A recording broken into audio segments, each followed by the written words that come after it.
The Eagle has landed. Rocket tranquility. We copy on and ground. New possibilities are opening up for scientific cooperation between countries. 1, 0, 0. Liftoff. America's return to space as Discovery clears the tower. Discovery, go and throttle up. Discovery, roger. Go for deploy. Everybody in the shuttle program, the crew is go for launch. Roger. Nice to be in orbit. We have followed in their footsteps to get us where we are today.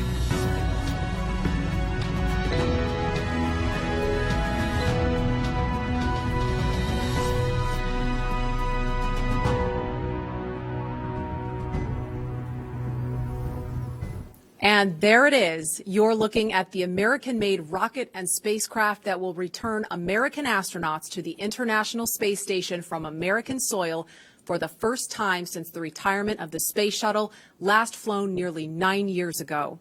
Today, with our partners at SpaceX, we mark a new first in NASA's storied history and usher in the commercial crew era of American spaceflight. At 4:33 Eastern Time this afternoon, two of NASA's finest, astronauts Doug Hurley and Bob Behnken, will lift off from Pad 39A aboard SpaceX's Crew Dragon spacecraft atop a Falcon 9 rocket. This will mark SpaceX's first flight with crew and the beginning of a new chapter in human spaceflight. Good afternoon and welcome to Kennedy Space Center. I'm Marie Lewis of NASA. And I'm Lauren Lyons, an engineer at SpaceX. And today we have special guest, retired astronaut Leland Melvin, who is here to provide a truly unique perspective on today's events.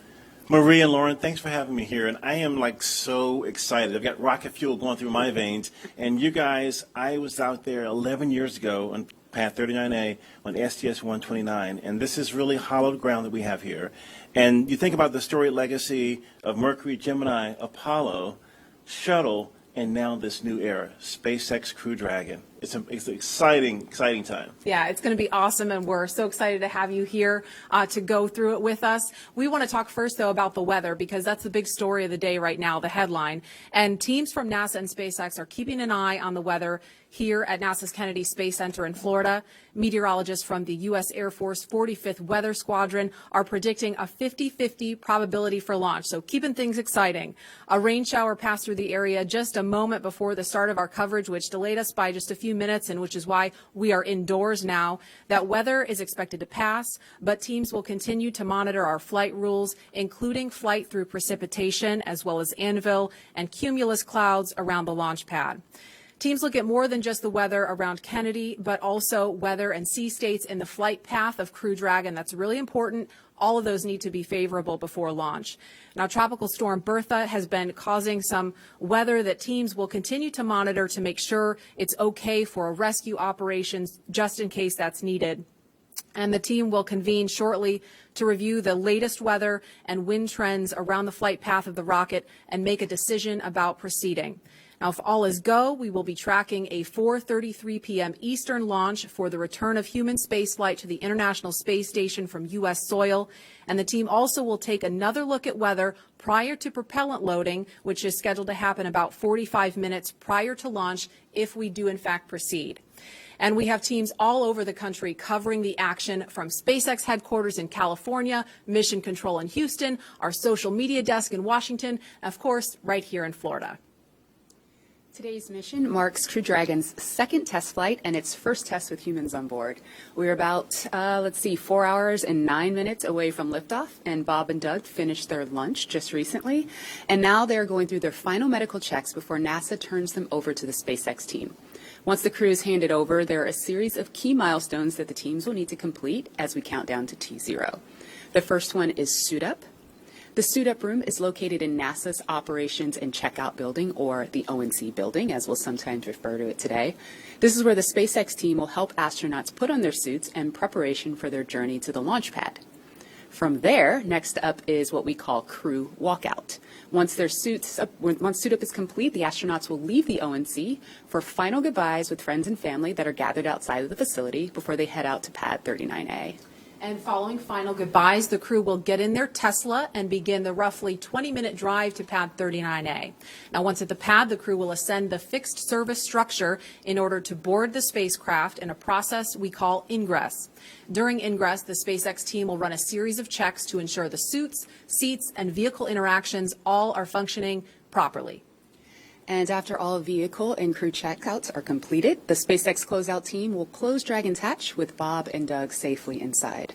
About 40 minutes before launch, the crew access arm, which is the long walkway that the astronauts use to board Dragon, it'll retract away, followed shortly thereafter by arming of the launch escape system. Once the arm is retracted and the escape system armed, propellant loading on Falcon 9 will begin. About 5 minutes before liftoff, Dragon will be configured for what we call terminal count. This is where Dragon's onboard computers take control of the vehicle. And at T0, just under 4 hours from now, we expect to see Crew Dragon atop Falcon 9 lift off from pad 39A, carrying astronauts Bob Behnken and Doug Hurley. Roughly 12 minutes after liftoff, Dragon will separate from the Falcon 9 second stage, with Dragon officially taking over full responsibility for the remainder of the journey to the space station. And as I mentioned previously, Bob and Doug are just finishing up their launch, and we are currently awaiting their arrival to the suit-up room. And while we await that moment, you will notice over the course of this broadcast, we do not have crowds gathered here at Kennedy Space Center. And that, of course, is one of the protocols we've taken to protect each other and our teams. We would normally have tens of thousands of guests here at Kennedy Space Center to view the launch. But even though we couldn't host a lot of people here, you can still join us every historic mission from right where you are. And we have a team dedicated to those of you following along on social media. That's NASA's Tahira Allen, and she is in Washington right now leading that effort. Tahira? Thanks, Marie. And hey, everyone, I'm Tahira Allen, here to bring you all the excitement happening across the nation today. This is a big day for both NASA and SpaceX, and we want to share it with you. You can join the conversation online by using the hashtag LaunchAmerica on NASA's Facebook, Twitter, LinkedIn, and Instagram. We'll be monitoring that hashtag, LaunchAmerica, don't forget, all day to share some of your questions, comments, and photos live on air. There will also be multiple opportunities for you to engage in a few social media polls during today's live broadcast, so head on over to NASA's Twitter to cast your votes. While you're counting down to liftoff, be sure to check out our custom Launch America Facebook and Instagram augmented reality filters. I promise you will not be disappointed. They transport you right to our launch viewing site at Kennedy Space Center, where you can literally see the Falcon 9 rocket lift off in a pair of sunglasses. If you're looking for some behind-the-scenes action, I highly recommend check out NASA's Facebook page to join the first ever global NASA social. So in this group, you'll find tours of Kennedy Space Center. You'll get this awesome Launch America badge. We even have some social team members in there making custom badges where you can add your face in it, a little personalized touch. And you'll also just find a really great community of others pumped to witness this historic launch. So like I said, head on over to NASA's Facebook page to join this group. So to get everyone started today, we have a question for you out on Twitter. We'd like to know which of you watched the final space shuttle launch in 2011. So like I said, head on over to NASA's Twitter to cast your vote, because we'll be sharing the results live on air. And with that, let's head back to Lauren at NASA Kennedy. Lauren. Thanks, Tahira. Wherever you are in the world, we are super excited to have you joining us today and experiencing these historic moments. The purpose of today's demonstration mission is to put Crew Dragon through the final operational paces that are necessary to officially certify the vehicle for human spaceflight. Both the SpaceX and NASA teams have put years of development, testing, and training into this effort, and we are now just hours away from seeing Falcon 9, Crew Dragon, and Bob and Doug lift off for the first time from the same launch pad that first sent humans to the moon more than 50 years ago. And we're just about 3 miles from Launch Complex 39A, where liftoff will happen in a little over 4 hours. Let's check in with the team at SpaceX Hawthorne, where NASA's Dan Hewitt and SpaceX's Jesse Anderson are keeping an ear on operations. Hi, guys. Thanks, Marie, and hello from SpaceX headquarters in Hawthorne, California. My name's Dan Hewitt. really excited to be here today for this historic launch. And Dan, we are so excited to have you here with us. My name is Jesse Anderson, and I'm a lead manufacturing engineer here at SpaceX.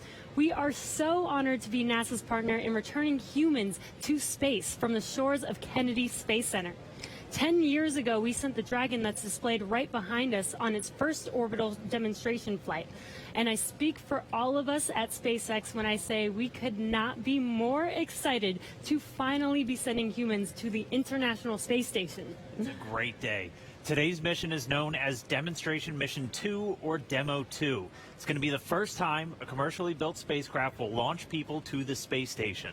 Demo 2 is an end-to-end flight test from launch all the way to docking and ending with splashdown. And it's the final test for NASA to certify SpaceX for regular crew flights to the space station. Right now, SpaceX and NASA have teams working together around the country. On the SpaceX side, team at the Cape are performing final launch day checkouts, and they're just going to make sure Dragon is healthy and good to go. At the moment of liftoff, we will transfer authority over Dragon from our firing room in Florida to Mission Control here in Hawthorne. Mission Control will have insight and command of Dragon systems for the entirety of this upcoming mission. Since Dragon is a highly autonomous vehicle, our teams in Mission Control will be continuously monitoring the health and performance of the spacecraft through the entire duration of its journey, from liftoff all the way until Dragon splashes back down on Earth. And while there are a number of people on headset in Mission Control right behind us, the mission director is the one in charge. It's also where the SpaceX Core, which stands for Crew Operations Responsible Engineer, essentially the voice talking to the astronauts, is going to reside. Dragon and Falcon 9 together have years of operational experience, or what we refer to as flight heritage. SpaceX has successfully completed 22 flights of Dragon to and from orbit since 2010, and that includes 21 trips to the International Space Station. To get us where we are today, not only have we conducted thousands of hours of testing, but we've also enhanced and added a number of safety features to Dragon. And one of those most important safety features on Crew Dragon is the Launch Escape System. It's a huge advancement in the safety of human spaceflight. We're able to demonstrate this system in two important tests, first back in May 2015 with the pad abort test, and then again more recently just last January where SpaceX conducted the in-flight abort test. Dragon's Launch Escape System is outfitted with 8 Super Draco engines that are integrated directly into the spacecraft body.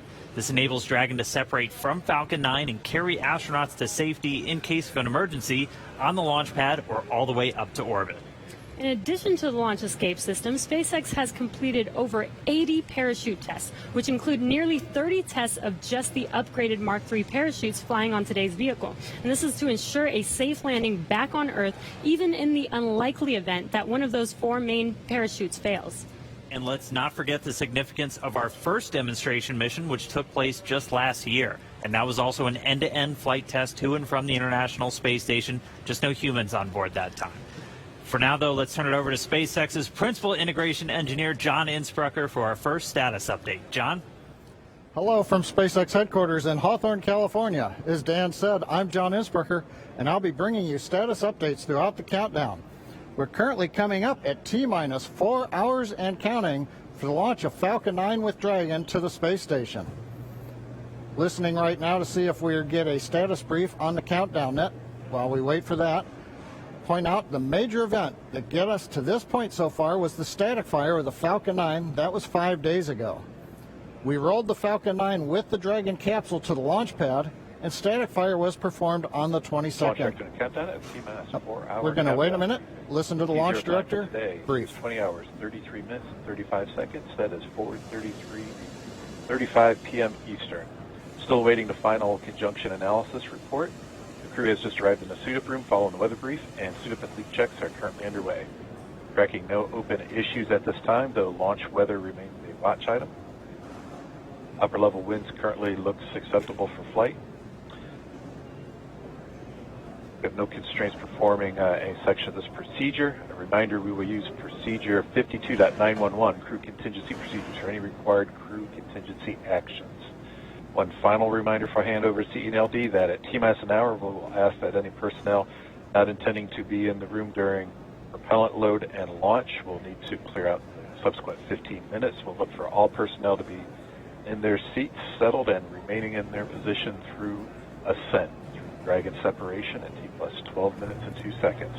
Now over to CE for Falcon 9 now. Falcon 9 is in good health. COPVs are at pressure. AFDS checkouts are complete, and we have a clean alarms board. We are proceeding down. No concerns on our end.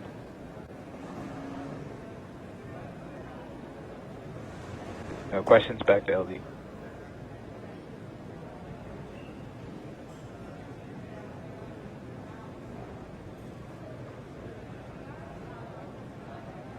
Thank you, CE, and MD for Dragon Health.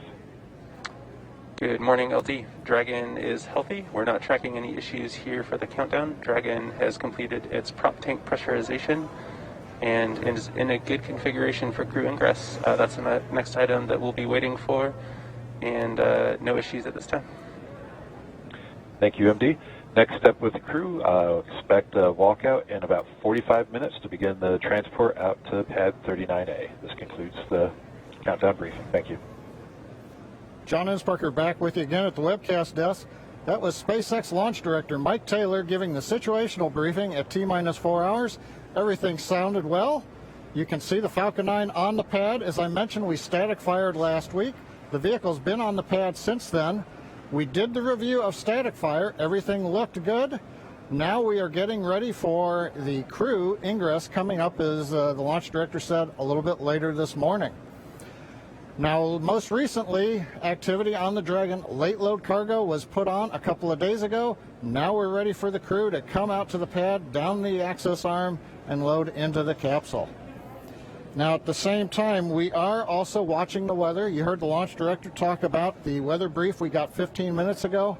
The tropical storm has begun moving onshore. That's actually improving conditions, both downrange in emergency splashdown locations if needed for Dragon, as well as at the launch site. We do expect, though, the probability of violating conditions is still 60%. The concerns at liftoff are going to be flight through precipitation, the thick cumulus clouds, and the possibility of violating the lightning rule. But right now, everything is still go. So with everything looking good from Hawthorne, we're going to send you down to Houston, where Gary Jordan is with the flight control team at NASA's Johnson Space Center in the Mission Control Houston. How are the teams looking down there, Gary? Thanks, John, and welcome everyone to Mission Control Houston. Today, I'm joined remotely by NASA astronaut Tom Marshburn. From this room, we've been supporting humans aboard the International Space Station for nearly 20 years, nonstop, every single day. Crews from all over the globe have visited the orbiting station, but it's been almost 9 years since they started their journey into space from American shores. And while the teams here may appear subdued and focused, there's definitely an excitement around the entire center to be returning launch operations to America. It really is, and our astronauts are thrilled to be taking a new spacecraft into orbit. This will be the new first for us, flying to space on a commercial vehicle, and the entire astronaut corps will be watching. As with every first flight of a system, there are still things to be learned and proven out, but we believe this crew and this system is ready. You know, many people think of mission control when they think of Johnson Space Center, but this center is also home to world-class training facilities and thought leaders in spacecraft development. We have drawn from both of these disciplines and spent the last 3 years alongside the SpaceX team to make sure the Crew Dragon is the best spacecraft possible and that the astronauts are prepared for every scenario.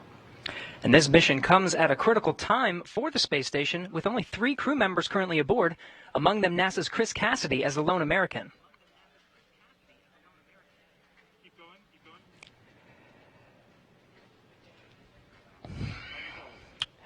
Now I'm told we just had the formal handoff of the crew from the NASA team that has supported Hurley and Behnken in their 2-week quarantine over to the SpaceX team that'll get them suited up. There will be a lot of firsts today, including a new suit for the crew to use during launch and entry. The crew quarters at Kennedy Space Center has supported human spaceflight for 5 decades, and now a new chapter is being written.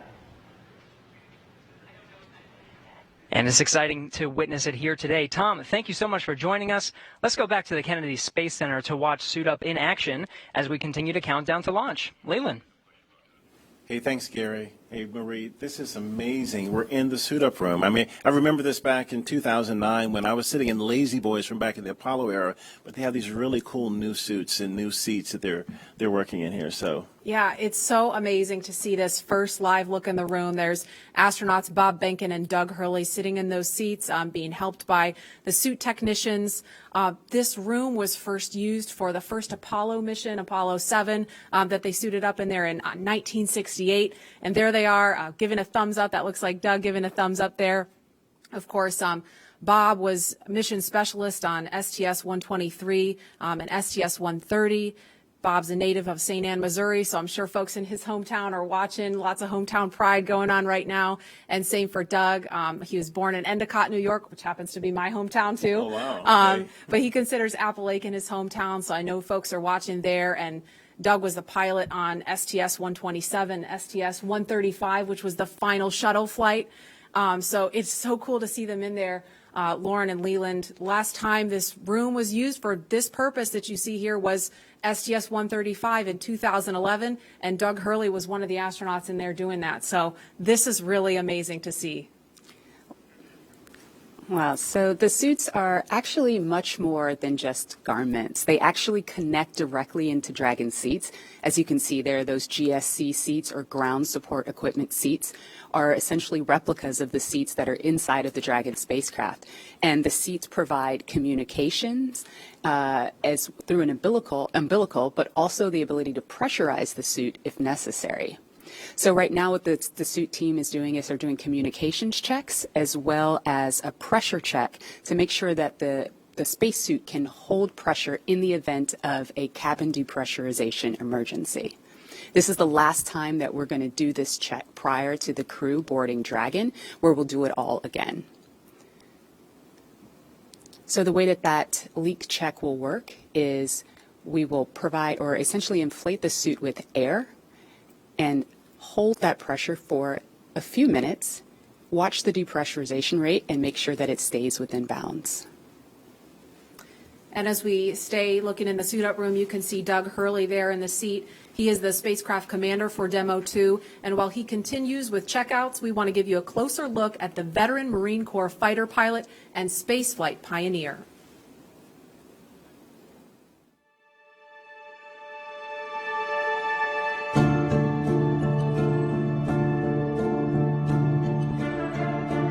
Excited? Very excited. Yeah, very excited. You feel ready? Still pumped? Oh yeah, I think we're ready. I think we're certainly ready. Joining the SpaceX Demo 2 test. He is a Marine Corps colonel and test pilot. He was selected as an astronaut in 2000. He piloted Space Shuttle Endeavour and Atlantis for STS-135, the final Space Shuttle mission. Introducing NASA astronaut Doug Hurley.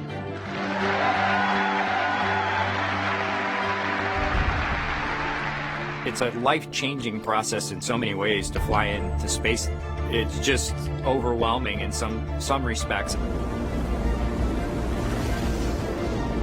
Just the sensations, the rumbling, the shaking, the acceleration. When the engine shut off and you go from, in the case of the shuttle, you go from 3 Gs to 0 Gs instantaneously and things start floating. And I remember distinctly just thinking, what just happened? To see a rocket launch in person is, it's a pretty emotional event. I remember the first time I saw a shuttle launch, and it was amazing. And then when I saw a shuttle launch with my wife on it, that is quite the emotional experience. My name is Doug Hurley, and I'm the spacecraft commander for the Demo 2 mission to the International Space Station.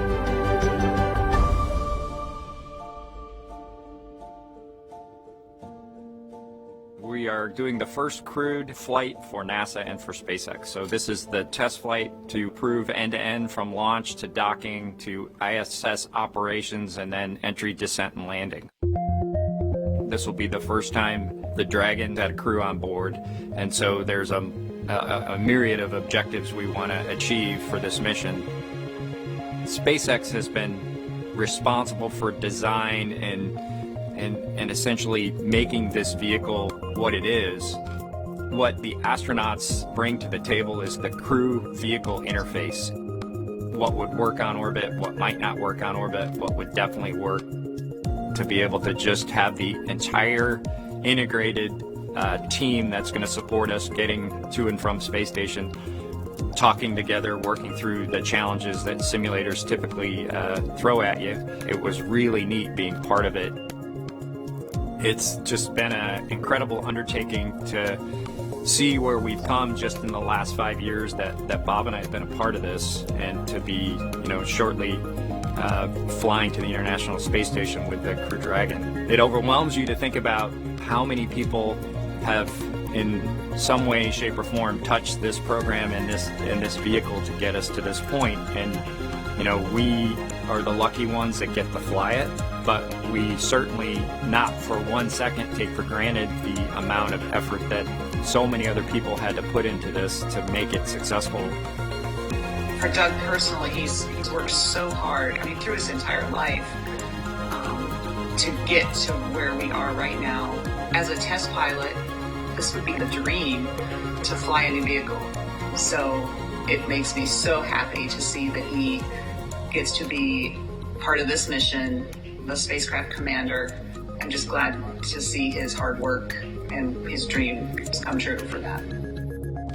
It's been a long road in a lot of ways for not only us, but certainly for all the folks that work in the commercial crew program, as well as SpaceX in our case, just working to get to this point.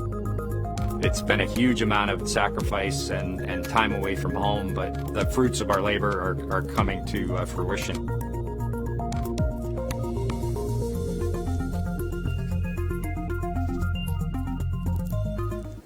We are now getting closer to when we expect to see the crew complete their suit checks and walk out of the Neil Armstrong Operations and Checkout Building. And before they do, here's an introduction to the Joint Operations Commander for Demo 2 and former Air Force flight test engineer, astronaut Bob Behnken.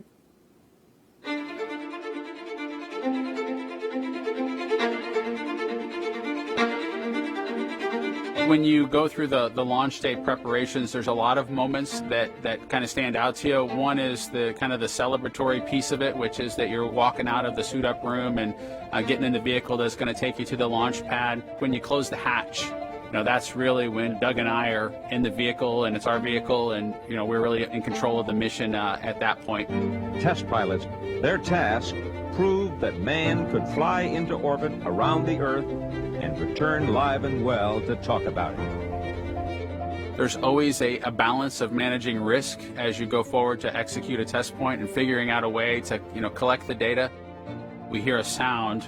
Okay, is that sound an expected sound? Or we see a light, is that light an expected light? What's the source of it? Does it sync up with something else that's going on or not? So trying to dissect all of that in real time in your head is, a lot of things happen like that on launching of a vehicle. From St. Anne, Missouri, he is an Air Force colonel and flight test engineer. He flew aboard Space Shuttle Endeavour twice. Introducing NASA astronaut Bob Behnken.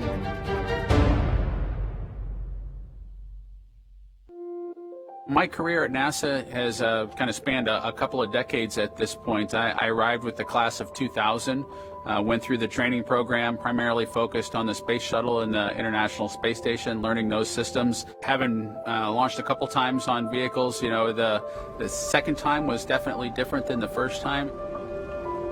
You can feel a little bit guilty of, hey, should I study one more thing, or is there one more piece of information I should get? Am I really prepared or not? So that's definitely different between where I was on my first flight and where I'm at right now. It's been really interesting, I think, for both my wife and I to have gone through the process of seeing each other launch in space. I've seen her take that risk and had it be in front of her, and I've done that to her. There's just something different about watching a rocket launch when there are people on board. You feel a little bit differently about the pit of your stomach, and I can only tell you it's multiplied significantly when it's somebody that you know, and then somebody, of course, that's a family member. It's even multiplied more. For me personally, as a spouse, watching everything that Bob has put into this over the last 5 years, the dedication that he's shown, the perseverance is pretty special. For both of us, though, the way our minds work, it won't be until sort of the mission is complete that you have really a chance to savor it and celebrate it. This is a huge accomplishment for an Air Force flight test engineer to be part of the demonstration mission of a brand new vehicle. It's going to be amazing. Without a partner that has that same appreciation, I think it can be challenging for some folks. There's a lot of work and a lot of time that takes away from family that that my spouse appreciates, and I love her for that. Really, my role on the Demo 2 mission is to make sure that we get this vehicle tested and evaluated so that we can move on to more operational missions at the International Space Station.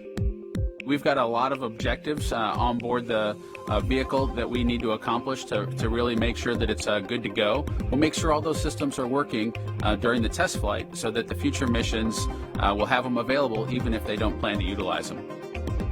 Through years of the NASA team, I'm helping to share that experience and teaching them the lessons that we've learned by going through this. Now there's another capability in the U.S. besides NASA to operate something of this magnitude. When is the last time humans launched on a new vehicle? Certainly on the American side, it's been several decades. Now we're in a time when we've got multiple vehicles under development. It's a great time from a space exploration time frame just to see all that happening, and it's because of this nurturing of the environment, being able to pull in a wider group of people who can contribute towards a human spaceflight. It's a super cool time. On a deeply personal level, I'm really excited that my son is going to get a chance to see me launch into space. Being an astronaut has been a little bit of an abstraction thing for him because he's seen me do it in old videos, but he hasn't seen me do it for real. And so I'm excited for him to see this launch. I want to thank the entire Commercial Crew Program team that's worked together to get to this point where we've got vehicles in the launch pad ready to head to the International Space Station.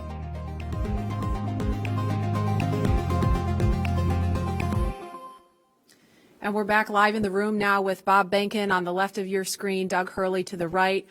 This is such a cool site here, Leland. This must bring back a lot of memories for you. Maria, it really does. I mean, looking at these new suits and these new seats, it's a little different than what I experienced 11 years ago, but it's all the same. The suit techs, the people around you that have been with you, getting you ready for this mission, it's just an amazing moment, and they're getting excited. You can see, these military guys don't really get that excited. They don't show their excitement like civilians do, but it's a moment of history. And we're getting ready for this momentous occasion. Yeah, and it was pretty cool. We heard that earlier this morning they stepped outside with a cup of coffee in hand. Oh, we've got some visitors in the room now. It looks like SpaceX founder Elon Musk to the right of your screen, and NASA Administrator Jim Bridenstine. Of course, you see a partition there to keep them a safe distance from the crew, but they're in there to say hello, wish them well before they depart the suit-up room. That's really cool to see there, and we can't hear what they're saying, but I'd love to be a fly on the wall in there right now. Lauren, I wonder what Elon is saying. Oh, just probably telling them how honored he is to be able to give them a ride today.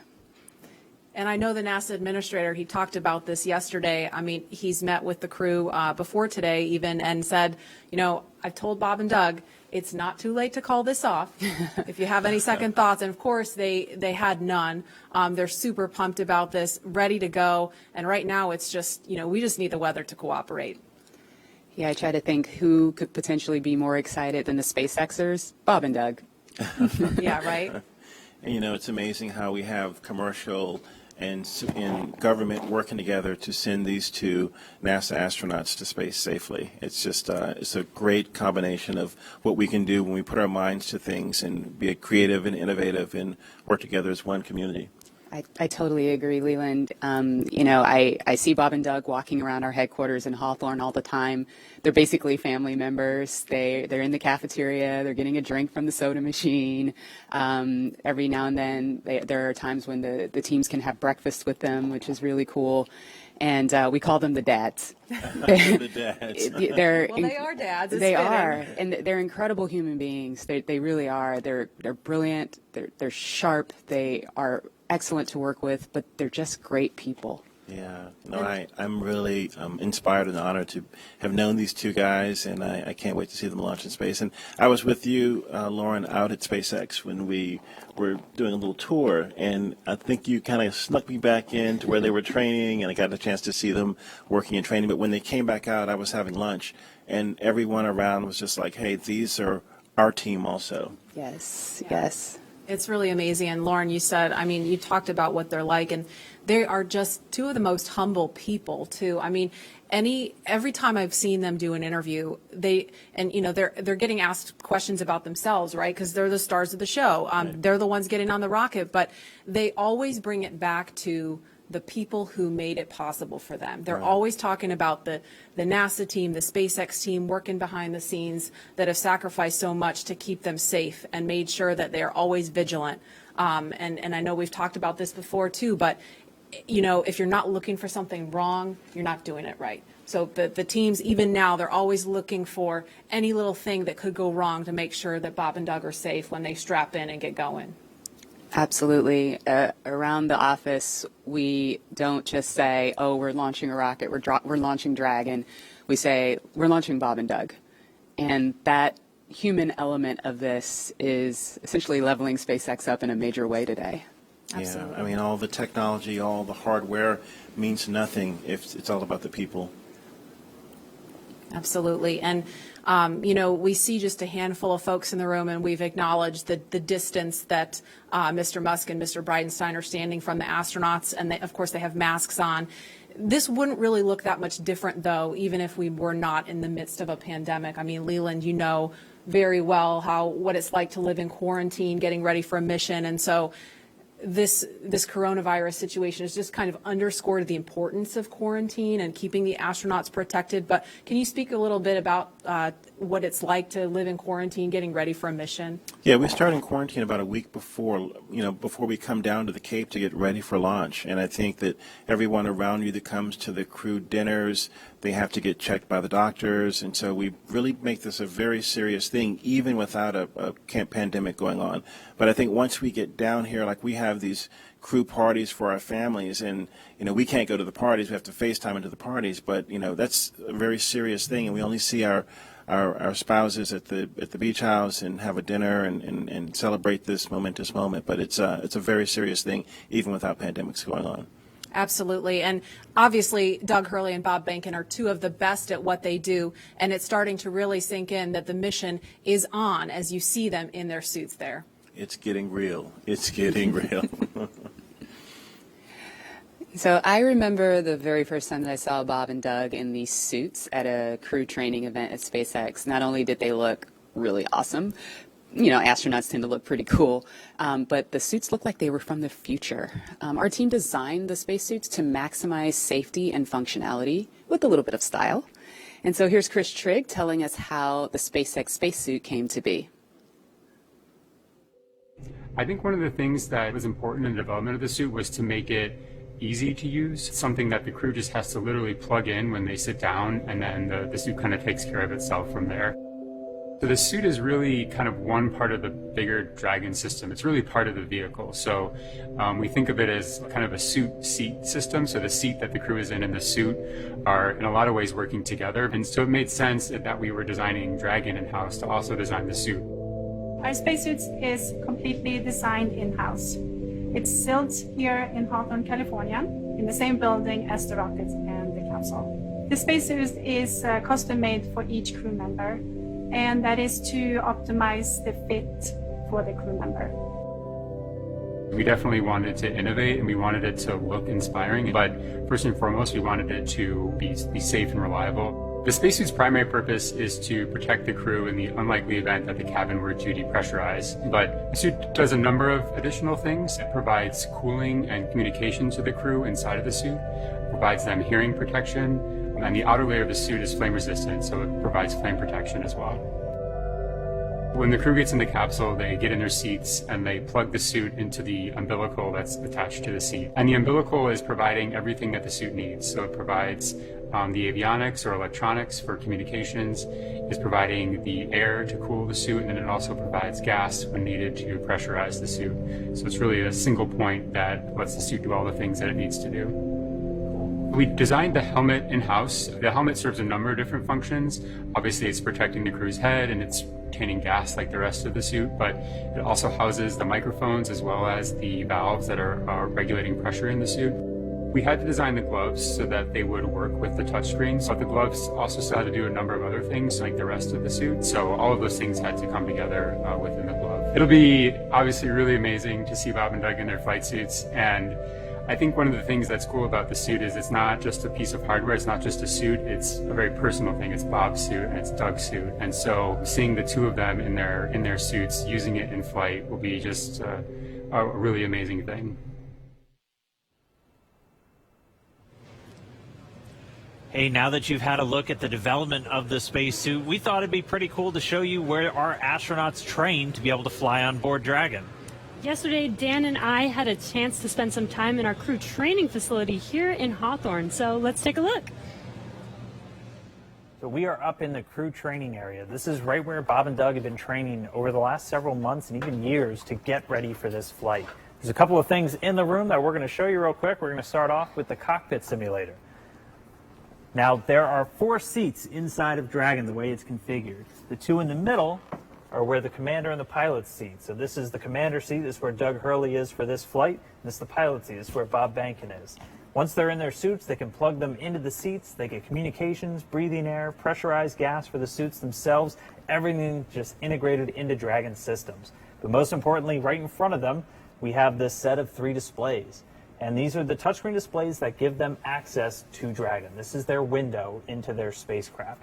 They're able to see all of the different systems. They're able to take control of Dragon. They're able to see where they are over the Earth or in relation to the space station. They're able to see even when thrusters are firing. And if you keep your eye on this little dot, you've been hearing some background noise. We actually have recorded noises of those thrusters that they're able to hear and see in real time while they're training. There's also some hard-coded buttons for some of the more important things, like the pyrotechnics, if they need to cut the main parachute after they land in the water, and of course the launch escape system.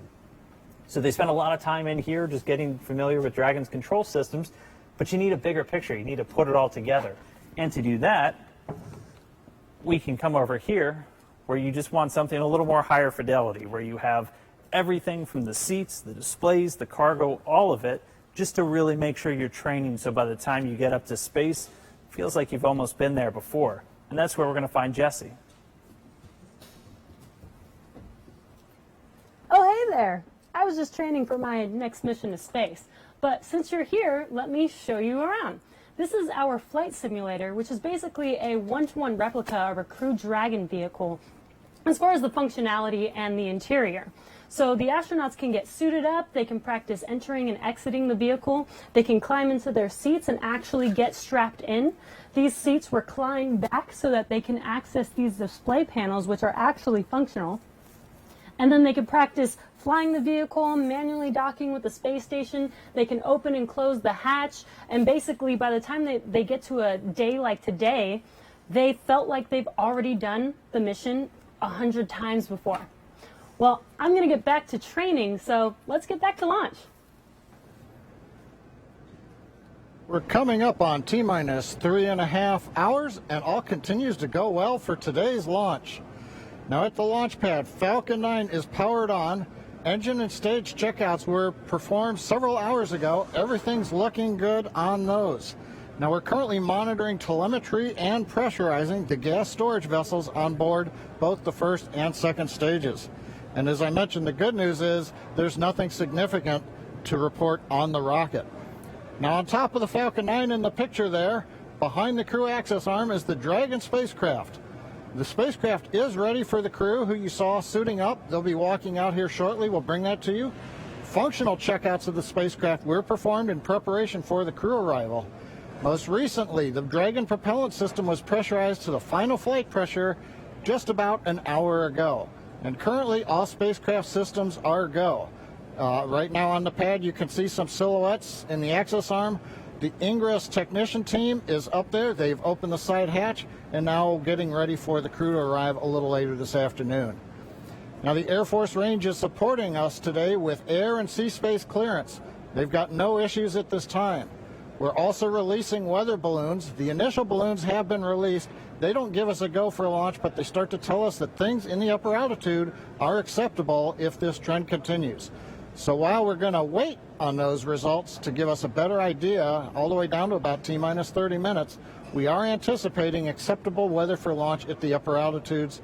And as you heard earlier, at the ground level, things look like they'll be improving through the afternoon as well as downrange. So things are looking good with both Falcon and Dragon. The weather is cooperating as we count down to liftoff. And we want to see where you're following today's launch from. So let's jump over to Tahira at our social desk. Thanks, John. And I can tell you the excitement is really building online. Right now, we're up to 700,000 people viewing this broadcast, and Launch America is the #3 trending on Twitter in the U.S. So let's take a closer look at what's being said. Looks like we have Astro Joan, who is just so excited to be on the Space Coast and watching this launch from her driveway. And with that, so jealous to all of you in Florida right now that have the ability to just step outside and witness Bob and Doug make this historic moment. Let's take a look at another. So we have Dave Farrell, and this is the Dave Farrell, the bassist from Linkin Park, which is just sick in general. And it looks like his kids coined the term nerve-sighted for today's mission, and this is perfect. I was actually looking for a word to just describe the jitters and excitement leading up to launch. So Dave, thank you for that. I will be stealing that for today's show. So let's take just a broader look at the conversation online right now with this heat map of the United States. So you'll see that the more purple states show the states with the most mentions of Launch America.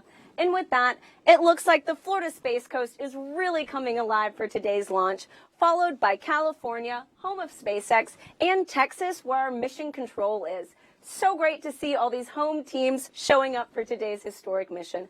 I want to toss it back to Florida, though, because I have to reiterate, if you have a chance to go to Florida and watch one of these launches in person, it's great. I watched my first one last year, and that was the uncrewed test flight of today's mission. And even then, uncrewed, I literally cried. I mean, you cannot describe the emotion that comes over to see this in person. So highly recommend, if you get a chance, go on down to Florida. For those of you just tuning in, we are using the hashtag #LaunchAmerica on NASA's social media channels, so join the conversation with us, and maybe we'll show it during the broadcast. So earlier in the show, we polled users on Twitter to see which of you watched the final shuttle launch in 2011, and the results are in. So, looks like about 40% of you were able to watch the last shuttle launch, but 60% of you weren't. And I have to say, I'm not going to lie, I'm with those 60%. This will be my first time watching humans lift off to space from the U.S., and I am not kidding when I tell you I am literally thrilled to do this and share it with you all today. So the next question we have for you, as Bob and Doug finish their final suit checks, we would like to know if you were in the room with them right now, what would you say to them on social media? Use the hashtag #LaunchAmerica, and we'll show it later on in the show. Now let's head back to Marie at Kennedy. Marie? All right, thanks to Tahira. We're looking live at the back doors of the ONC building. Those are the iconic doors that Bob and Doug are going to be walking out in just a minute. But first, we want to pause to honor today's efforts with our national anthem. And the incomparable Kelly Clarkson treats us now with her virtual rendition from her home to yours. Mose, can you see by the dawn's early light what so proudly we hailed at the twilight's last gleaming, whose broad stripes and bright stars through the perilous fight o'er the ramparts we watched were so gallantly streaming, and the rockets rock alive, the bombs bursting in our gay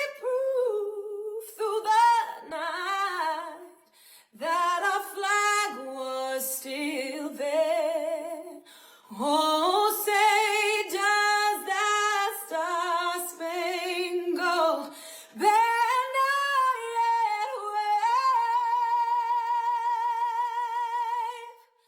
o'er the land of the free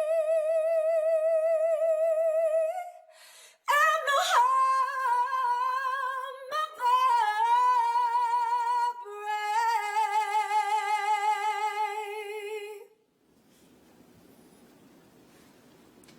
And any moment now, we are going to see Bob and Doug walking out. We're looking at the pad right now, but you guys, that just gave me chills listening to that. And we saw them getting into the elevator, so they're making their way down to the first floor where they're going to be walking out of those doors any moment now. Just so exciting to think, back in 11 years ago when I was going down that elevator and about to walk out those doors, it just brings back these memories of getting human beings to space, working together as a team, and having this entire community around you helping you get off the planet. Yeah, and Leland, I know you have a really cool memory about somebody special that you saw when you walked out of those doors.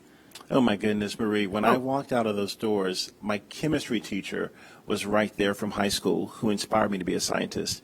And she said, "Go Leland." And that's what's going to happen when they come out. These people that, their families are going to be there. I wish other people could be there, but it's just an amazing moment. Yeah, and the shot you just saw there with people carefully spaced apart, we saw them walk out right before the anthem started. It was Vice President Mike Pence along with Elon Musk and Jim Bridenstine. Of course, they left the building just ahead of the crew, so they are standing, we're looking now at the doors, but they're standing just right of that across from the Teslas. There's also a designated spot for Doug and Bob's immediate families. There's that shot now, so we're looking at the back of Elon Musk, Jim Bridenstine, and Vice President Mike Pence. Of course, there's a small group of media there also, and so we've kind of blocked this very carefully to maintain social distancing and those that can't have the masks on. But there's the Teslas waiting for them. They got the meatball. There's the worm in the background and the worm on the back of the Teslas. So, Leland, I know we were talking about this earlier. You had some mixed feelings about the worm, right? I mean, the worm, the meatball, when I was at NASA Langley, we changed over to the meatball from the worm. So, Lauren, I know you love the worm. It's worm all day. All day, really? All day. Seriously? Oh, yeah. I'm sorry. I love that the worm is so retro, and it's only fitting that it would be making its way back, bringing the historic just opulence of NASA's past to the present. I'll let you have that. Yeah, well, thank you. But I mean, the chevron and the meatball goes back to Langley's tradition when it was, in aviation, and that gets back to that heritage and that history too. So I guess, sure. Okay, truce?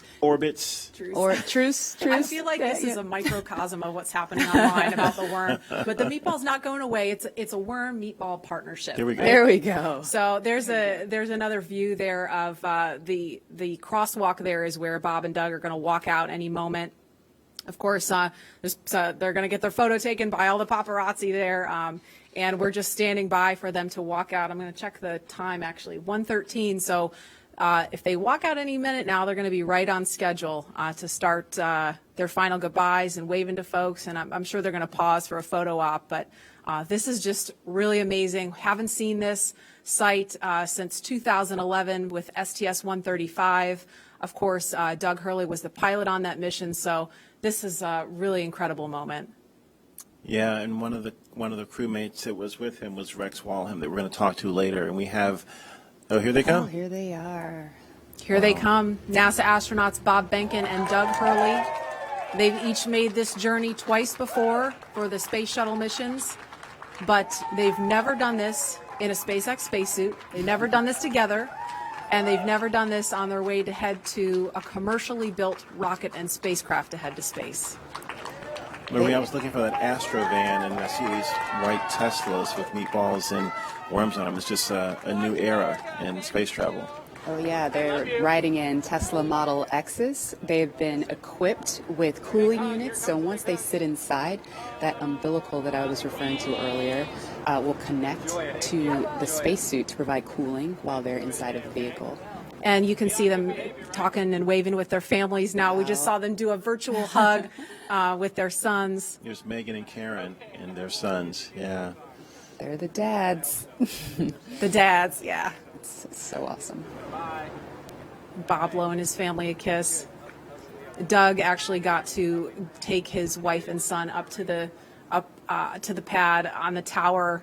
Yesterday they tweeted out a photo. That was so cool. I saw that picture, and it had a prominent worm in the picture, right? Yes. Telling you, worm all day. So they're climbing through those DeLorean doors of the Model X. This is totally from the future. Are they stock? Are they stock Teslas? And then you see in the front seat there, that's our flight surgeon. He's climbing in, and the suit technicians, there's one, Chris Trigg right there, number 12. He is buckling in. They're both, the two suit techs are buckling in, Bob and Doug, and they're connecting that umbilical. And Lauren, I know you mentioned this earlier, but for folks that maybe weren't watching then or can't remember, I mean, we're in Florida. It's super hot, super muggy. So how are they staying cool? There are these portable cooling units. We had one at the ONC building, two at the ONC building. There are two in the Teslas. There'll be two in the elevators, and then two in the white room when they arrive on the crew arm. So we're just keeping that cool air flowing through the suits. There's actually ducting integrated into the suits to keep them cool. And you can see they're saying goodbye to their families. This is awesome. Yeah, it's awesome that their families get to come up to the window and obviously get a little closer than everybody else. There's Megan and her son. Yeah. Oh my gosh. These are precious moments. This is what it's all about, as I mentioned before. It's about the people. It's about the families and working together as one community to get Doug and Bob launching off to the cosmos, to the space station. Yeah, it's emotional. It's emotional watching that. It really is. Here we go.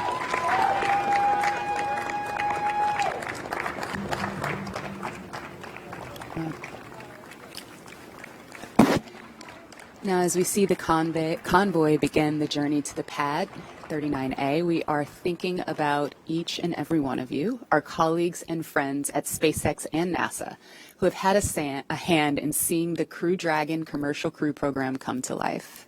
And we wish every single one of you could be here up close to see this, but we want you to be a part of this journey regardless of where you are watching today.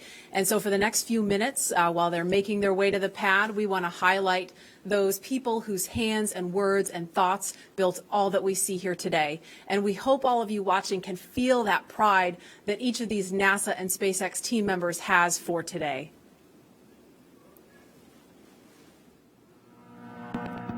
This is Laura Segura from the Commercial Crew Program. We're so excited about this historical day.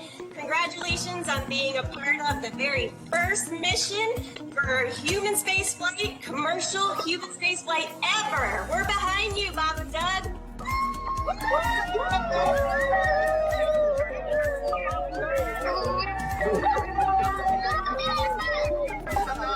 I'm Nicole from SpaceX in Cape Canaveral, Florida. Congratulations to SpaceX for hitting another major milestone, and safe travels to Bob and Doug.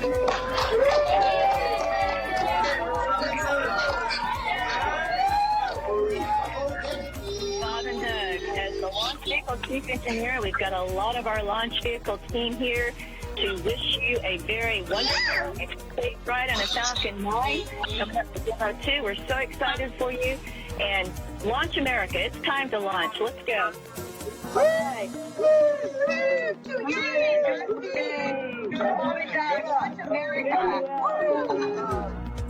Hi, this is Perla from Hawthorne headquarters. We want to wish Bob and Doug a safe trip to the International Space Station.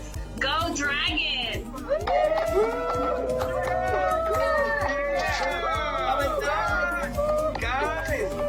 It's been 9 years in the making. This is such a historic time, and our team has worked so hard, and we're very excited to be here.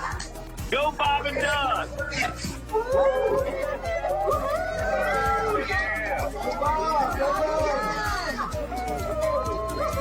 Hi, this is Sam from McGregor, Texas. Go Bob and Doug, go NASA, and go SpaceX.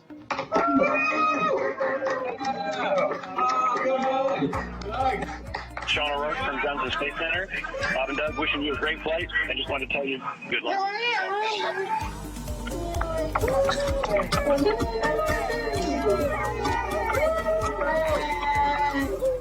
Hi, I'm Dustin Kamak with NASA Kennedy's Communications and Public Engagement Directorate, and we all want to wish Bob and Doug safe travels and Godspeed. You are both an inspiration to us all. Now, let's get out there and launch America. Let's do it. Come on, launch America.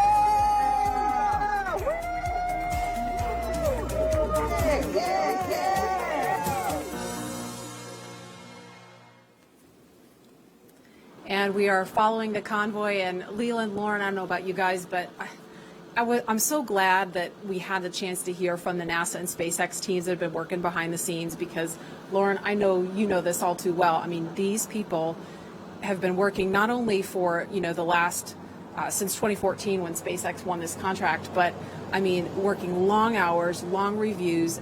Coronavirus happened, and then they're homeschooling their kids, still trying to get through all the final checkouts and closeouts to get to today, and we made it. And now we're just waiting on the weather, but it's just great that they got a chance to wish Bob and Doug good luck. Absolutely. It is a bummer that we can't all be here in person, but to have that opportunity with that wall of cheers is pretty cool. And you're right. I mean, it's been years of extremely hard work. Fortunately, we've had little milestones along the way, like Demo 1 and IFA, the in-flight abort mission, but it was all leading up to this. And I speak for all of my friends and colleagues that are still working on this program. Today is a career just high for all of those people, if Absolutely. not the pinnacle of it. Absolutely, and I know Doug and Bob appreciate them so much. And as they continue to make their way to the pad, the next astronauts to make this journey are also watching very closely. NASA astronauts Shannon Walker, Victor Glover, and Mike Hopkins, and Japan Aerospace Exploration Agency astronaut Soichi Noguchi will also be flying. They'll be in the Crew 1 mission a little later this year. Of course, that's after Bob and Doug return home. Now, Crew 1 will be the second space flight for Walker and Hopkins, who each flew on the Russian Soyuz. And it will be the first space flight for Glover and the third space flight for Noguchi. He flew on both the Space Shuttle and the Soyuz previously. Now, the Crew 1 mission will be the first in a series of rotational flights to station after Demo 2, once NASA certifies the SpaceX systems for regular crew flights. And right now, Victor and Mike are following along from the Johnson Space Center in Houston, and they are standing by to talk to NASA's Daryl Nail. Daryl, are you? All right, I'm sorry, we don't have Daryl, but as we continue to follow the convoy, we've got actually a little chase car following the convoy. I think we're going to be actually talking to Victor and Mike from right here. Victor and Mike, are you there? We are here. All right, hi guys. I'm just going to ask you first. You're going to be two of the next people to get on board Crew Dragon. So what are all your thoughts and feelings as you're watching Bob and Doug in the Tesla right now? As you can imagine, there's a lot of emotions. Of course, we're excited for Bob and Doug, excited for NASA, excited for SpaceX, and really the whole country. A lot of pride in what it's taken to get to this moment, all the thousands of people that have contributed to getting to this moment. But then there's also a bit of sense of duty of business as usual. So for us, we're going to be watching, we're going to be listening, we're going to be learning, and all of that to help get us prepared for when it's our turn. And your mission called Crew 1. Sorry, I didn't mean to cut you off. Go ahead. I was just going to say it was also great to see them walk out just now and say goodbye to their families and do the virtual hugs. That was great. There are a lot of emotions, but that's probably the best one. And Victor and Mike, I know recently you had Shannon Walker and Soichi Noguchi also assigned to the Crew 1 mission with you. What can you tell us about them and your relationship with them and your training so far with them? Yeah, I'm very excited about Crew 1. We've got a very experienced crew. You guys hit on that a little bit earlier. Of course, Shannon, she's been with NASA for around 30 years. She's been with the astronaut office for more than 15 years, and of course Soyuz long duration, so she's seen a lot around here. Soichi, with Jackson, he's done it all. 1996 when he first became an astronaut, shuttle, space station, short duration, long duration, spacewalks, you name it. And so, we kind of late in the game here had our full crew complement, and so it's really helped getting them in with all of that experience, it's really streamlined the process for our becoming more cohesive as a crew. Yeah, you know, they really hit the ground running. We showed up to our first sims, and it felt like we had done it several times before. And so it's great because we do have a lot to get done. We not only have to learn to fly and to operate the Crew Dragon spacecraft that Bob and Doug are going to do later today, God willing. We also have to be ready to do all of the things that a crew on board the space station does, the spacewalks, the research, the basic upkeep of the space station. And so we also have all that training going on as well. And that's what we've been doing for the past several months together. And now I have a specific question for Mike. I know that you've flown on the Russian Soyuz and not specifically on Space Shuttle, but can you talk about the tradition of the ride out that we're seeing now? Yeah, the ride out, you know, it's very symbolic. It's symbolic of that transition, the transition from months and years of preparation to the actual execution of the mission itself. And so for the astronauts, for Bob and Doug right now, it gives them an opportunity to reflect on all of the work that it took to get to this moment, but then it also gives them time to focus on the job, to really mentally prepare for game day. And then when you think about DM2 and this particular mission, you know, that's this symbolic of this transition from almost 9 years where we have not had human launch capability in the U.S. to a new age of government and private partnerships that are going to be launching humans into low Earth orbit and beyond. And that's happening right here from the United States of America. And a question for Victor, because I know, you know, if all goes well, when you fly on Crew 1 a little later this year, it's going to be your first trip to space. Can you put yourself in the seat right now, in the car with Bob and Doug? I mean, walk me through what that's going to feel like for you, knowing you're headed to the launch pad, you're going to be launching into space for the very first time. You know, it'll be tough to, or it is tough now to imagine what those feelings are going to be like. We were able to simulate that and run through a day of launch exercise and ride out in the Teslas to the launch pad, up the elevator, up the set of stairs, and out the crew arm to where the vehicle would be. And just that day was amazing to me. We were able to do it with the full convoy and to see what that would be like. And that was overwhelming after being a kid watching something similar to that on television. And so I can't imagine what it's going to feel like on our actual day, but I tell you what, I'm looking forward to it. And again, to go back to that moment where Bob and Doug got to say goodbye to their boys, and Karen and Megan, I can't wait to see my kids standing there. It's something that I look forward to. It's going to be great. Victor Glover, Mike Hopkins, thank you so much, and we can't wait to wish you well and cheer you along on that journey. Lauren? So that was so cool. Now, as you're watching this live from wherever you are, you can send a shout out to the crew with a like or a comment on Twitter or Instagram with the hashtag LaunchAmerica and be a part of this moment. So, Leland, I mean, it looks like the convoy is headed past the vehicle assembly building. We're looking at the pad now. They've got probably about 3 more miles to go at this point. But what do you think that is going through their minds right now? Well, you know, I was watching some video of Bob and Doug, the kind of the lighter side, and I would imagine that the two of them, they've trained so hard, they're meticulous at what they do, they might be telling jokes like we did when we were in the Astro van heading to Pad 39A. You've been together for so long, you know the systems, you know exactly what you're doing, and we had a moment of levity where we would tell jokes, and we wouldn't even tell the whole joke, we would just say the number, because we had said them so many times. And, you know, we were high-fiving, we were chest bumping, we were, you know, getting ready mentally, but it was that moment of just, we've made all this preparation, and now it's game day. We're ready to get up in that vehicle and go to space. And now we're going to go out to Hawthorne for the last leg of the convoy's trek to the launch pad. Dan? Hey, thanks, Marie. So at this point, the convoy is getting really close to Pad 39A, and pretty soon they're going to be entering what's known as the BDA, or the Blast Danger Area.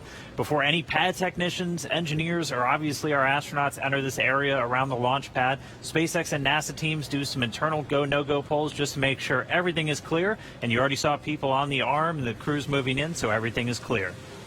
This storied launch pad, which has been the beginning point for so many firsts, is the perfect backdrop for today's historic launch that marks a new first and a new era in human spaceflight. But with new vehicles being designed and launched, this launch pad required some major upgrades. That's right, and Daryl Nail is going to show us a couple of those upgrades at Pad 39A, where SpaceX completed a 21st century makeover to help launch us into the next chapter of human spaceflight. We're go, same time, we're go. Altitude, velocity, light.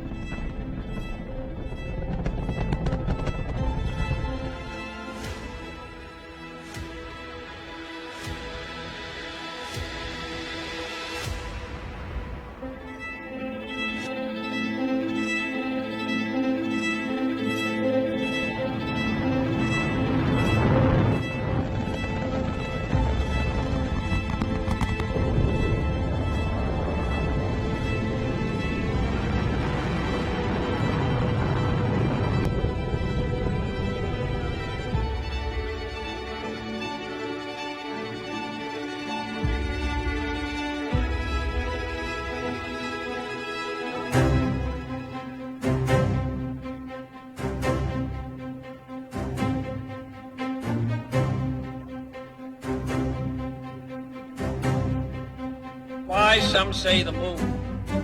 Why choose this as our goal? And they may well ask, why climb the highest mountain?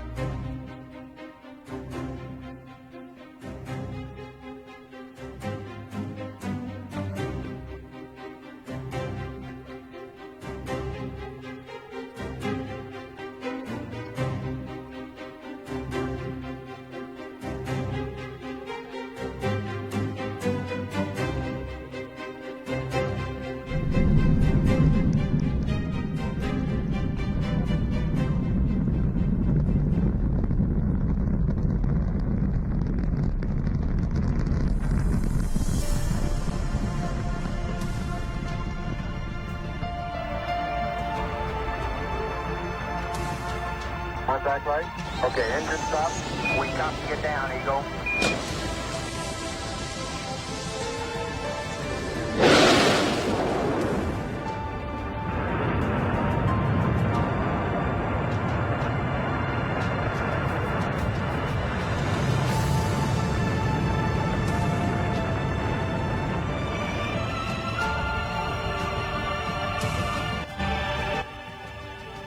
Start. T-minus 10, 9, 8, 7, 6, 5. All three engines up and burning.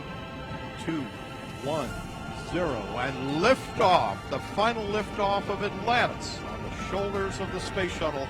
America will continue the dream.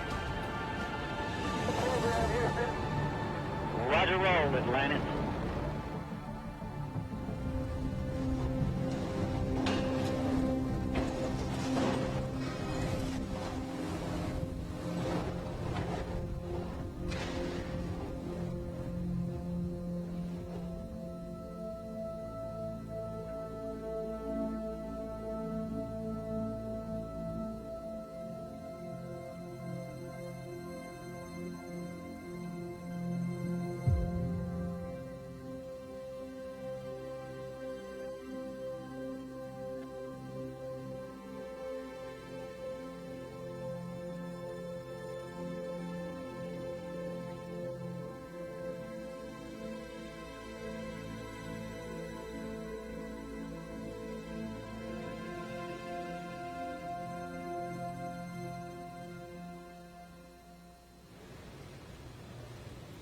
And you can see on your screen, Bob and Doug are getting very, very close to Pad 39A. In addition to these launch pad upgrades, SpaceX also made changes to both Falcon 9 and Dragon to enable flying crew. A key update to this latest version of Dragon is its highly reliable launch escape system that is capable of carrying crew to safety at any point during ascent of the rocket. Right, and I'm sorry, I'm just waiting for that pullback moment on the camera where we're going to see their cars roll right up to the pad. Another key upgrade, though, for everything today is Dragon's new life support system. As you can imagine, and oh, sorry, there we go, crew arriving at the pad. As you can imagine, flying humans requires keeping a habitable environment inside Dragon throughout the entire flight. And so that's everything like providing breathing air, keeping the capsule at a safe pressure, keeping it free of contaminants, removing carbon dioxide, regulating temperature and humidity, and implementing a waste collection system, aka the toilet.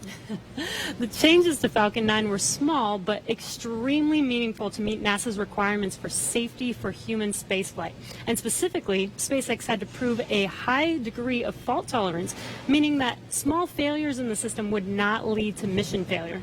Falcon 9 was already able to handle engine failure, but new emphasis was put on making sure that a failure throughout any phase of launch would not mean mission failure. And that's a really cool view on your screen with Bob and Doug getting out of their Teslas. That is amazing. And this goes down all the way to latches, control valves, electronics, and wiring, and so much more to keep them safe. All right, well, with the astronauts now on location at Pad 39A, Marie, Lauren, Leland, take us through the crew making their final steps towards that Dragon spacecraft. All right, thanks, Dan. That was really cool to see. We can see the Teslas on the screen there. They're going to stop for Bob and Doug to take a little nature break before they make their way up to the pad. And we're expecting it should be about T-minus 2 hours and 55 minutes, so just under 3 minutes from now, we should hear a formal announcement on the loops that the crew is on the pad. So we'll quiet down to listen for that when we get a little closer. But, Lauren, you didn't get a chance to mention while they were driving out there, they have a very cool playlist they had on the way out, right? Yeah, I remember Bob tweeting, what should I listen to on the way out? So here's what they chose. The first is AC/DC's Back in Black. I think he actually tweeted that one, or someone recommended it, which is super cool. And the reason being, they are back. Then they also listened to the elevator music from the Blues Brothers film, that song "Girl from Ipanema." And that one? I believe so. Yeah, got another career. That and meatball loving. But the sort of symbolizing the fact that they're waiting. And the third song was the Star Spangled Banner, the Army French horns version, for very obvious reasons, that one. Yeah, I got to set the mood, set the tone, right, Leland? You know all about that. Little meatball, you know. All good. Mm-hmm. And don't make me come over there, Lauren. So we're looking now at the Crew Dragon capsule on top of the Falcon 9 rocket, the impressive crew access arm. That's that black and white kind of hallway you see there. That's how the crew make their way over to Crew Dragon to climb inside. And that Falcon 9 rocket stands about 230 feet tall. The Crew Dragon trunk, from the bottom of the trunk to the top of the nose cone, that's another 27 feet on top of that. So here in just a couple of minutes, Bob and Doug are going to be making their way up in an elevator. They don't have to climb the whole way. It's just about 10 feet of stairs at the last leg of that trip. And lots of people are weighing in on social media. This person says it's happening, and I can't read the rest of it right now, but lots of people really getting pumped using the hashtag #LaunchAmerica online. Somebody says they're watching live now and wishing us a fantastic launch. So we certainly hope so. Last we heard was a 50-50 chance with the weather, so it's going to be exciting.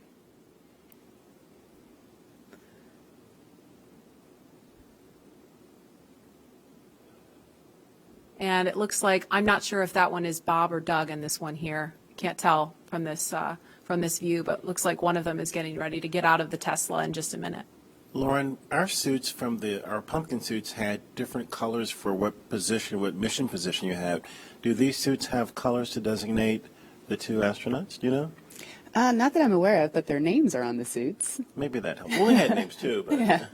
But I mean, if you're trying to find out what suit that you have, I guess it's only two of them, and it could be up to 7 astronauts, though, right? Dragon is capable of carrying 7, but for NASA missions, it's 4. It's just 4. Okay. Yes. There go those doors.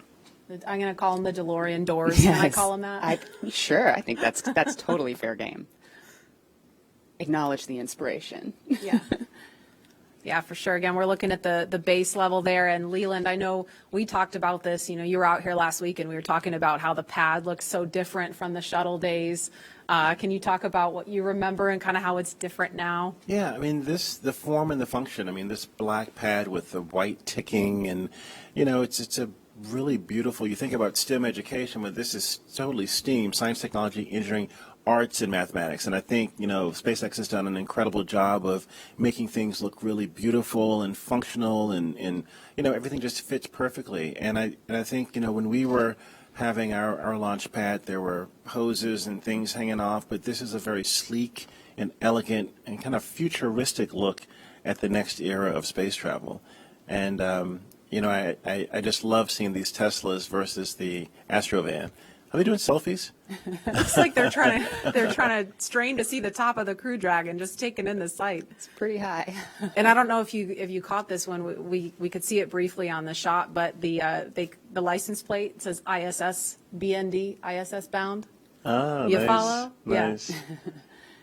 And hopefully they will be today. We just need the weather to say, I mean, it looks pretty nice right now, right? But I mean, obviously it's not just what the weather conditions are here. They've got to think about downrange in case of an abort, make sure it's okay for recovery if we get into a situation like that, which is unlikely. So this elevator is going to take them up to level 255. It's not 255 floors, but that's 255 feet. And from there, they'll take, once they get up there, and this elevator is pretty zippy, so they'll get up there pretty quickly, they'll get out, and they'll walk up another flight of stairs to level 265, and that's where they will greet the crew arm. And I don't know, well, obviously Leland's been in the elevator. Lauren, I'm pretty sure you've been out there too, but the first time I rode in the elevator, I was like, whoa, we're really moving in this. You pull some G's. A little bit of a jolt when it first goes. Yeah, you get used to it. And then the jolt is a little bit more extreme when you get in the rocket and take off. So. Just a little primer. It's a primer. The doors are opening.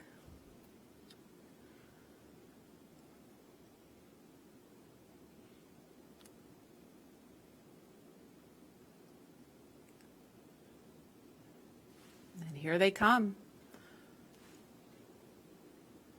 It's a beautiful view up there too of the, you know, all of the surroundings in Florida and this national wildlife retreat that we have here. But getting ready for the business at hand of getting in the rocket and heading to the cosmos.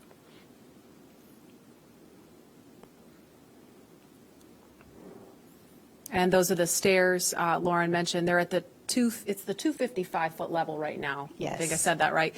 And now they're headed up the stairs to the 265-foot level. That's a level that will take them to where the crew access arm is in the white room. Yeah, that's the view right there that they're looking at. And Lauren, what are those chevrons, those white chevrons on the floor? Where do they lead to? Those are basically highlighting the exit path. So in the event that that anyone up there needed to get away ASAP, they follow those arrows to where escape baskets await them. There's 7 baskets, and they'll hop in there, and it's kind of like a zip line. They'll slide all the way down from that fixed service structure down to the ground, safe and away from the rocket. Great. And at the top right of your screen where you see them, there's actually a phone right up there next to the worm. There's the worm again, Leland. But there's I'm okay a phone. with that. I'm okay with that now. Okay. It really pops up there. Yeah, it's like it belongs there or something. It's funny, isn't it? Leland, tell us about the phone. What's the significance of the phone up there? Yeah, I mean, you can call family members that you maybe weren't able to come to the launch, and in this case, there are quite a few of them. But you know, it's a last minute to say goodbye and say that you're going to talk to them when you get to space. Absolutely. And again, they're just kind of taking in the sights before they go into the white room, and the pad team is there. You can see them. They're in black with the white numbers on their back. They're all members of the pad team. They're going to be helping them when they get into ingress. Actually, we're at T minus 2 hours and 50 minutes right now, at about T minus 2 hours and 35 minutes. So just under 15 minutes from now is when the astronauts will ingress. That's the term we use for climbing into Dragon. And of course, they will have the assistance of the suit techs and get buckled in. And so we want to head over to Hawthorne now for a preview of what's in store for not just Bob and Doug, but future space travelers.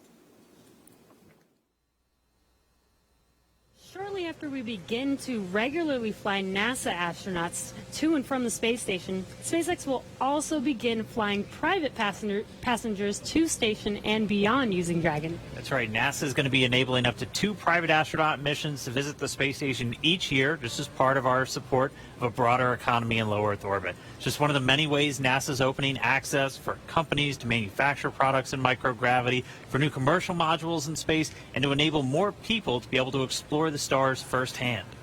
And the more people out there exploring the stars, the closer we get to becoming a multiplanetary species. Earlier, we showed you a first-hand look at where you would train if you were to fly with us on board Dragon. But now, let's take a peek inside of the spacecraft itself. When we wanted to take Dragon and make it human-rated, I think we took a different approach to spaceship design than has previously been done, because we wanted this to feel like a 21st century spaceship. We wanted it to inspire another generation of astronauts. Really, everything, when you look at Dragon, was driven by function. We took into account everything from the placement of all the cargo supplies to the light rail on the top, doubled as a handhold. Probably one of the biggest features of Dragon are the touch screens on the inside. We designed them not just to be very functional, but with a user experience in mind. It's very intuitive to know what we need to do at any given moment in time. When I think about comfort for the astronauts, it's really every aspect of how you could interact with the spaceship that comes to mind. We have 3 different seat sizes. We even go so far as molding the foam around the astronaut's body so that there's not any pressure points, and it's just generally a pleasurable journey to space. Dragon is a spaceship that's all about safety and reliability. We designed it to be 2 fault tolerant, which means that any 2 things could fail. So I could lose a flight computer and a thruster, and I could still bring the crew back home safely. We also added a launch escape system. If anything goes wrong on ascent, the crew can get away from Falcon and get picked up safely. I've worked on Dragon since 2012. When I see Dragon lift off, I think I'm going to feel a buildup of emotion of 8 years of working with some of the best engineers and technicians across the country that put their heart and mind into making this incredible moment happen for everybody. You guys have started on schedule.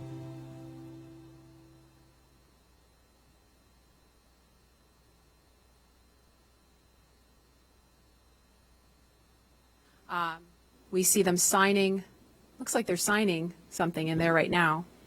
Yeah, we give them a black Sharpie to sign the white room. It's starting a new tradition. Yeah, we didn't do that. That's nice. That's awesome. It's a good tradition. Yeah. And while we were in the video, we saw Bob and Doug walk down the crew access arm. Leland, it's like that, futuristic look that you talked about. I mean, what did you think seeing that and how that kind of compare and contrast what that was like during shuttle? It's really beautiful, I think. I mean, back when I was flying on shuttle, everything looked, look at the thumbs up from Bob. He's getting excited. There's a few little photos at the end there.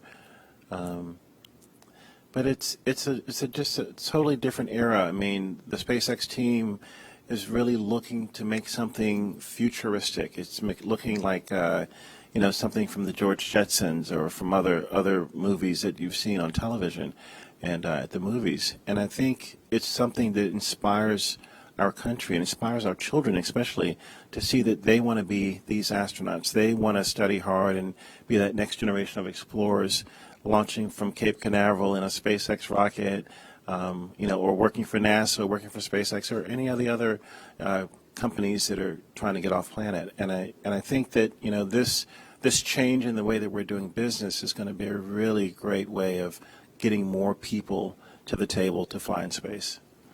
Yeah, that was really important to us. Dragon, we see it as a 21st century spaceship. It needs to look like a 21st century spaceship. It flies like a 21st century spaceship. So of course, the ground support equipment should look like it's from the same era. The suits do. Mm-hmm. All of that sort of future-facing technology and aesthetic is super important to us. Actually, right now, you can see that duct in the hands of member number 5 there. That is an ECS duct, or Environmental Control System duct. Once this original, who just went in? Was that Doug or Bob? think that was Doug. Okay. Doug That was just climbed Doug, in. yeah. That is awesome. He's ahead of schedule. Somebody tell him to climb back They out. are booking. It is great. He's ready. He's like Leland. We were joking earlier about it. We were going to have to buckle Leland into his seat here to keep him from running out there. Yeah, if we had stayed outside, I was going to swim across the moat and run over and get in the vehicle with Bob and Doug. All right, But now Bob's going in. yeah. This is great. So the suit technicians are helping the crew climb inside. They're holding back the hatch seals to protect the seals on the hatch, but also making sure that the crew doesn't hit their head or anything on the way in. Even though they have helmets, we still don't want that to happen. And, you know, they climbed in a couple minutes earlier than we expected them to, but you know, Lauren, that, you know, SpaceX has rehearsed this over and over and over again with Bob and Doug. And, you know, and I've heard them say, you know, well, we might be a little bit ahead of schedule if we're ready. It just gives them more time to check things out, you know? Yeah. So right now what the crew, the suit technicians are doing is they're strapping the crew's feet into these restraints that the boots sit inside of. They're then going to close those 5-point harnesses around them. I know, Leland, you talked about some of the harnessing that you had in the past with the shuttle. Yeah, I mean, this is such a more sleek design where there's one point to plug in to get cooling, communications, and everything. And, we had a 5-point harness. We, had these hoses and things all over the place. But I think this is a much more streamlined look into the future of space travel. And similar to what was going in the ONC building during the suit checkouts, that seat umbilical is going to connect to the right thigh of the spacesuit. There is a fluid module that is connected to the spacesuit, and that provides fresh cooling air and also nitrox for the leak checks that are going to come up later. But the audio system is also going through that umbilical. Mm-hmm. So while the crew is, or while the suit techs are getting the crew all buckled in, they're going to perform a comm check. And that's, again, similar to what was done at the ONC building, but this time the integrated two-way communications between the astronauts and the ground crew.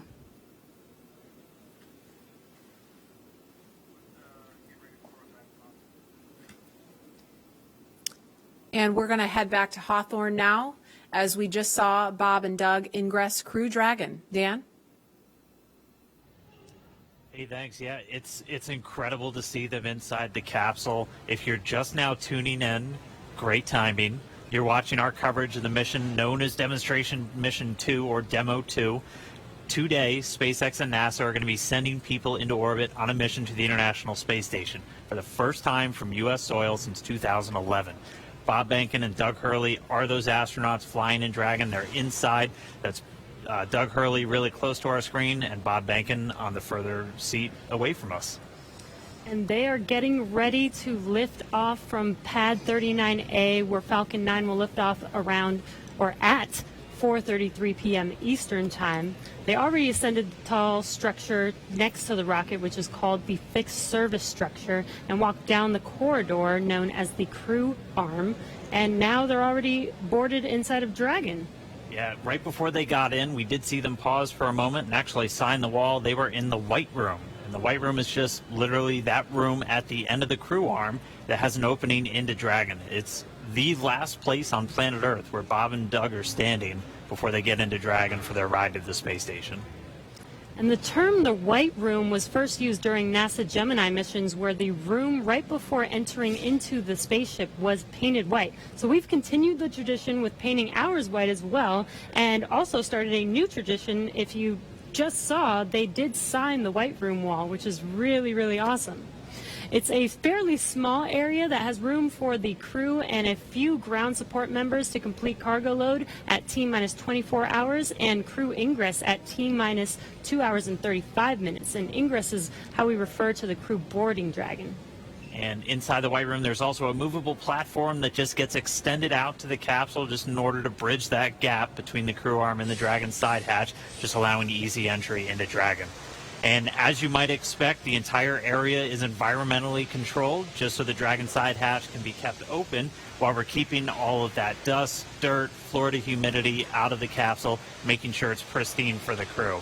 There's also a big seal that's inflated and compressed against the capsule right now just to help maintain that clean environment. The White Room also has lots of tools in order to open the side hatch, complete crew ingress as they're doing right now, and prepare for any contingency or emergency that may be encountered. And so as we just heard from Lauren and Marie and the team, they're getting into this capsule now. They're getting their seats connected to their suits via that umbilical. That's going to give them hardline connections into audio for their comm checks, which are going to be coming up shortly. And again, breathing gas and pressurized nitrox for those suit leak checks. So this will be the second time since getting suited up that they've done these leak checks. We're just kind of all about redundancy and constantly checking our systems as we continue to count down. But I mean, there they are. Right now, we're watching Bob and Doug getting into Dragon, getting strapped in. Before they connected their suits to the actual seats, they did something called a foreign object debris check, or a FOD check. And that just means that they actually get inspected for any substance or debris on their suit that could interfere with those systems on Dragon.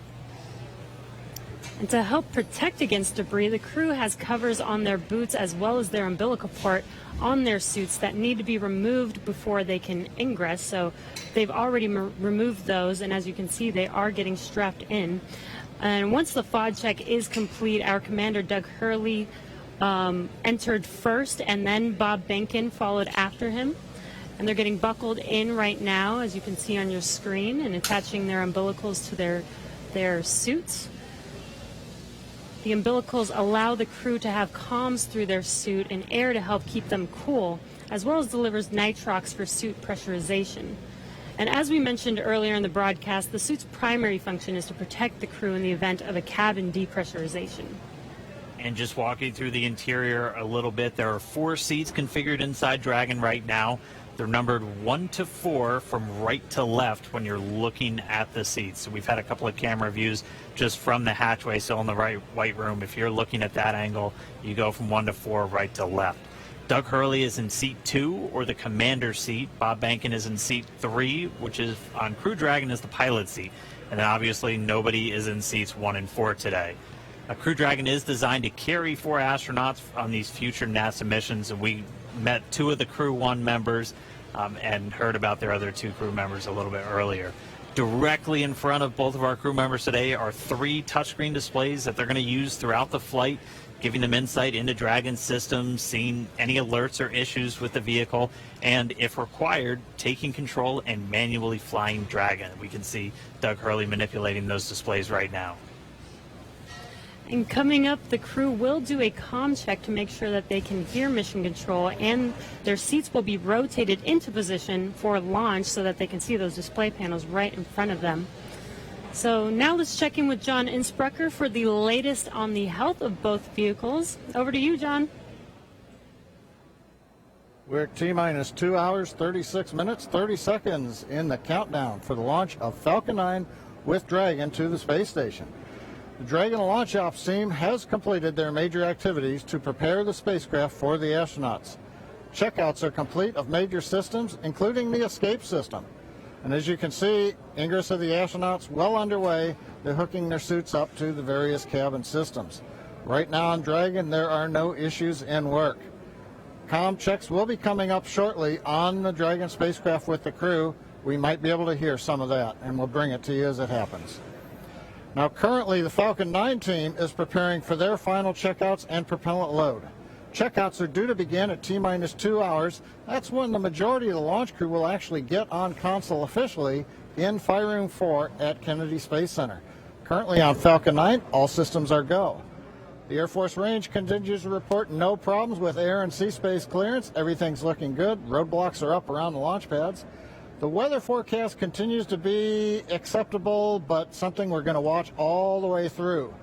We're not only looking at weather at the launch site, but we are looking around the world. We need to make sure conditions are acceptable if Dragon has to splash down in the Atlantic in case of an escape. We're also monitoring contingency splashdown locations if the crew had to come back to Earth before docking with the space station. Right now, those conditions are getting better as we go through the day. At the launch pad, things continue to be a 60% probability of violating the conditions, or 40% chance if you're an optimist of good weather. But right now, the clock is continuing to count down. All systems are go. We're just inside T-minus 2 hours, 35 minutes. All right, now as Bob and Doug finish their ingress procedures and get comfortable inside Dragon, we're going to continue to listen for those comms checks. They should be coming up in just a little bit. But right now, I'm joined now by SpaceX's Jessica Jensen and Lars Blackmore just to discuss a little bit more about what make Dragon and Falcon 9 a 21st century launch vehicle. So first off, thank you so much for joining me today. Jessica, I'll start with you. Yeah. Walk me through kind of Dragon's life history and how we got to where we are today. Sure. So Dragon was designed from scratch 12 years ago by SpaceX. It was designed to carry cargo to and from the International Space Station. And what that means is 12 years ago wasn't that long ago. So we got to use state-of-the-art materials, state-of-the-art, computer processors. So really, Dragon, to start off with, is already a modern advanced spacecraft. But then there's two other parts of it also that really led to commercial crew. One part of it was that we actually were able to man-rate Cargo Dragon while it's in the vicinity of the space station and attached to the space station. So that was a huge learning curve for crew. We human-rated a spacecraft for a portion of the mission, and then for crew, you just have to obviously expand it for the whole mission. And then the last part was Cargo Dragon has been this amazing test bed for commercial crew. And what that means is we were able to test out like heat shield materials and parachute materials on Cargo Dragon before they ever flew on Crew Dragon. Very cool. And that's just one part of the equation. Lars, walk us through, again, just the flight history of Falcon 9 from the humble beginnings to where we are today. Well, Falcon 9 first flew almost 10 years ago today. And even though the first version of that rocket couldn't carry humans, the fundamental design was made with that goal in mind. Over the course of 87 launches, we've steadily improved the rocket so that now it has twice the payload to orbit that we started out with. We can land and reuse the first stage and the fairing, and most importantly for today, we have the reliability that we need for humans. Now, what's interesting is that reliability has come from steady upgrades and almost a decade of flight experience. But it's actually quite hard to prove reliability. This is something that the commercial airline industry has been grappling with for decades. And just like them, we rely on lots and lots of testing. So, for instance, if you take the Merlin 1D engine, that has to fly for about 6 minutes continuously to get to orbit. We took one of those and ran it for more than 250 minutes to get the statistical proof of reliability that we need. So it's that testing and lots of analysis that gives us and NASA the confidence that Falcon is ready to fly humans for the first time. And obviously a lot of additional upgrades, a lot of additional testing had to go just to make sure that both of these vehicles were human rated. So walk us through some of the specific upgrades to Dragon to meet that criteria. Yep. So the first one's pretty obvious. We had a Cargo Dragon. It has lots of cargo cubbies, so we took all of those out, replaced it with astronaut seats, crew displays, and crew controls. But one thing that people may not know is on Cargo Dragon, we've actually been flying mice to and from the International Space Station for years. And what that meant was we had to design an environmental control and life support system for Dragon years ago. It provides oxygen, it scrubs carbon dioxide, and among other things, it controls temperature and relative humidity. So even though that was done on a smaller scale for mice, it was a learning curve on how to help man-rate a spacecraft when you have to do it for humans. And then, Lars, same question. What kind of specific upgrades had to go into it to certify Falcon 9 for this day? Well, I already mentioned the reliability upgrades. One upgrade that I think is particularly interesting is the launch abort trigger. So people probably know that Dragon has the ability in mid-flight to separate from Falcon and boost the astronauts away to safety in the case that there's some kind of emergency. And that could be triggered by the astronauts or by the ground crew. What people may not know is that Falcon itself has the ability to cause that trigger. And it will do that entirely autonomously using algorithms, software, and sensors. And that's particularly important in the case of a time-critical fault where aborting quickly means aborting safely. And in some cases, Falcon can do this quicker than 0.3 of a second, so much faster than a human. And Lars, I'm going to pause right there for a sec. We're getting some comm from the crew.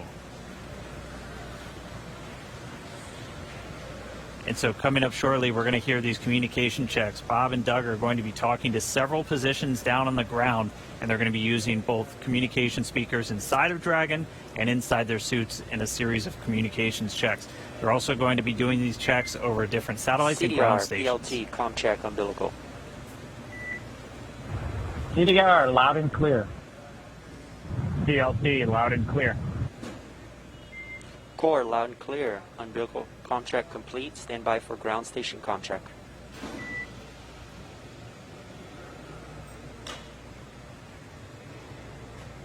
And you'll hear him referred to CDR as Doug Hurley. That's the commander. PLT pilot. That's Bob Behnken.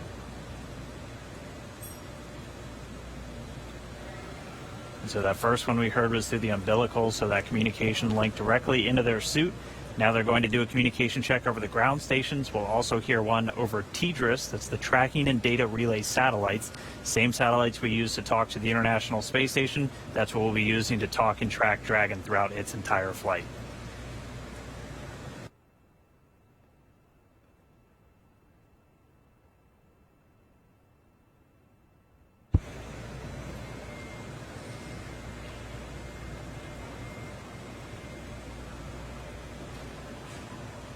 So again, just waiting for a moment for the teams to continue configuring everything. They're going to do these ground checkouts now, and you're going to be hearing them talk directly to the core. It's the crew operations responsible engineer. That's essentially the Capcom if you followed NASA missions in the past.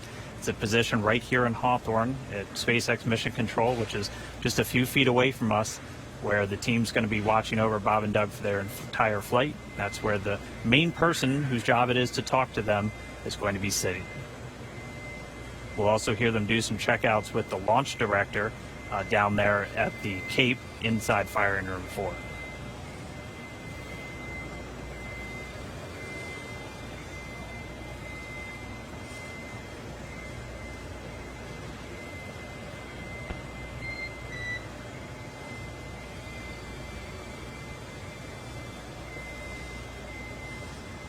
And you'll be hearing those very characteristic beeps. Dragon SpaceX contract. SpaceX Dragon, weak but readable. Copy. We have you the same. Stand by. We're still configuring for ground station contract. Dragon copy.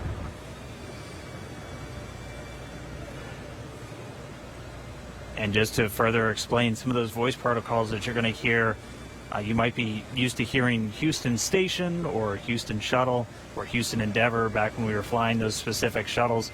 You're going to hear SpaceX Dragon. That's the SpaceX team calling the Dragon team on orbit. And then Bob and Doug will be able to respond. And so they're going to continue to configure. We'll get these ground station checkouts momentarily. And just a reminder, you're going to hear that very unique beeping sound. That's called a quindar, and that's been something that's been used throughout space-to-ground or air-to-ground communications throughout spaceflight history, and that's really just for teams who are in mission control or supporting the launch. Know when you hear that sound, it's time to listen. Dragon SpaceX com check, ground station. Dragon has a loud and clear, much better, Jay. And core, loud and clear. Ground station com check complete. Stand by for TDRS com check.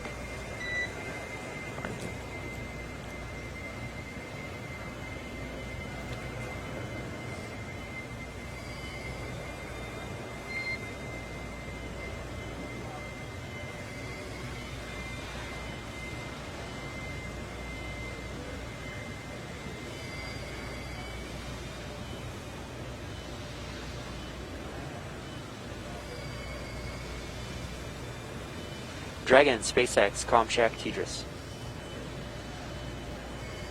SpaceX Dragon, loud and clear. Core, loud and clear. TDRS com check complete. Stand by for checks with MD, LV in the launch configuration. Dragon, MD on countdown 1, com check.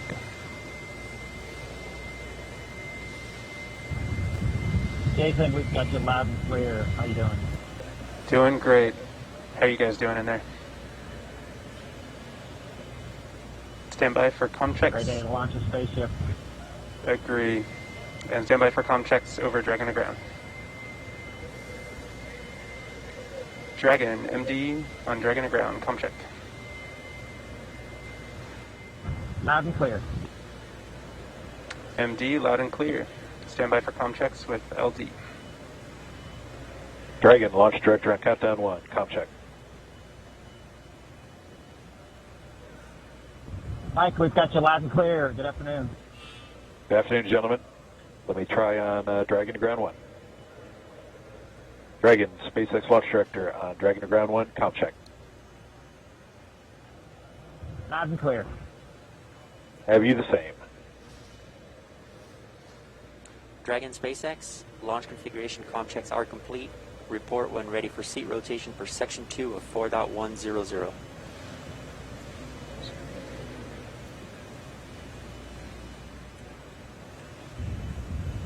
SpaceX Dragon, we're ready for seat rotation.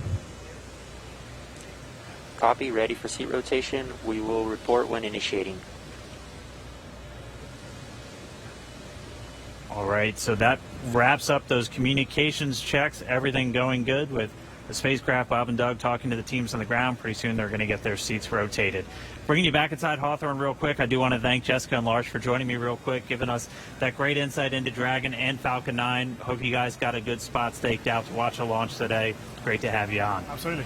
All right. Excited. So we're going to throw it now down to Gary Jordan at Mission Control Houston, who I know is also following along. Over to you, Gary. Thanks, Dan. Great to hear good checks from Bob and Doug in the Dragon vehicle. Here in Mission Control Houston, Flight Director Zeb Scoville has pulled space station flight controllers, and all systems are go for launch. Essentially, the station is prepared for Dragon to arrive 19 hours after launch. Flight controllers here will continue to monitor the countdown, but really it's up to the teams in Kennedy and Hawthorne to get us to liftoff at this point. So we want to hear your comments as we continue to count down to launch. So let's go to the social desk now. Tahira.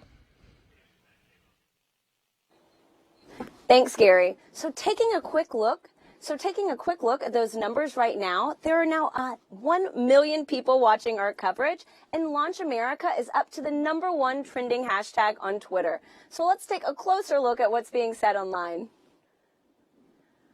Okay, so right now we have Art Alexandria, and it looks like she's got a personal self-portrait, cosmic for sure, in her NASA flight suit. And guys, this is what I'm loving seeing online with this hashtag, is how everyone around the nation is making this launch uniquely theirs. And I want to point out one line in her post that says, "I believe that no matter how far the future is, we are on our way towards it." And guys, I couldn't have said it better myself. That's what today represents. Let's take another look. Oh my goodness. Okay, so right now we have Jessica with her space pup getting ready for liftoff. And guys, I'm not going to lie, we love to see it. So please, if you have any space pets, comment using hashtag LaunchAmerica. As you can see, everybody is thrilled to be a part of this launch today. And I know of one special guest in particular. I'm so pleased to welcome Diana Cohort of Physics Girl. Diana, I hear you have a burning question for Mission Control, so go for it. Hi, Tahira. Thank you so much for including me on this incredibly special day. I'm Diana from the YouTube channel Physics Girl, and I've always been so fascinated by space and especially space exploration because we bring together so many people for such a complicated task to send a rocket up into space. So my question is along the lines of what goes into a mission like that? What we all know, I think we're familiar with how much preparation and training astronauts have to do, but preparing for a mission like this and maybe preparing in the future for a mission to the moon or to Mars, what kinds of things does the whole team have to do in order to prepare to launch a rocket? So Diana, that is such a great question because, I mean, sometimes I think it does get overlooked what all goes into making a moment like this happen. So Gary, what has the team there in Mission Control been doing to prepare for this historic launch? Thanks, Tahira. And Diana, that's a fantastic question. Really, the operations here are not just starting today. There has been a lot of training and a lot of simulations that have been going into preparing for this moment. Really preparing and getting everyone familiarized with every step of the mission, from launch all the way through docking, and throwing different scenarios at them just in case something were to happen. Every flight controller you see behind me will be prepared to respond effectively. Now, I do want to make a shout out that it's not just the flight controllers here in Mission Control Houston that have dedicated so much time into this launch. In fact, I've been talking to Zeb Scoville, the flight director here in Mission Control Houston, who said that even before he was a flight director back in 2014, they were working on some of the operations for commercial crew missions. But really, this team expands across the country. You've already seen a lot of people working in Hawthorne, in Florida, in Houston, and really it takes an integrated and dedicated team to make a mission like this possible. Diana, thank you so much for the question. And really thanks to everyone sending in questions and for sharing in this historic mission today. Remember, as you're posting, to use the hashtag #LaunchAmerica. I do want to make a shout out to the flight controllers here in Mission Control Houston. In fact, some traditional flowers have been sent to Mission Control Houston. This dates even back before the shuttle days for every mission to dedicate it to the operations and the controllers here who are working so closely and are integrated in every part of the mission. But now let's head over to Hawthorne for the latest status on the crew and on Dragon. Dan. All right, thank you, Gary. As you can see, Bob and Doug in a little bit different position now. Their suits have been rotated to the launch position. So this just puts their backs a little bit more horizontal with the ground itself, or parallel with the ground itself, and places those displays directly in front of them. We've also already moved into suit leak checks, so this is the second time they've had these leak checks done in their suit. So pressurized nitrox now flowing into those launch and entry suits that they're going to be wearing throughout the dynamic phases of this mission.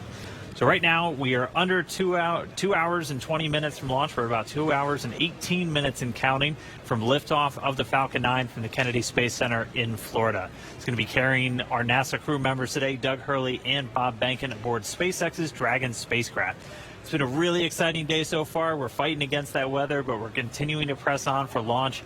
The crew has been up since about 6 a.m. as they prepare to head to the International Space Station for part of this Demo 2 mission for NASA. Yeah, and as you can see on your screen, it looks like they're just waiting and getting ready for this mission today. It's been such an exciting day so far. Again, as Dan said, their seats are rotated into launch position so that they can see those screens that you see there on the left side right in front of them. Their suit leak checks have been complete. Their comm checks are complete. So let's throw it over to Lauren in KSC. All right. So Dragon hatch close is expected at T-1 hour and 55 minutes, and we are just pretty close to that. It's getting really, really close. So this is one of the final key visual milestones on that timeline to liftoff, the closure of that hatch and locking Bob and Doug inside. Now, we have a couple of special guests joining us with Daryl at the OSB-2 viewing location. That's NASA Administrator Jim Bridenstine and SpaceX Chief Engineer Elon Musk. Daryl? That's right, Lauren. We're here on the 5th floor. We were supposed to be outside on the balcony overlooking pad 39A, but we have come indoors due to the weather. But we are here with two titans of space. And though it might look like this is a reunion of a 90s boy band, it is not. We are socially distanced for good reason. But we are here to talk about space. And I want to thank you both and tell you both it's a privilege and honor to be with you today. We're going to start off with you, Jim, and ask you a couple questions here. I want to ask you, first of all, it's been almost 3 years that you were sworn in as NASA Administrator, and you knew from the very first day that you would be right here at the Kennedy Space Center in this moment when a commercial partner was ready to launch. Tell me what it's like to be leading NASA at this very moment. So I want to be clear. I did not know that when I got sworn in. I will tell you, a lot of folks said it couldn't be done. But of course, as soon as I got the job, Elon and I have had a number of conversations. Elon committed that this was something that SpaceX could achieve. We've had challenges. We've had setbacks. We've seen catastrophic losses of capsules and challenges with parachutes. What's that? On the ground, uncrewed. I want to be really clear. Tests, but that's what's unique about SpaceX. SpaceX can do things that NASA historically has not done. They test, they fail, they fix, they fly, they test, they fail, they fix, they fly, until the point where we are today, where not only is SpaceX comfortable, but NASA is comfortable. We are ready to go. But if you would have told me even 2 years ago we'd be right here, I might have even been questioning it then. But this is a monumental achievement. It's a Herculean task by the SpaceX team, which we're very grateful for, and also by the NASA team that has been working hand in glove with them to get to this point. And it's good we have Jim and Elon both here to fact check each other, so that's good. Thank you for that. Elon, in 2002, when you started SpaceX, many in the aerospace industry didn't take SpaceX seriously. You remember what that felt like. Yet here you are, you just sent 2 astronauts in a car made by your car company to launch pad 39A with a spacecraft made by your space company. And now they're launching the International Space Station. So I'm wondering for you, in this moment, do you just pinch yourself thinking, is this really happening? This is a dream come true, I think, for me and everyone at SpaceX. This is not something that I ever thought would actually happen. So when starting SpaceX in 2002, I really did not think this day would occur. I expected 90% chance we'd fail to even get to low Earth orbit with a small rocket.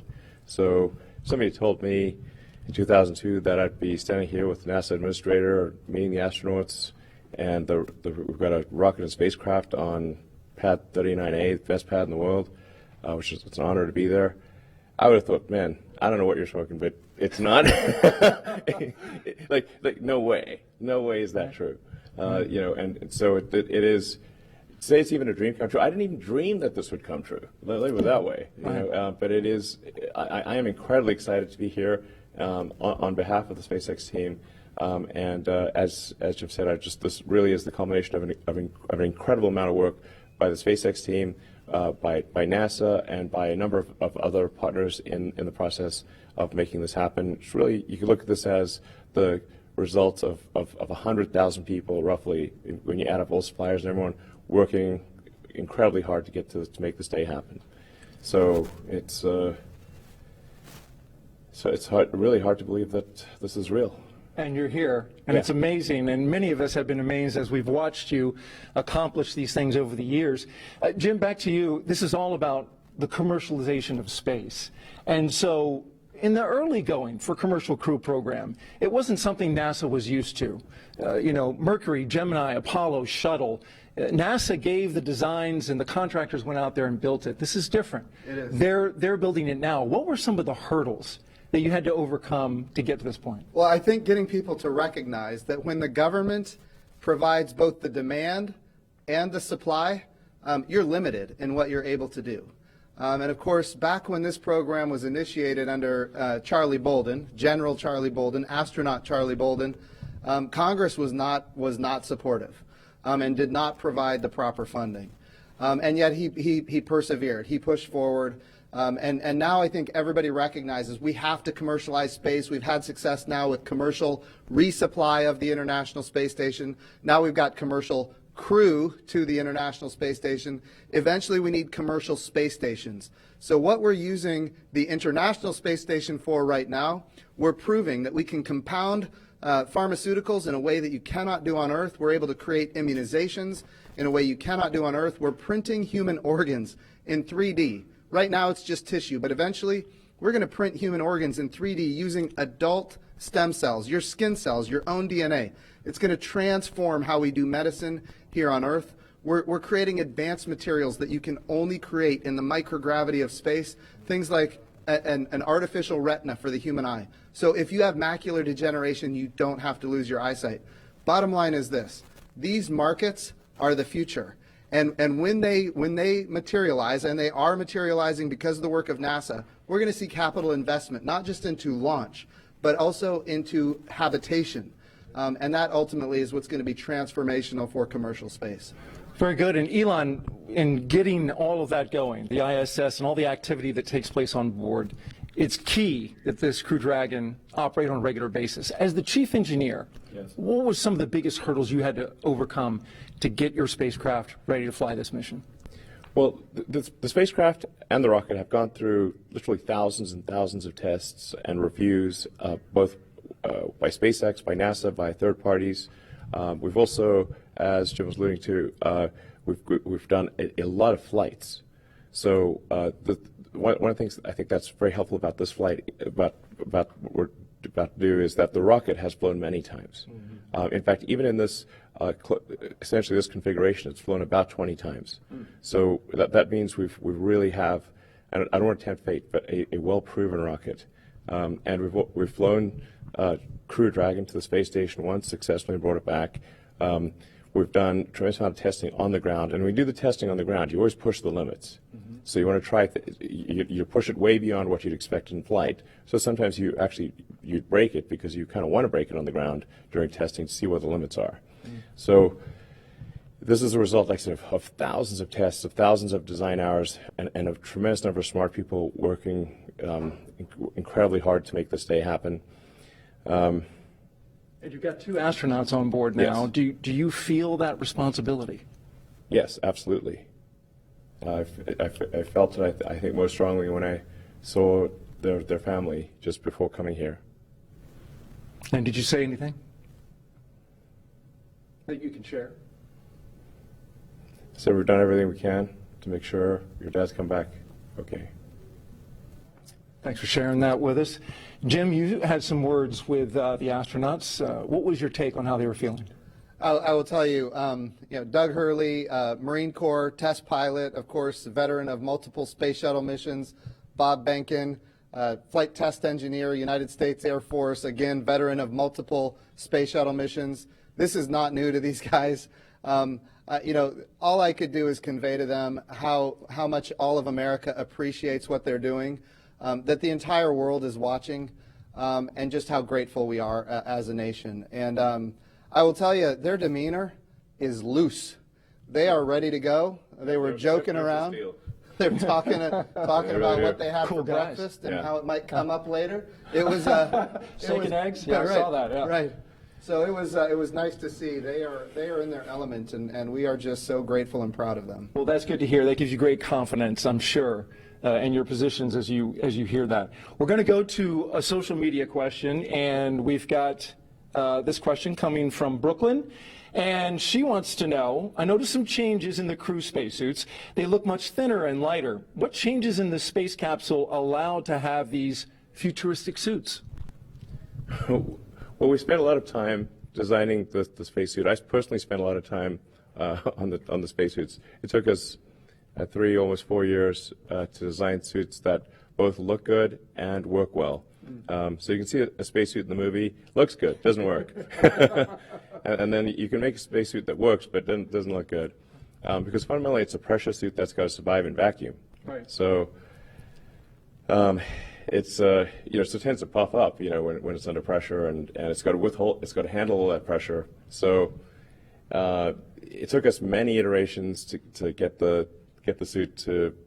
We really wanted to look great. Fundamentally, what it's about is like we want to inspire kids to say that one day they want to wear that uniform. They want to wear that spacesuit, and get them fired up about, I want to be an astronaut. I want to work on aerospace engineering. I want to advance space flight. And I think what today is about is reigniting the dream of space, and getting people fired up about the future and excited. It's just one of those things that I think everyone. From all walks of life, from all parts of the political spectrum in the United States and elsewhere, should be really excited that this is a thing that is made by humans, for humans, and it's just a great, exciting, inspiring day, and it's one of those things that makes you glad to wake up in the morning. Yeah. Functional and inspiring. And there's one on a model right over there, and you got me so excited. I might run over there and put that thing on, Elon. Yeah. They're custom tailored, by the way. I think you won't fit in that one, but we could make one that you would fit in. Well, I appreciate you. I appreciate you saying that. Yeah, because I'm 6'8", so you have to do a lot of sewing. Well, and the Dragon spacecraft can take someone who's 6'8". My size. Yes. This commercial thing, I'm getting excited. Yes. Yeah. I'm ready to fly, Jim. Yeah. Sir. We've got another social media question we're going to ask. Ashton J. wants to know, how do you think that launching astronauts on American soil for the first time since 2011 will revolutionize future missions? Yeah, so what we're doing here is unlike anything we've ever done before. We are not purchasing, owning, and operating the hardware. We are turning to commercial industry. And going back to the spacesuits, it's the same for the capsule, it's the same for the rocket. We did not tell industry what to build. we gave them top-level requirements. We said, here's the requirement for payload. Here's the requirement for safety. And then we let the innovators, commercial industry, American commercial industry, innovate. And they came up with solutions that had never been dreamed of before. And that's the success of this program. So we're really revolutionizing how we do spaceflight. And I really think when we look into the future, we're going to see these models of doing business with public-private partnerships apply not just to low Earth orbit, which is what we're doing today, but we're taking this model to the moon and even on to Mars. And I hear something about Tom Cruise shooting a movie at the International Space Station. Is that right? I'll tell you what I told Elon just yesterday, and that is this. People ask me about Tom Cruise all the time now, and the answer is yes. We would love Tom Cruise to fly to the International Space Station and make a movie. I'm all for that, and we're going to do what we can to make that happen. But you should know this. There was a day when I was in elementary school and I saw the movie Top Gun. And from that day, I knew that I was going to be a Navy pilot. It's just the way it was. The goal here, and this is what we're doing today. Exactly. And Elon is all about this. Get the kids fired up about wanting to wear that spacesuit. That's exactly. Wanting to fly that, go to orbit, go to the moon, go to Mars, reigniting the dream of space, and just getting, people of all walks of life, young and old, excited about the future. Excited. I think anyone who has within them the spirit of exploration should love what's going on today. And if we can get Tom Cruise to inspire an elementary kid to join the Navy and be a pilot, why can't we get Tom Cruise to inspire the next Elon Musk? That's what we need. We need a new generation of many Elon Musks, and that's what this launch is about today. I want to say, speaking of this inspiration piece, it's not by chance that we have the Secretary of Education of the United States of America here. This is all about the next generation. If we have great success in our generation, it's not enough. It has to continue. The challenge with the Apollo program is that it ended. What we're doing now is sustainable, and that's why we have the public-private partnerships and commercial capabilities that are coming online. Very good. And the good news for Tom Cruise is he does a lot of his own stunts. Yeah. So in zero gravity, he should get hurt a lot less. I think it's going to be super cool. Yeah. And as Joe said, it's like this is going to, you want to capture the public imagination, have them see cool things happening in real orbit, real space stations. It's like, I think I'd want to watch that movie. Yeah. And it's like I said, I think it was like this is really just the beginning, because we want to go from low Earth orbit, we want to go back to the moon, and the moon to stay, have a moon base like Moon Base Alpha, and have build a city on Mars and be a spacefaring civilization out there among the stars. This is a super exciting future that I think that's the kind of thing where you're like, can't wait for it to happen. If you can't get excited after listening to you guys, I'd say you need to have your pulse checked. Yeah. Elon Musk, SpaceX CEO and Chief Engineer, thank you very much. Thank you. Jim Bridenstine, we appreciate you leading NASA in this time, Administrator for the agency. And we're going to send it back to Marie. All right, thanks a lot, Daryl. We saw in the meantime, while that interview was going on, the hatch actually closed. So that happened a few minutes earlier than we expected to. Our timeline has that happening at T-minus an hour and 55 minutes. So a few minutes ahead of schedule right now with hatch closed. And you can see the pad teams there just working on things now. Yeah, right now it looks like what they're doing is, what are they doing? So they perform a leak check. There's a mechanism there called a side hatch mechanism. That is what actually closes the hatch and seals it. And what we'll do is perform a leak check on that for a few minutes to make sure that that's nice and tight, that those O-rings are sealed really, really well. And after that, we will install the, you can see the leak check ground support equipment there in the technician's hands there. And while we're watching this, Leland, I mean, we just heard them talk a lot about inspiring the next generation. And you're a man of many talents. I know after your flights yourself, you used to have the head of NASA education. I mean, what did that stir up in you? Marie, what Elon said about reigniting the dream of space is so important, that we get our young kids thinking about themselves being in these seats. And when I first became an astronaut in 1998, I was riding on the back of a fire truck celebrating John Glenn's return to flight on a space shuttle. And I saw these two little kids. They had on orange pumpkin suits. And when their dad turned them around to look at me on the fire truck. And it was almost as though when they saw my face, they started launching into space with rocket fuel because they were inspired, because they saw someone who looked like them. And I think that if we can reignite this dream, through SpaceX's launch, through the partnership with NASA, we can get so many more kids to believe in themselves and know that they can be just like Doug and Bob flying on the SpaceX Dragon. Absolutely. I mean, it's really just breathtaking to see them there in their suits now and looking at the screens in front of them. Lauren, I know we've talked a lot about the spacecraft. We've heard about that, but for folks that maybe are just tuning in, what are they looking at in front of them now? Yeah, so they have 3 different touch screens in front of them. Overall, that whole assembly there is called the control panel. So you'll have those 3 LCD touch screens in front of them where they have the displays are showing them details on the vehicle's pressure, its temperature. There's audio control. That center screen has the procedures that they're going through today on day of launch. You can also see the vehicle's attitude. You can see its velocity, its apogee, its perigee, its inclination, details on the status of the hatch, the thermal control system loops, basically all the cool stuff that helps them have situational awareness of the vehicle. That's displayed on those displays. Additionally, there are some actual buttons on that button panel that you see down below. And some of the things that allow them to do is if the crew ever needed to do any sort of manual overrides like that right in the middle, right underneath that center LCD screen, that's the crew's ability to initiate an abort. It's called an abort handle, and it's right in the middle where both crew members could use it if they needed to. And the audio controls are also on those button panels. When they're not in their suits, there's actually speakers that are coming off of the control panel that allow them to hear mission control, hear the core, hear ISS when they're not in their suits where the audio systems are integrated into that. And we see them using the touch screens now. Leland, what's your take on this? Because this has got to look totally different from what you were looking at during shuttle. Touch screens. We had these displays and these buttons, and it was one of those moments when I'm looking at this now when I had knee boards that had procedures and things on there, and the procedures are now all run in that middle screen, and the malfunctions and the things that you do to mitigate problems with the vehicle if something happens, it's all controlled right there with the 2 of them. And so it's a radical departure from what we did with the shuttle, but it's again ushering in this new era of space travel. For post-ingress brief and a check on how that suit air feels about now. And we're going to listen now for an announcement about hatch closer. Copy. Well, today we are not tracking any issues on Dragon and F9 currently. For a weather update, the weather line that is overhead, which is what you saw when you were ingressing, is now moving offshore.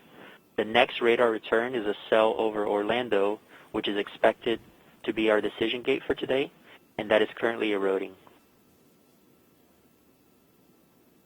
That's good news. Thank you. Copy. And then one additional item, the Cabo, the orbit site, remains as briefed, so no change there. But I do want to make you aware that that is slightly west of Cabo for go weather. So you just want to target the longitude if needed. Okay, Dragon copy, slightly west. We'll target the longitude, and the suit air has cooled off, so we appreciate that as well. Copy, outstanding. Let us know if you have any questions, and we'll keep you posted as the closeout team completes the leak check. Dragon copy.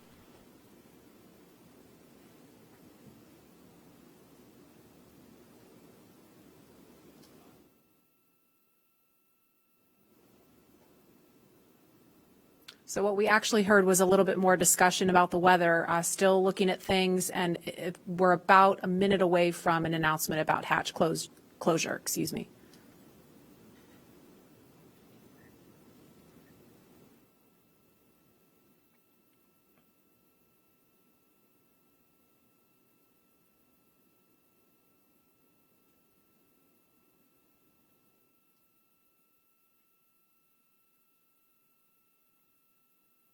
If you're just joining us, we're at T-minus 1 hour, 55 minutes and counting, and we're expecting an announcement to confirm hatch closure in just a few seconds.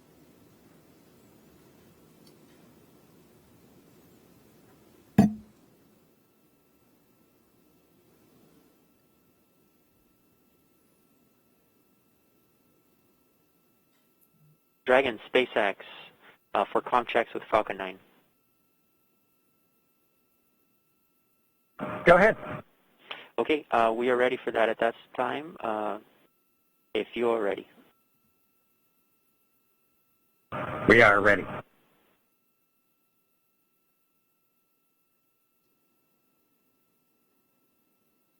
All stations up on countdown net for section 54.49, F9 responsible engineer communication check with the crew.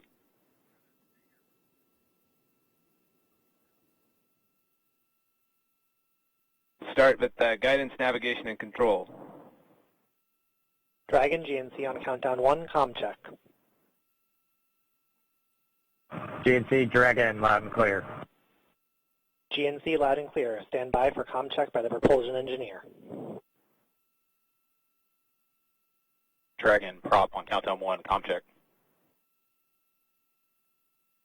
Prop Dragon, loud and clear. Prop, loud and clear. Stand by for comm check with the avionics engineer. Dragon, avionics on countdown 1, comm check. Avionics Dragon, we have good loud and clear.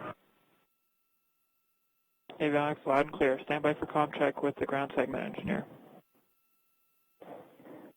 Dragon, ground segment on countdown 1, comm check.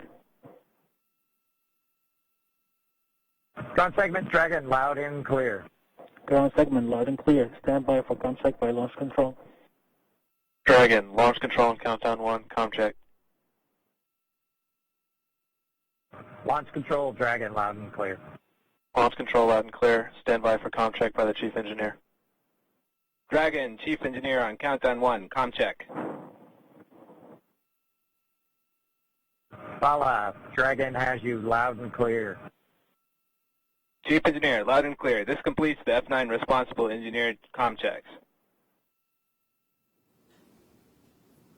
Dragon, chief engineer on Dragon to ground.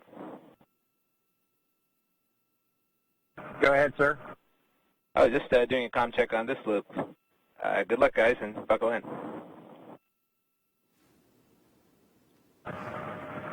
Thanks to you and the F9 team, Bala. We really appreciate it. Thank you. Thanks, Bala.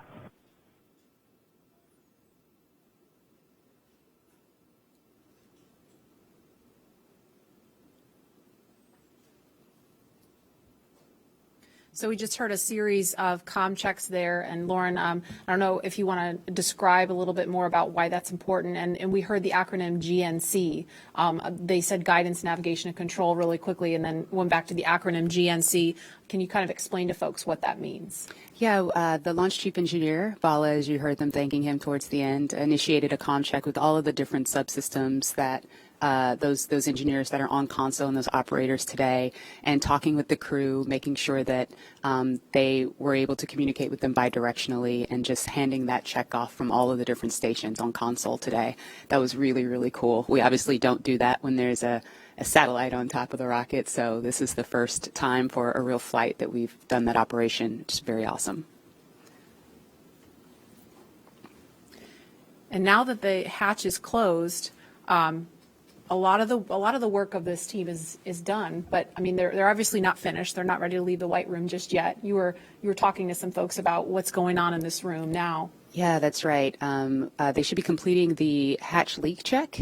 That's you sort of pressurize that area between, there's two O-rings that are there, and we want to pressurize that area, see if it holds pressure. It's a very, very sensitive test, very high criteria for passing. And so once that leak check is shown to be okay, and that the capsule or that those O-rings are able to hold pressure, what the team will do is they'll go back into that area, into that access panel, and install what we call the SPEP, which is the side pressure equalization plug.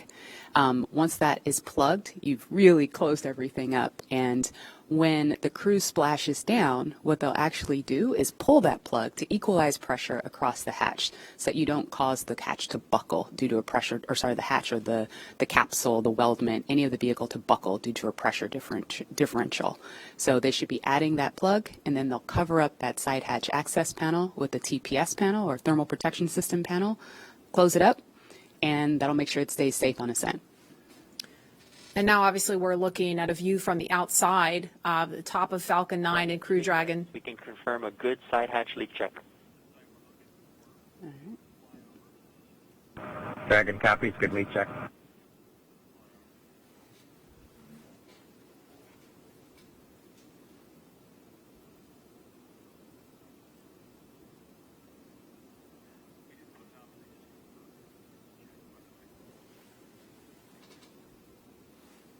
And we just heard confirmation of a good leak check.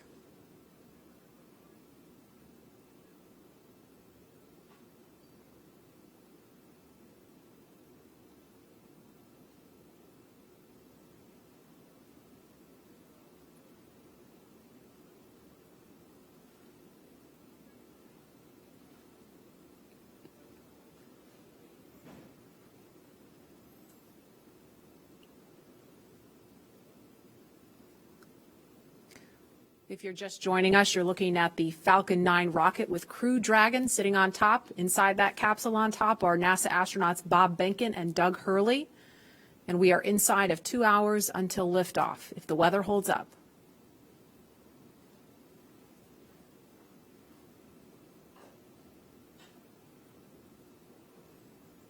There's another stunning aerial view of the crew access arm extended out towards Crew Dragon. That is the final path that the astronauts took to climb aboard Dragon before they strapped into their seats and the hatch closed.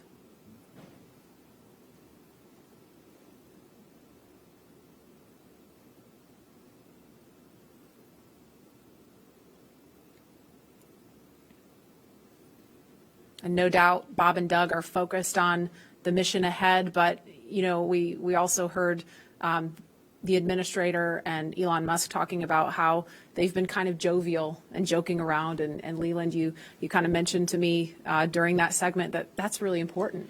It really is, Marie. When we were in the vehicle, after we got to this point when the hatch was closed, we were all going back to those moments of our training, you know, when we were going through, you know, ascent and entry training on the shuttle and just different phases of flight that we would be going through.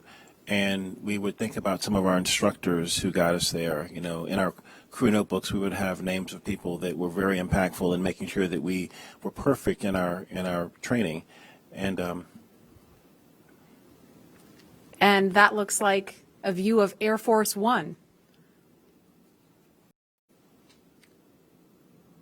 Flying near Launch Pad 39A for a special guest to have a special view of the astronauts on the launch pad.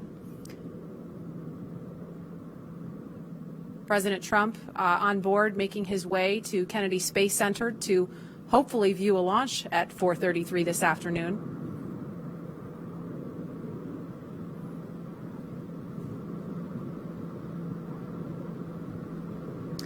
And there they are in view of the launch pad, so no doubt he's looking at the window, looking out the window at Bob and Doug on the pad. That's got to be an amazing sight to see from on board Air Force One.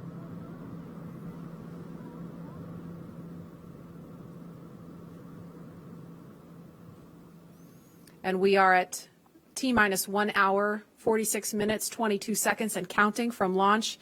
And guys, the last time we actually did a little bit of research when we found out that the president was coming. The last president to witness a launch from here at Kennedy Space Center was Bill Clinton. That was back in October 1998 for STS-95. So it's been a minute.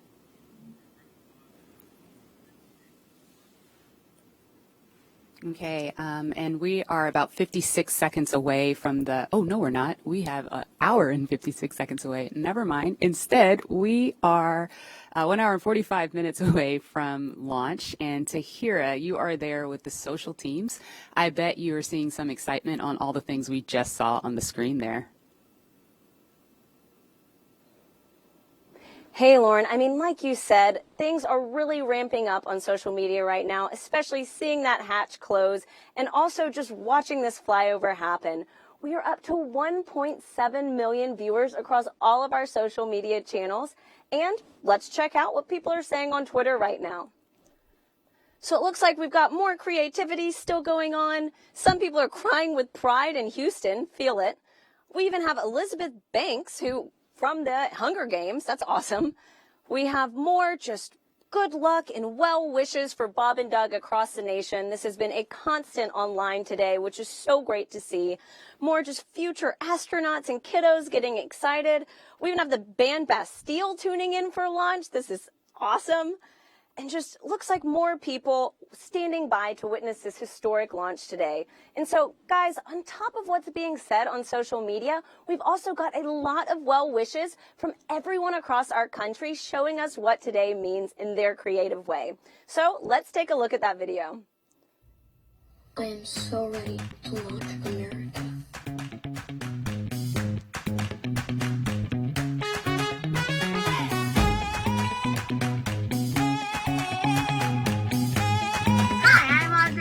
I built this Behnken soda rocket, and I'm gonna launch it.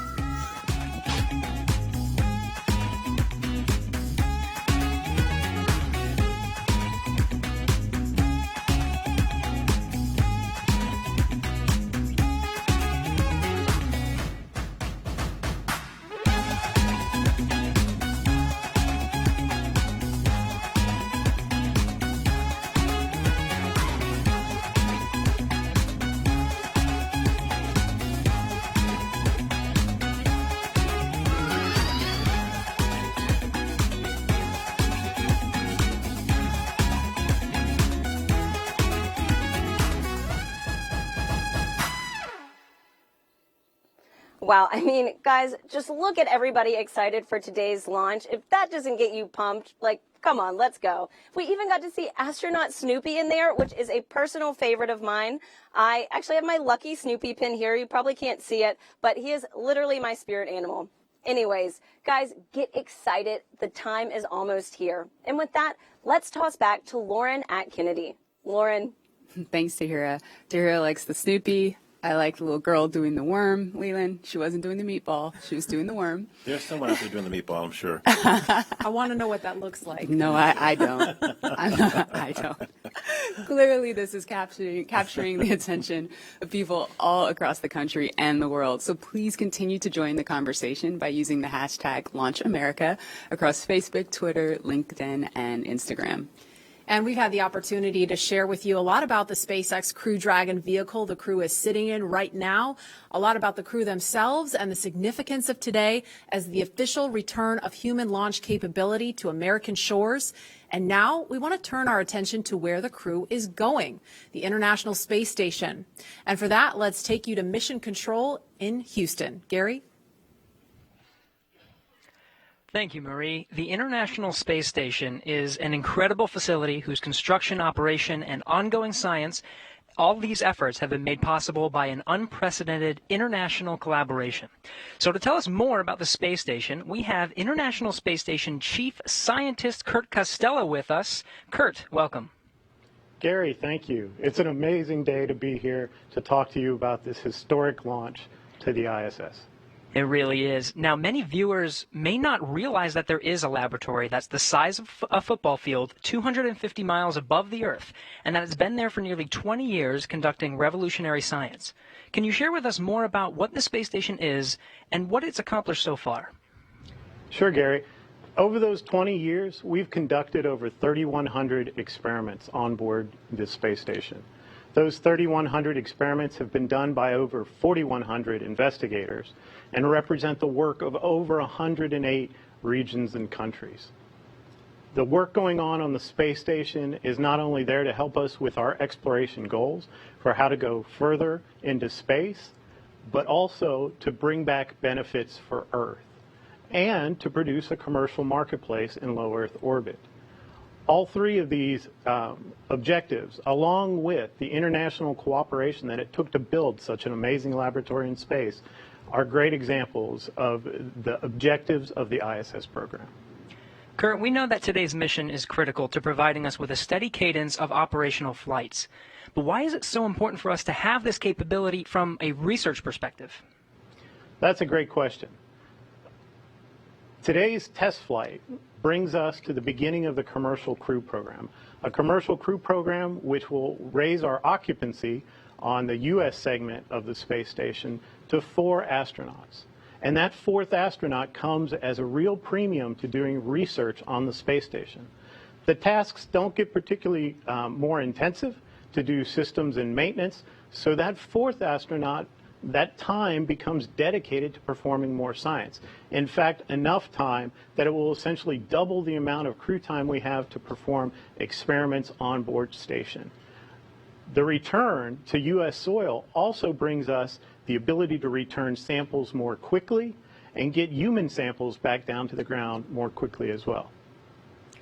Kurt, you're talking about all this great research, you're talking about scientific experiments, but what would you say to someone who's watching this and thinking, this isn't relevant to me, I'm never going to space, I don't do science? What do you say to those people?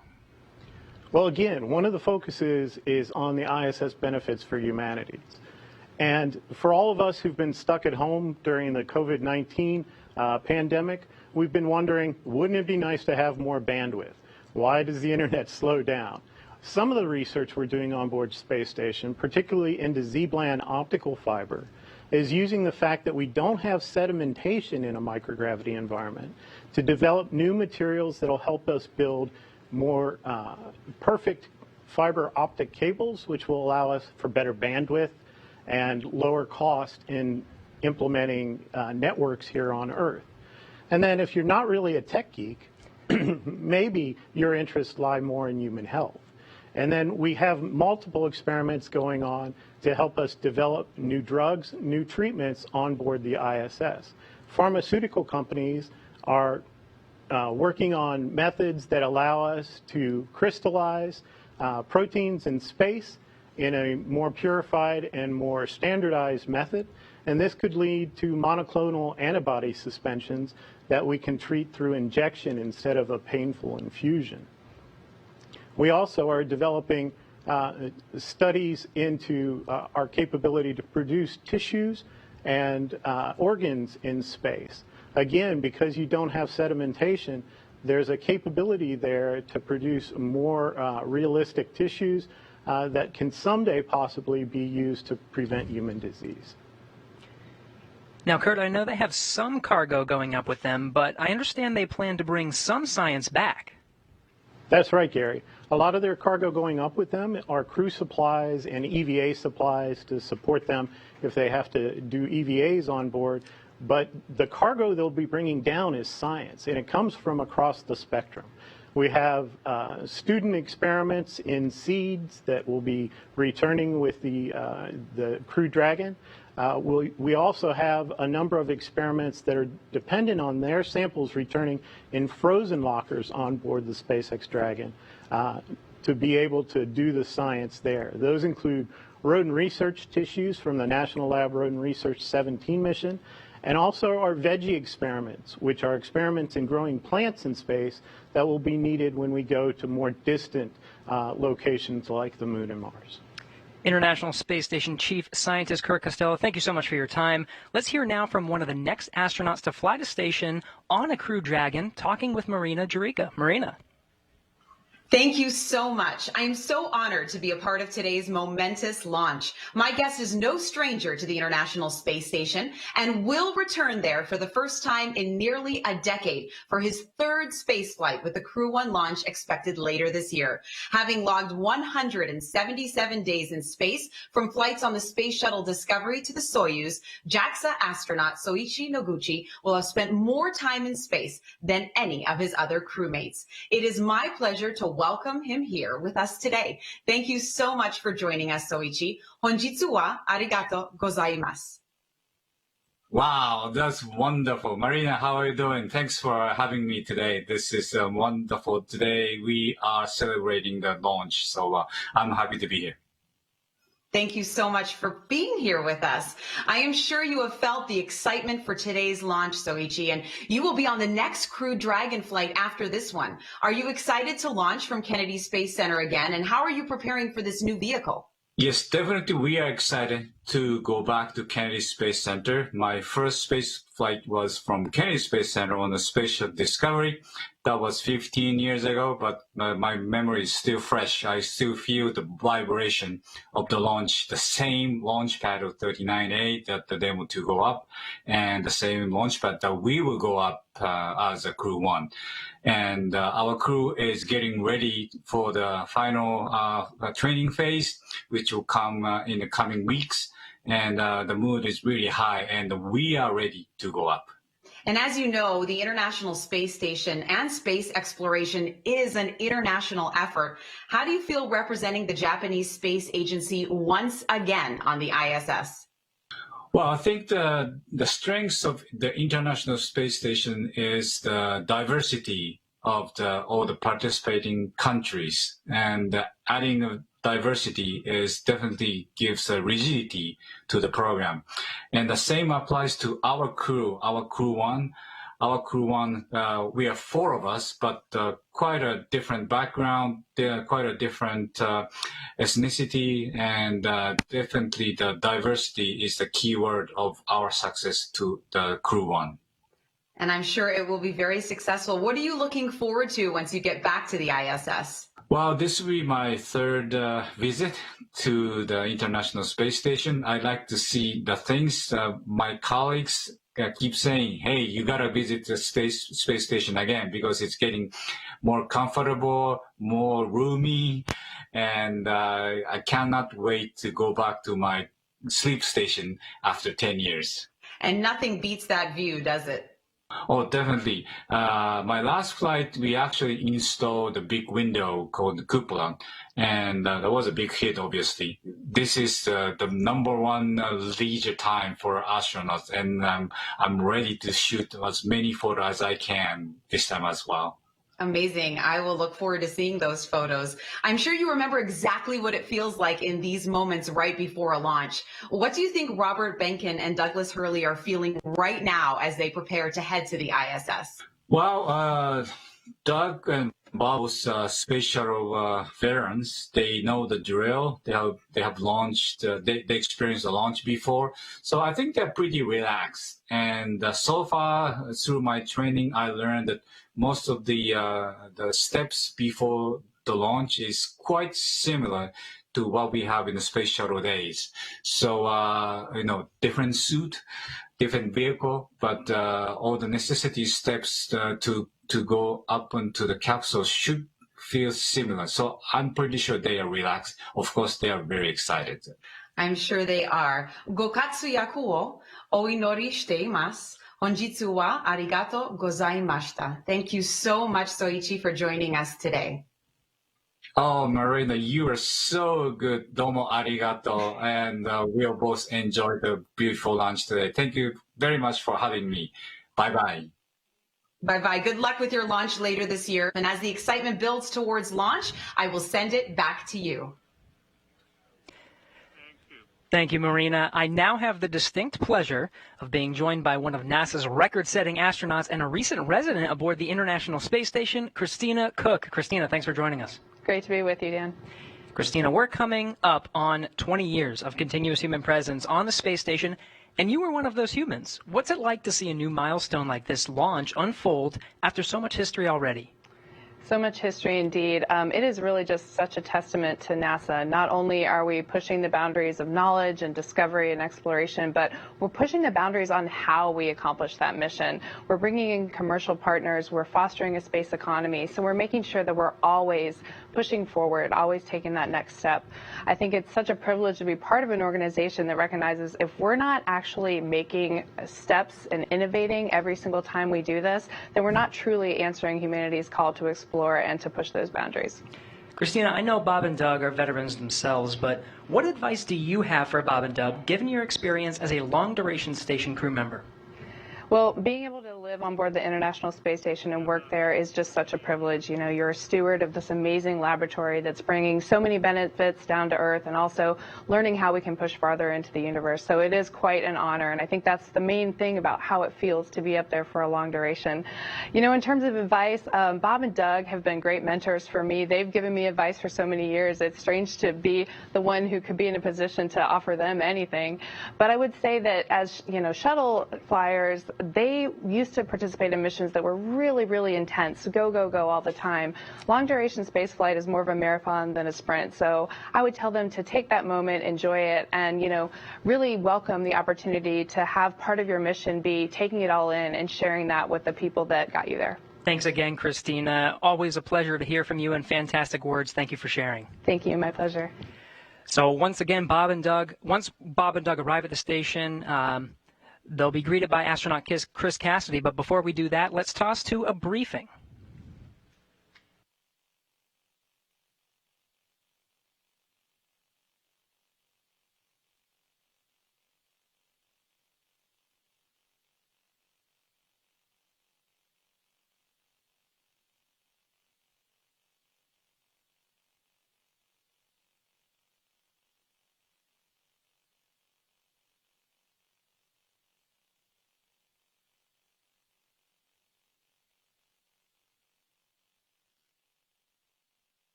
Hello, everyone.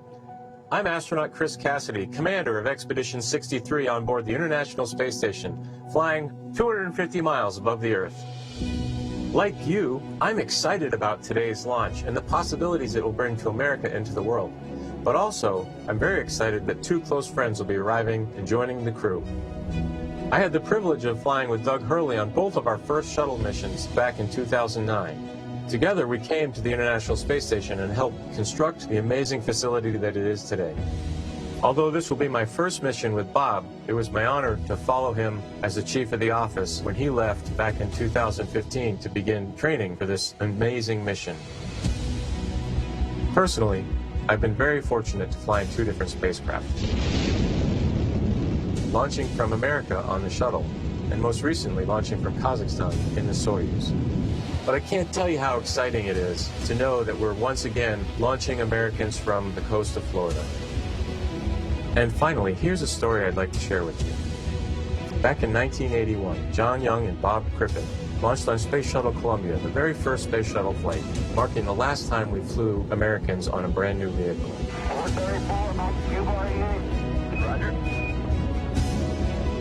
With them, they flew an American flag, representing America's technical prowess.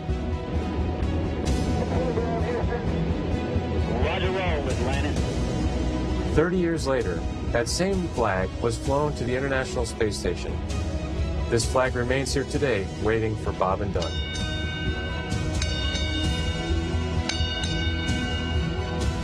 Our flag means so many things to our country, and this small piece of America represents what we'll be able to achieve together. We'll never stop exploring.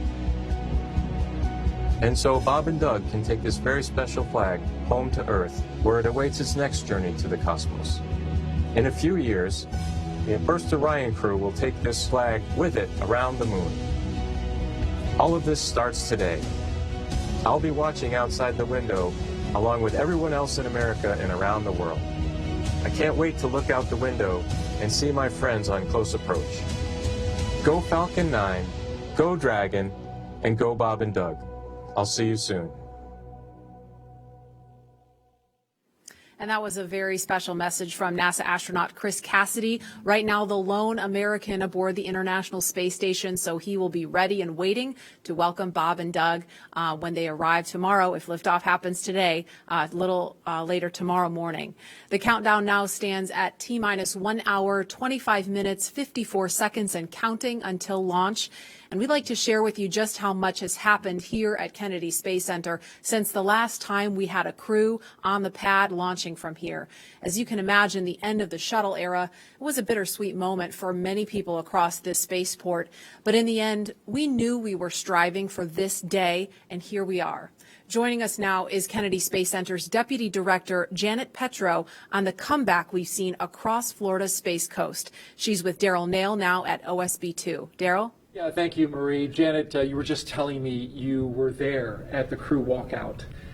Tell me a little bit about what you saw between the astronauts and their families. So it was very historic. It was very emotional. So when Doug and Bob first came out of the doors, you know, of course, a cheer went up from everybody. You know, the Vice President was there, Elon was there, the crew families was there, and of course, Bob, myself, and the rest of the center leadership was there to cheer them on.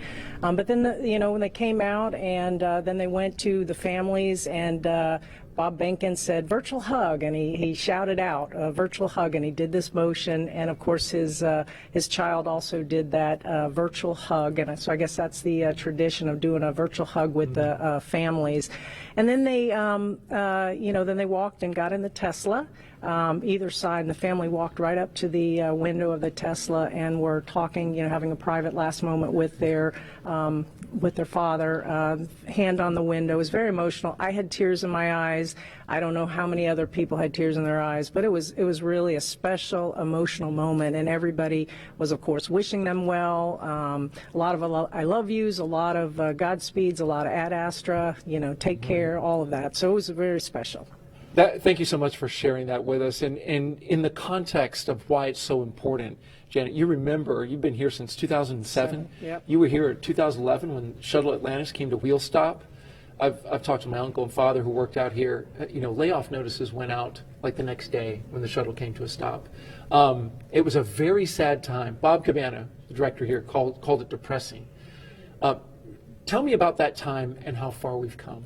Yeah, so as you note, it was the end of a very iconic program. You know, a lot of people had spent their entire career working on the Space Shuttle program. So 135 flights, all of them launching from Launch Complex 39, many from 39A, where we're going to be launching from today, and then returning back, you know, at the shuttle landing facility. Those two iconic sonic booms was something that all along the Space Coast people really resonated with, really felt in their hearts and looked forward to. So it was a very sad time, but I will tell you that 30-year program, we had planned for it. The workforce was incredible. You know, there was a lot of people who, as I said, spent their entire career here, and they wanted to safely fly that shuttle out, and then they retired. There was also another large group of people that just wanted to put on their resume that they had been privileged to work on the space shuttle. So the workforce I was incredibly proud of, because they were resilient, they were dedicated, they were committed to safely flying out that shuttle. They didn't skip any steps. And regardless, as you said, that they knew they were getting their layoff notices. I think it landed on a Wednesday. They were getting their layoff notice on a Friday. They were in it till the end to make sure we safely flew it out. And of course, you know, we had 14,000 workers out here then, which we have a lot fewer here today. And of course, our guest operations, you remember those last shuttle flights, everybody around the country wanted to be a part of that experience. And we at the center really leaned forward to maximize how many people we could get both on site and never mind how many people were lined up at the beaches all along the river to watch that last flight. And of course, today with COVID, unfortunately, we weren't able to have any on-site guest operations, which was pretty sad for this historic flight. But I'll bet that there's a ton of people watching from the beaches or from even their TV as we launch here today. I'm sure there is, and tribute to your leadership and Bob Cabana's as well. Getting things turned around here as a multi-user spaceport, getting the commercial entities in here. We appreciate all that you've done to make that happen. Janet Petro, appreciate you being here. Thank you, Daryl. All right, Marie, we'll toss it back to you. All right, thanks, Daryl. And as NASA and SpaceX have worked for years to get to this moment, today's mission opens the door to an entirely new era in human spaceflight, not only for astronauts, but someday for the general public as well. From the beginning, it has been our mission at SpaceX to help make humanity a multiplanetary species. And today's mission is an important step towards that goal. The key to opening up space access for people like you and me is reusability. Without it, traveling to space is just far too expensive for the average person to do. Imagine how expensive a flight from LA to New York would be if you had to throw the plane away after a single trip. A lot. Yeah, exactly. That ticket would cost hundreds of millions of dollars, and almost no one could ever afford to fly.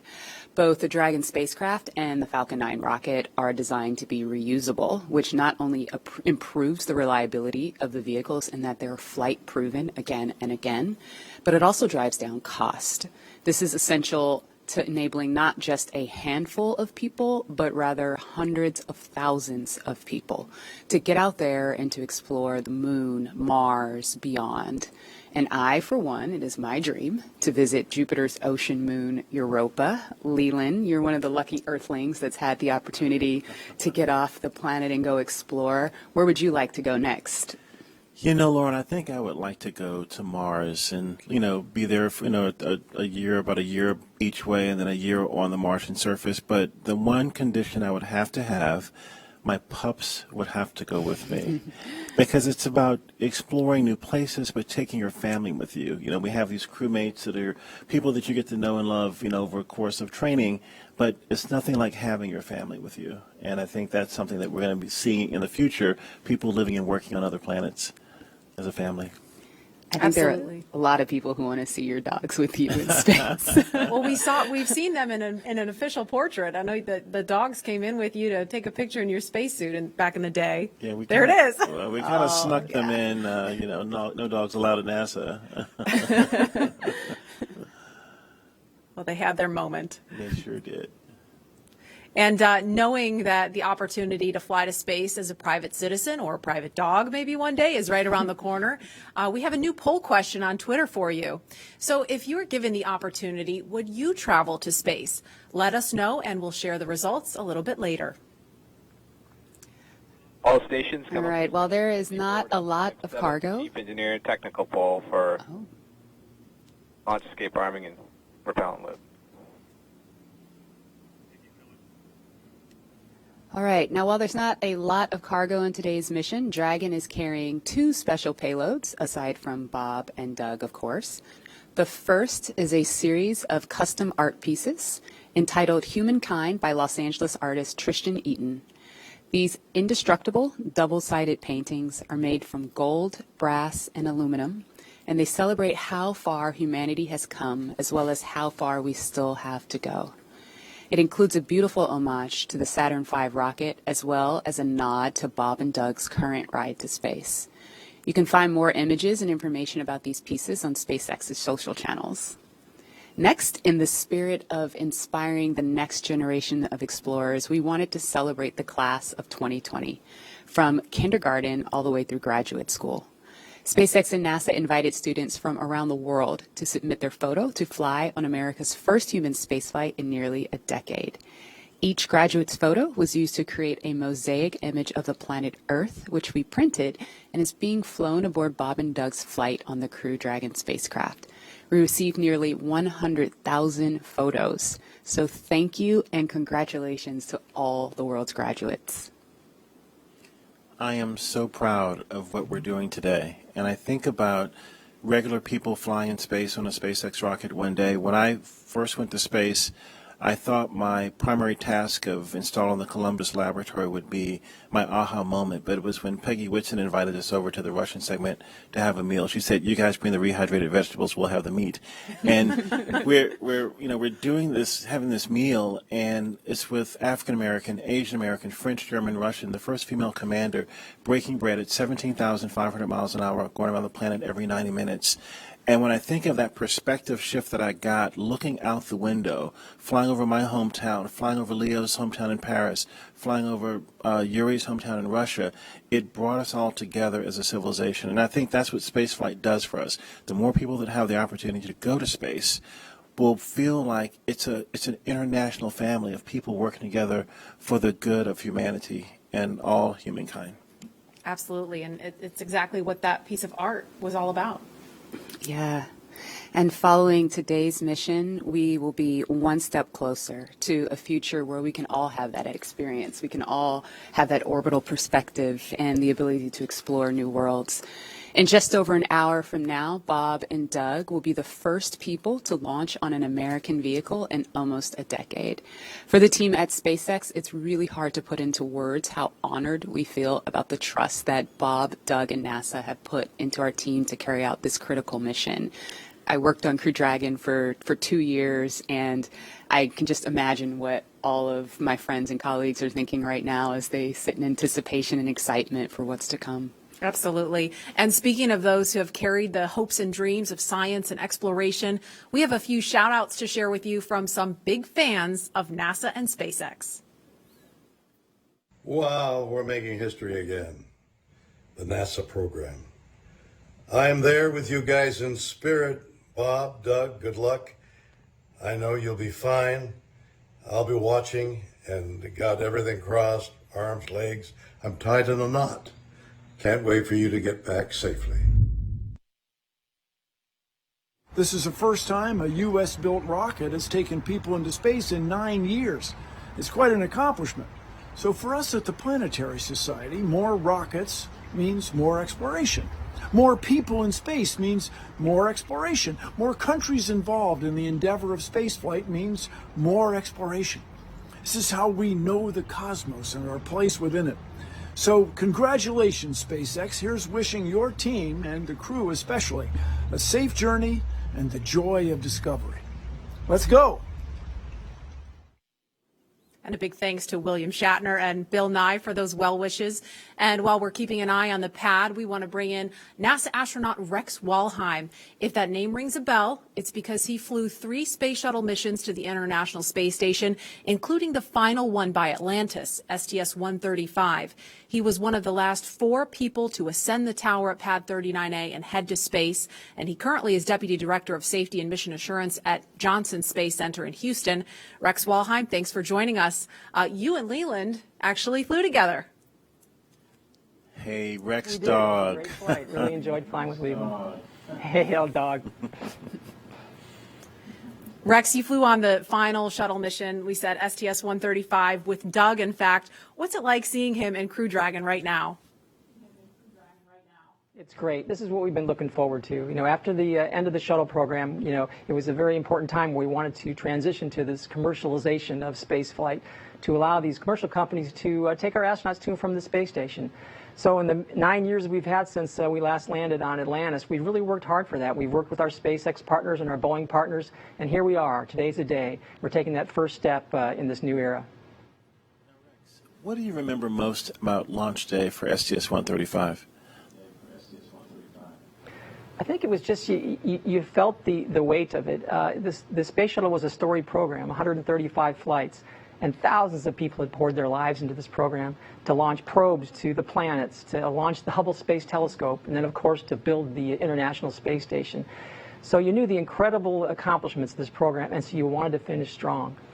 And then when it finally became launch day, you'd finished the studying, you'd worked really hard, and now it was time to kind of soak it in. And I think that's what Bob and Doug are doing right now. They're sitting on the vehicle, talking to each other, listening to the sounds, and feeling the vibrations as it starts up. And it's going to be a great experience for them. Hi, Rex. What is your take on private astronauts going to space? I think it's great. I think the more we can do to commercialize space, to make access easier, the better we are. And I think that's part of this whole program. You get the cost down, then more people can afford it. And you get the cost down, you can do more things in space, more science, more research. And it is a transformative experience to fly in space, and I wish more people could see that. When you look out on the planet, like Lehman was talking about earlier, with your crewmates from different countries all around the world, it gives you a different perspective. It gives you a perspective that we're all crewmates on this planet Earth, and we kind of get that now with the pandemic. We understand that we're all in this together, and that's what the space program does, and I want to see more people get a chance to see the Earth from that vantage point, and I think it'll bring us all closer together. Hey, Rex, a very serious question here. The worm or the meatball? Leland, I saw you dissing the worm earlier. How can you do that? The worm is awesome. I'm so glad to have the NASA worm insignia back. It's great. All right. Well, thank you very much, Rex. We appreciate you. And as we watch Bob and Doug there in the capsule, we are an hour, 10 minutes, 57 seconds and counting from launch, and we're going to send it over to Hawthorne for an update. Jesse? Thanks, Marie. We're just an hour and 13 minutes away from launch, and things are really getting ready to pick up here. Since arriving at the spacecraft, Bob and Doug were helped by our closeout engineers to get into their seats, attach their suits to special umbilicals that provide breathing air, pressurized nitrox, and a communication link to Dragon systems. They conducted leak checks, which were successful, and communications checks with the Corps here in Hawthorne, which is the person who will speak to them directly throughout the entire mission, as well as the launch director in Florida. This is where they are checking their comm path through both ground stations and the tracking and data relay satellites that we'll use to talk to the crew the entire way to the station. That's right, and after those suit checks were complete, the closeout team was able to seal up the hatch, which also got its own leak check, and we confirmed that it was good to go. The closeout team at this point has already departed the area around the pad. They were about 25 minutes ahead of their schedule, and right now weather operators are kicking off their final check on wind speeds at the pad, which are going to be used, and they're really important for that final go, no-go for launch. Before we get to that final go, no-go, various teams at both NASA and SpaceX are going to do some internal go polls, just making sure conditions are good with Falcon 9, the Dragon, the crew, the range, and the space station before the final go is given. So let's check back in with Houston real quick for a status on the team there supporting the space station on their readiness for launch.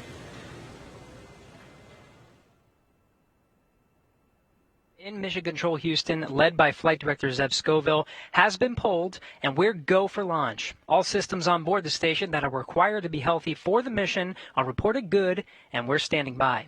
Station power and communication systems are looking healthy, life support systems and thermal conditions are normal, and the trajectory is right on track to ensure that Dragon's flight will meet right up with the orbiting complex as planned. Chris Cassidy aboard the International Space Station is finishing up some tasks, going into his pre-sleep period, and will be able to watch the launch of Bob and Doug. Mission Control Houston will largely be in a monitor mode for the first 18 hours of the flight, with the team here really jumping into the mix tomorrow when Dragon gets in range of the International Space Station and we begin integrated operations. So I'll send it back. Everything's green on our board from the International Space Station. Go Falcon 9, go Dragon, and Godspeed to Bob and Doug. All right, thank you, Gary. If you are just now joining us, you picked a really good time because we are 1 hour, 8 minutes and counting away from launch. And this is our coverage for this mission known as Demonstration Mission 2 or Demo 2. Liftoff time still holding for 4:33 p.m. Eastern, tracking no issues with Falcon 9 or Dragon, and we're still waiting for that weather to hopefully cooperate. We're still tracking a few things like precipitation and flight through clouds. We're hoping that clears within the next 20 minutes or so. Over the last 3 hours, our crew members, Doug Hurley and Bob Behnken, donned their SpaceX suits in the historic crew quarters suit-up room and made their way out to Launch Pad 39A. They walked out of the crew quarters building just as every astronaut to fly from this spaceport has done since Apollo 7. They were transported to the pad where the crew now on board the Crew Dragon spacecraft, and we're continuing to get views of them inside that cabin live. Today is a historic launch. It will be the first time a commercially built spacecraft will launch people into orbit, and the first time since the U.S. has sent people to the space station from American soil since 2011 with the retirement of the Space Shuttle program. Over the next hour, we will conduct a series of polls to get ready for launch, have Bob and Doug arm the launch escape system, and begin fueling Falcon 9. Launch is set for 4:33 p.m. Eastern. This will include a 12-minute flight to orbit and then a 19-hour flight to dock with the International Space Station at 11:30 a.m. Eastern Time tomorrow. today's mission is the culmination of years of work between the teams at SpaceX and at NASA. Demo 2 is going to be an end-to-end flight test. We're going to start with launch today, go all the way to docking with the space station, and then when Bob and Doug come home, splashing down in the Atlantic. And this is going to be the final test for NASA to certify SpaceX for regular crew flights to the space station. And we've been hearing a little from the crew on board Dragon, which they are currently strapped into their seats, as you can see on your right screen. They're already through their seats, or they've already been strapped into their seats, and through communications and leak checks, they're able to follow all the milestones still ahead on those displays just above them that you can see there. Go ahead. Yeah, we're going to equalize the pressures in the common manifolds just to raise them a little bit. So we will be momentarily cycling the tank isolation valves. I just wanted to let you know for awareness. Just wanted to take a pause to listen into the nets. Okay, we appreciate that, Jay.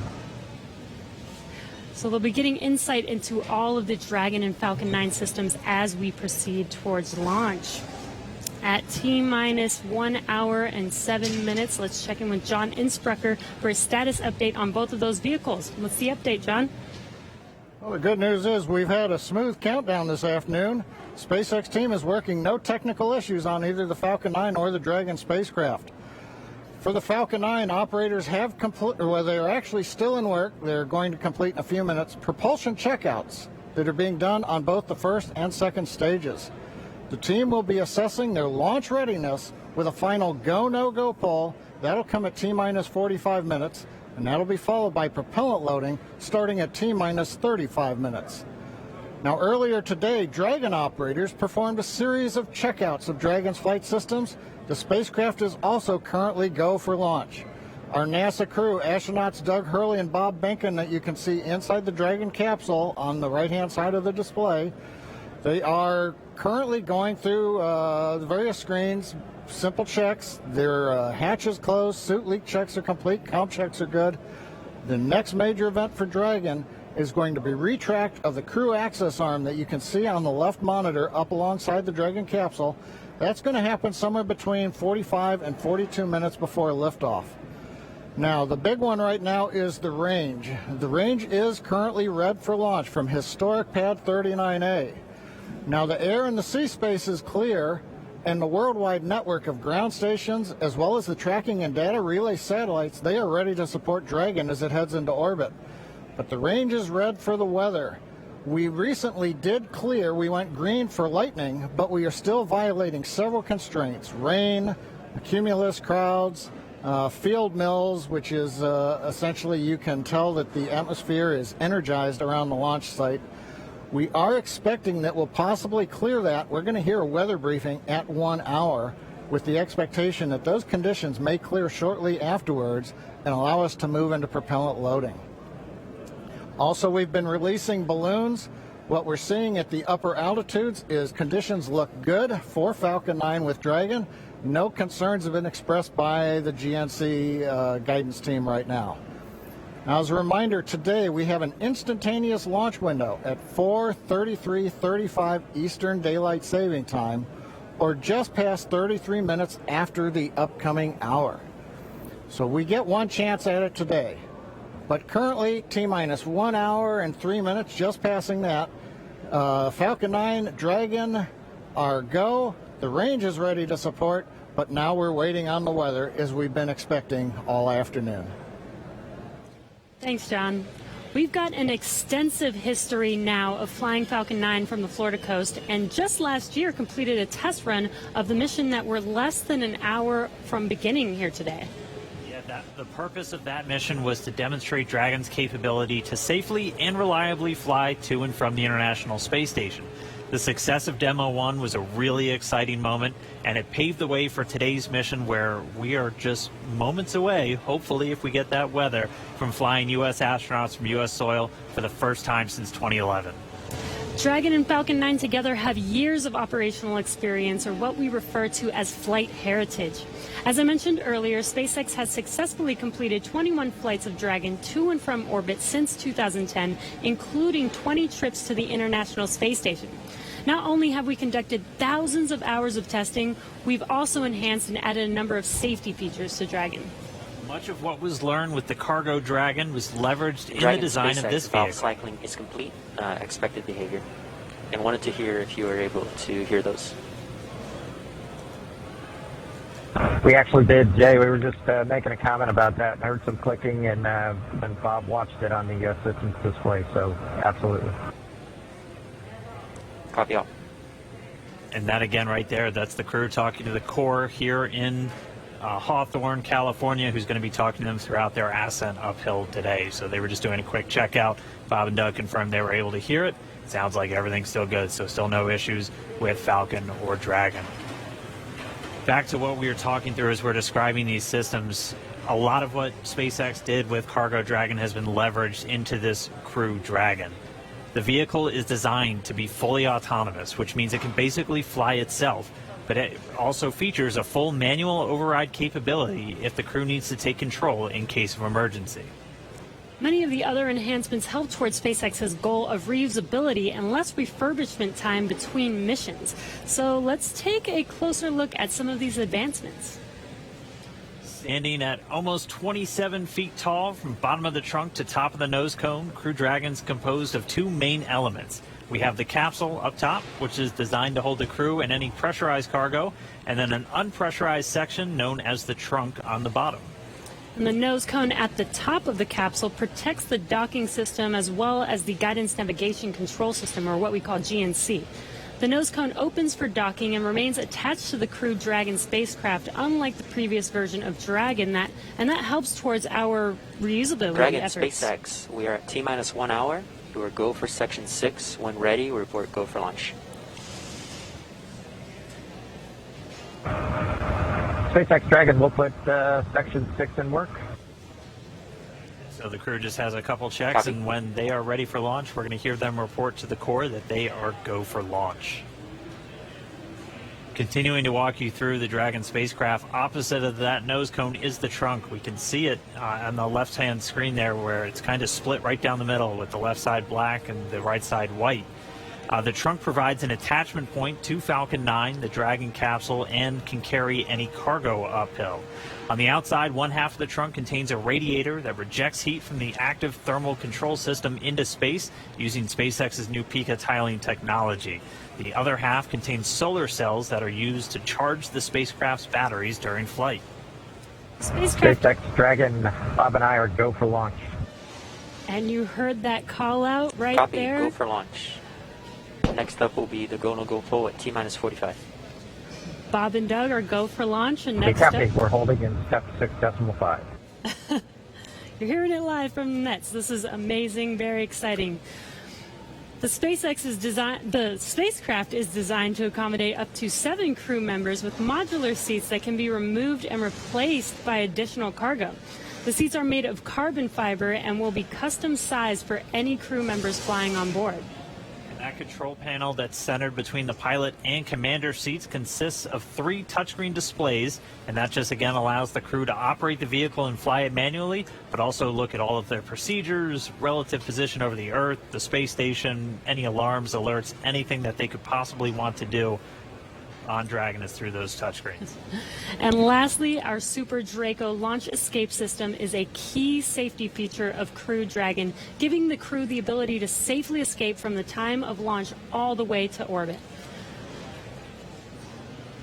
And that launch escape system was put into work a little bit earlier this year, again on that in-flight abort test.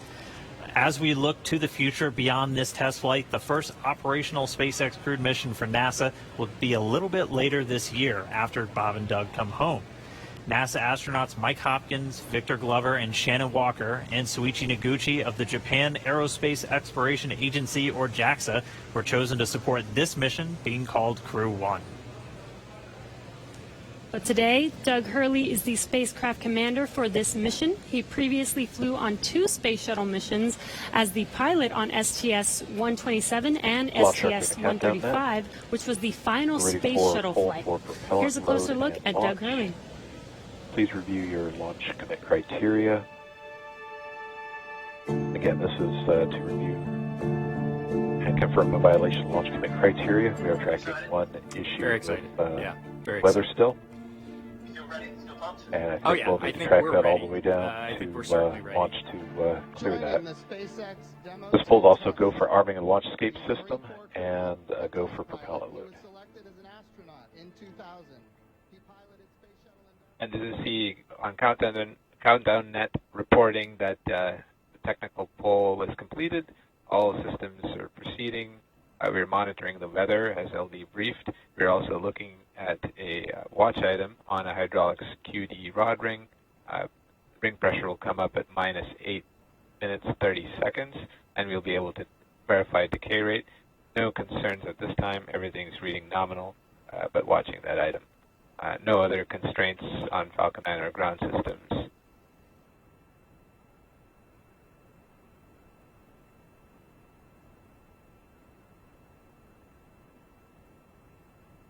Stage 2 RB1 bleed is complete.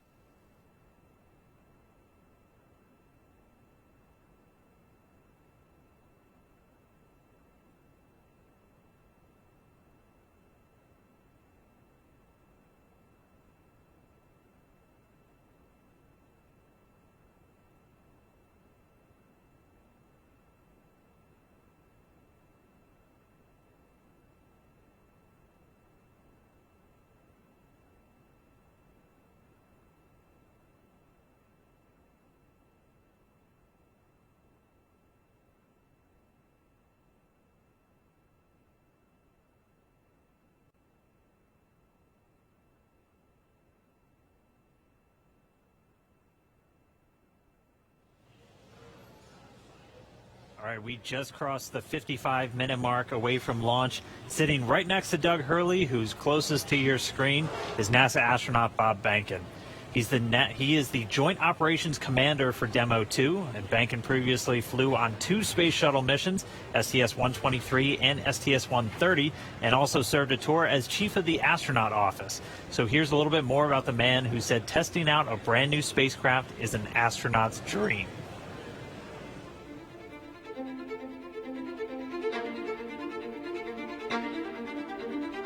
When you go through the launch day preparations, there's a lot of moments that kind of stand out to you. One is the kind of the celebratory piece of it, which is that you're walking out of the suit up room and getting in the vehicle that's going to take you to the launch pad. When you close the hatch, that's really when Doug and I are in the vehicle, and it's our vehicle, and we're really in control of the mission at that point.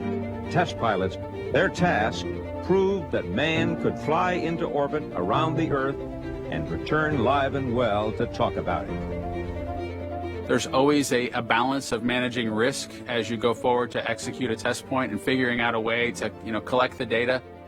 We hear a sound. Okay, is that sound an expected sound? Or we see a light, is that light an expected light? What's the source of it? Does it sync up with something else that's going on or not? So trying to dissect all of that in real time in your head is, a lot of things happen like that on launching of a vehicle. From St. Anne, Missouri, he is an Air Force colonel and flight test engineer. He flew aboard Space Shuttle Endeavour twice. Introducing NASA astronaut Bob Behnken.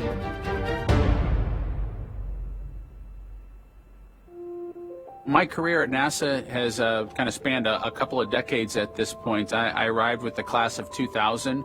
Went through the training program, primarily focused on the Space Shuttle and the International Space Station, learning those systems. Having launched a couple times on vehicles, the second time was definitely different than the first time.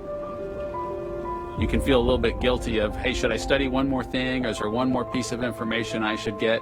Am I really prepared or not? So that's definitely different between where I was on my first flight and where I'm at right now.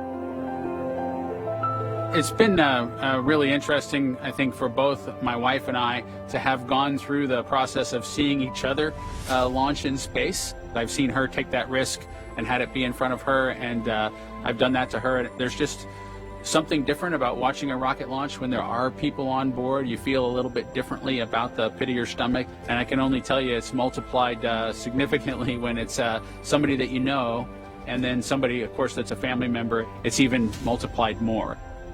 For me personally, as a spouse, watching everything that Bob has put into this over the last 5 years. The dedication that he's shown, the perseverance is pretty special for both of us, though. The way our minds work, it won't be until sort of the mission is complete that you have really a chance to savor it and celebrate it.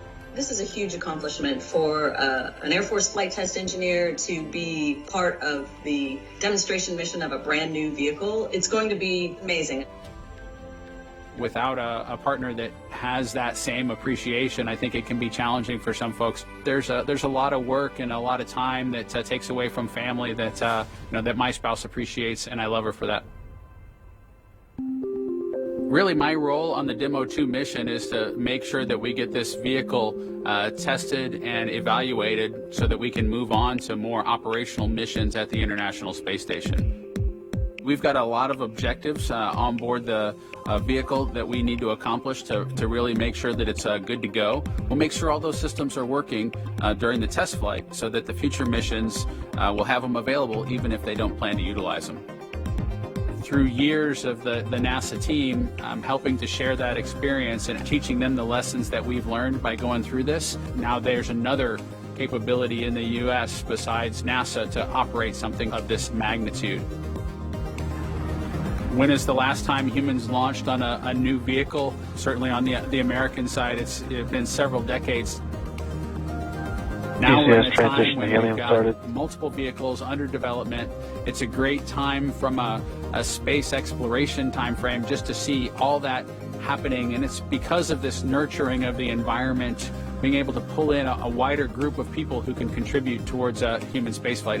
It's a super cool time. On a deeply personal level, I'm really excited that my son is get a chance to see me launch into space. Being an astronaut has been a little bit of an abstraction thing for him because he's seen me do it in old videos, but he hasn't seen me do it for real. And so I'm excited for him to see this launch. I want to thank the entire Commercial Crew Program team that's worked together to get to this point where we've got vehicles in the launch pad ready to head to the International Space Station.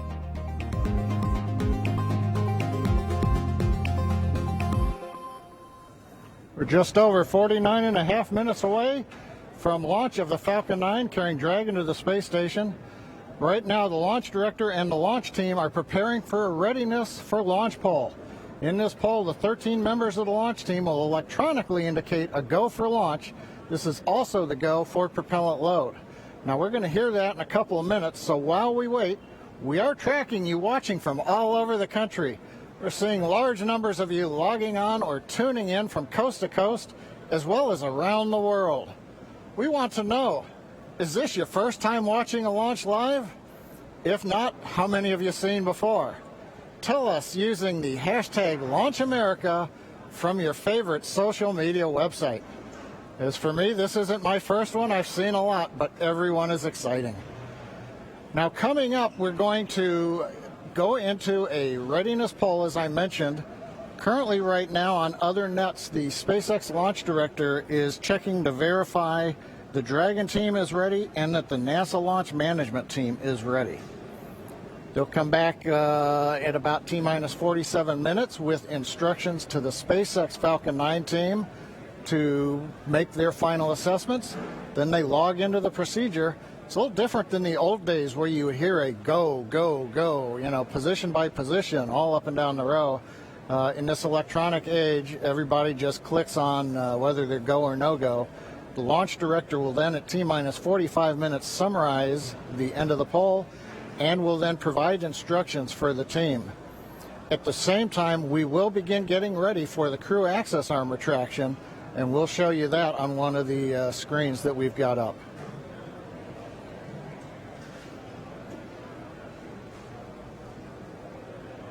Now, currently, we are continuing to monitor the weather. The weather is still red. It is improving. We're looking at one cell between the radar and the pad. We're keeping our fingers crossed that conditions will improve, but we're going to be watching that for about another 15 minutes. So it looks like we're going to be good to begin propellant load once we hear the polls, but we still have to get the get the range green so that we can actually do the launch in just 47 minutes from now. Let's listen to the countdown net for a moment.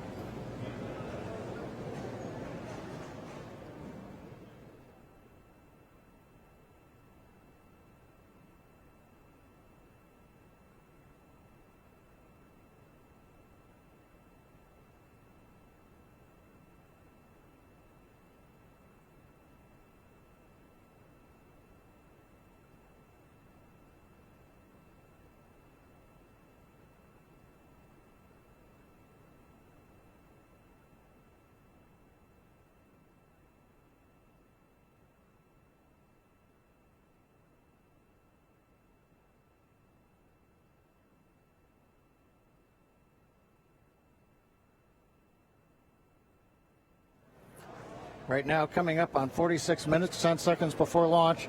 Didn't hear any significant chatter coming over countdown 1. Yes, launch director in the countdown net. Pull is complete, and we have a go to proceed with propellant load. Launch control, proceed with swing into crew arm. Arming crew arm movement for T-minus 45 minutes. Thank you, launch control. A reminder in control room on hold and launch escape protocol. For non-urgent no-go conditions, brief CE or LD, and it will approve aborting the launch auto sequence and proceed to launch abort. For urgent issues affecting the safety of the operation, operators shall call hold on the countdown net. Launch control will abort the launch auto sequence immediately and proceed into the launch abort auto sequence. Operators shall also advise the launch director whether structural breakup or fire is imminent or occurring for Dragon manual escape flight rules. Remainder on fire alarm instructions. Here in Fire Room 4, in the event of a fire alarm, key operators, previously briefed, will remain at their post while the alarm is evaluated. In the event that personal safety is threatened, we will evacuate to the south-facing emergency exit, which leads directly outside. One final reminder, we'll be arming the launch escape system momentarily. Need all personnel, please stay in your seats from now through orbit insertion and Dragon separation from the second stage. Crew access arm retract has started. And you've heard Mike Taylor, the SpaceX launch director, give instructions to the team. We've also just heard the call. The crew access arm retraction is underway. Great view from the camera inside the White Room as we see the arm moving away from the Dragon capsule, one of the major events necessary to get down to T0. The next one coming up will be arming of the escape system on the Dragon capsule. Now, right now, the next plan for Falcon 9, T-minus 35 minutes, we will begin loading propellant onto the first and second stages. Now, currently, Falcon 9's looking good.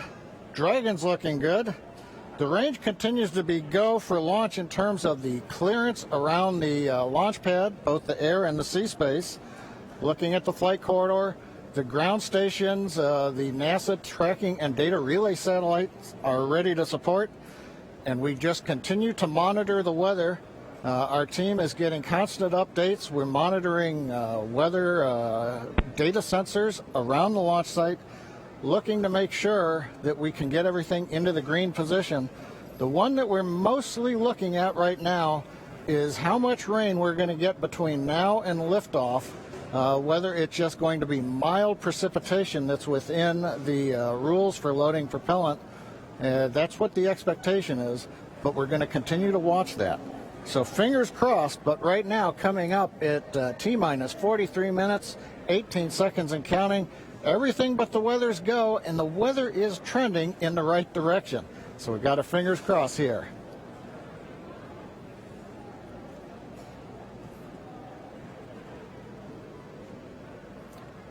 At this time, we're going to send it back over to Kennedy Space Center as the action is picking up on the launch pad. Thanks, John I. Now that countdown clock is continuing to tick, and we are 42 minutes and 46 seconds away from launch. Now, as you just saw, the crew arm retracted. That is the last major visual milestone before liftoff. And we should be hearing out on the net soon confirmation that the launch escape system is armed. When that happens, all 8 of the Super Draco throttle valves are opened, which means that those engines can ignite. For section 7. Okay.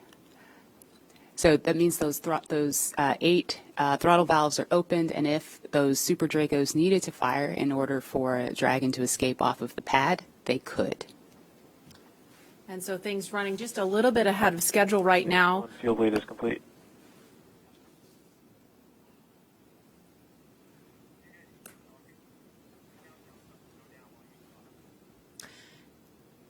Now, we just saw the crew access arm retract just a minute ago. We saw NASA astronauts Doug Hurley. In 7.2, our visors are closed, and we're arming the launch escape system. So we just heard the astronauts confirm that they are about to arm the launch escape system. That happens just before fueling begins, which we expect to happen in just a couple of minutes. We saw Bob and Doug suit up a little over 3 hours ago. Then we watched them drive out to Launch Complex 39A. They were assisted by the SpaceX ground team with Crew Dragon ingress. That happened a little before 2 o'clock this afternoon. And then we saw the spacecraft hatch close. And again, just a minute ago, we saw the crew access arm retract. We just heard that the crew armed the launch escape system. And in just a few minutes, we are going to hear the call that they have started propellant loading.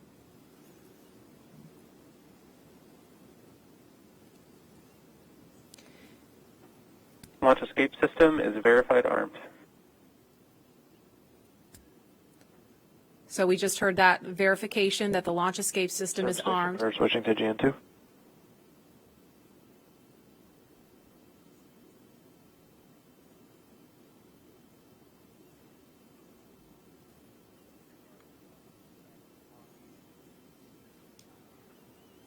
And we are going to send it over to Hawthorne to take us through prop loading. Jesse?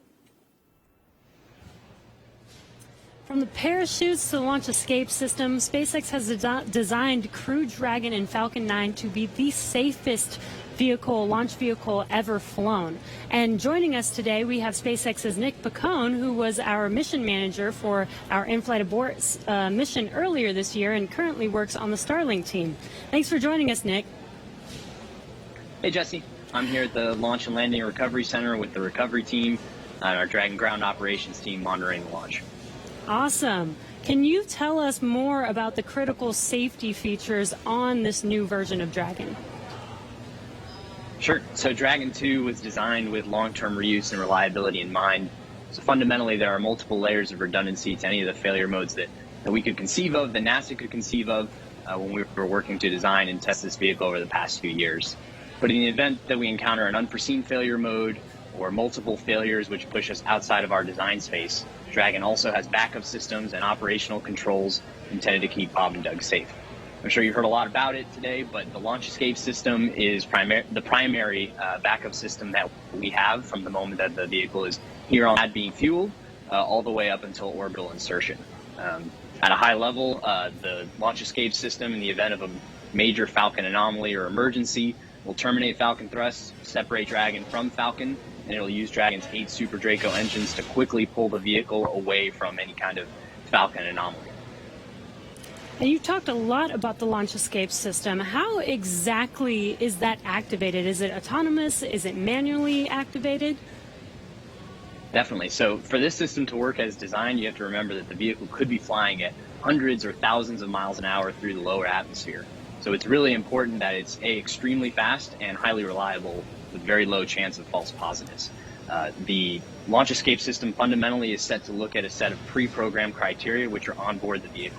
Dragon and Falcon are looking at high rate telemetry, looking for abnormal vehicle dynamics, loss of communication between critical systems, or manual commanding. Our launch director and chief engineer, who you've heard a lot from today, are capable of sending a manual command to Dragon to initiate a launch escape, and Bob and Doug are also always able to actuate the launch escape handle and initiate a launch escape themselves as well. Now that the system is armed, all of this is currently active on the vehicle. Wow, it sounds like there's a lot that goes into it. And we did have an in-flight abort test earlier this year to test this out. Can you tell us what we learned from that test? Definitely. It was possibly the most flight-like test of an orbital-class booster in history. It was a fully flight-like test using a full Falcon 9 rocket, which we had to knowingly destroy in order to get this fully integrated system. For folks who didn't get a chance to see it, the vehicle followed a normal crew launch trajectory. About a minute and a half into flight, we had Dragon autonomously trigger the launch escape system based on a reconfiguration of those triggers I was just talking about. And thankfully, we had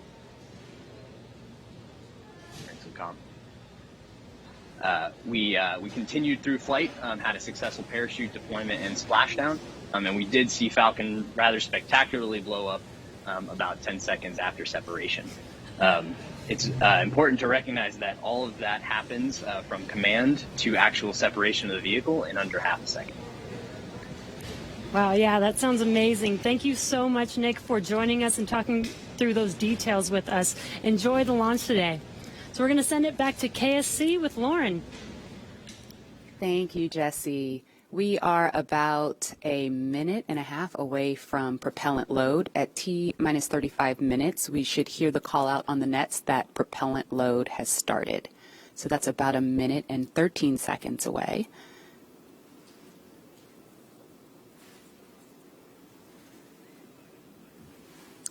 Hey, Marie and Lauren, I am getting goosebumps over here. This is an exciting moment. When I was sitting in the vehicle, when we retracted everything, when all the prop was getting loaded up, I was just going through my crew notebook. I was thinking about, what my first step would be if there was a malfunction, because usually everything goes nominally when you fly to space, but you have to think about the things that you have to take care of, the first steps you have to take care of. And on my mission, I was calling out the abort calls, like if we had lost an engine, where would we go next, when the different abort calls around the country and around the world. So I think that's what those guys are probably thinking about now, and just really getting ready for this mission to go off. Absolutely, and we're just now about 20 seconds from when we expect propellant loading to start. Again, that's fueling of the rocket. All right, we're getting close. We should hear that call out any second now on the nets. So let's listen in. Propellant load has started. Fantastic. So prop load has started. We've started loading liquid oxygen on stage 1 and stage 2. Liquid oxygen and RP1, which is our rocket grade kerosene. So now that we are 34 minutes and 42 seconds away from the first launch of astronauts into orbit from American soil since 2011, we know that the launch escape system is armed, which happened just before fueling. Dragon prop load happened weeks ago, actually just a few miles down the road at what we call Dragon Land.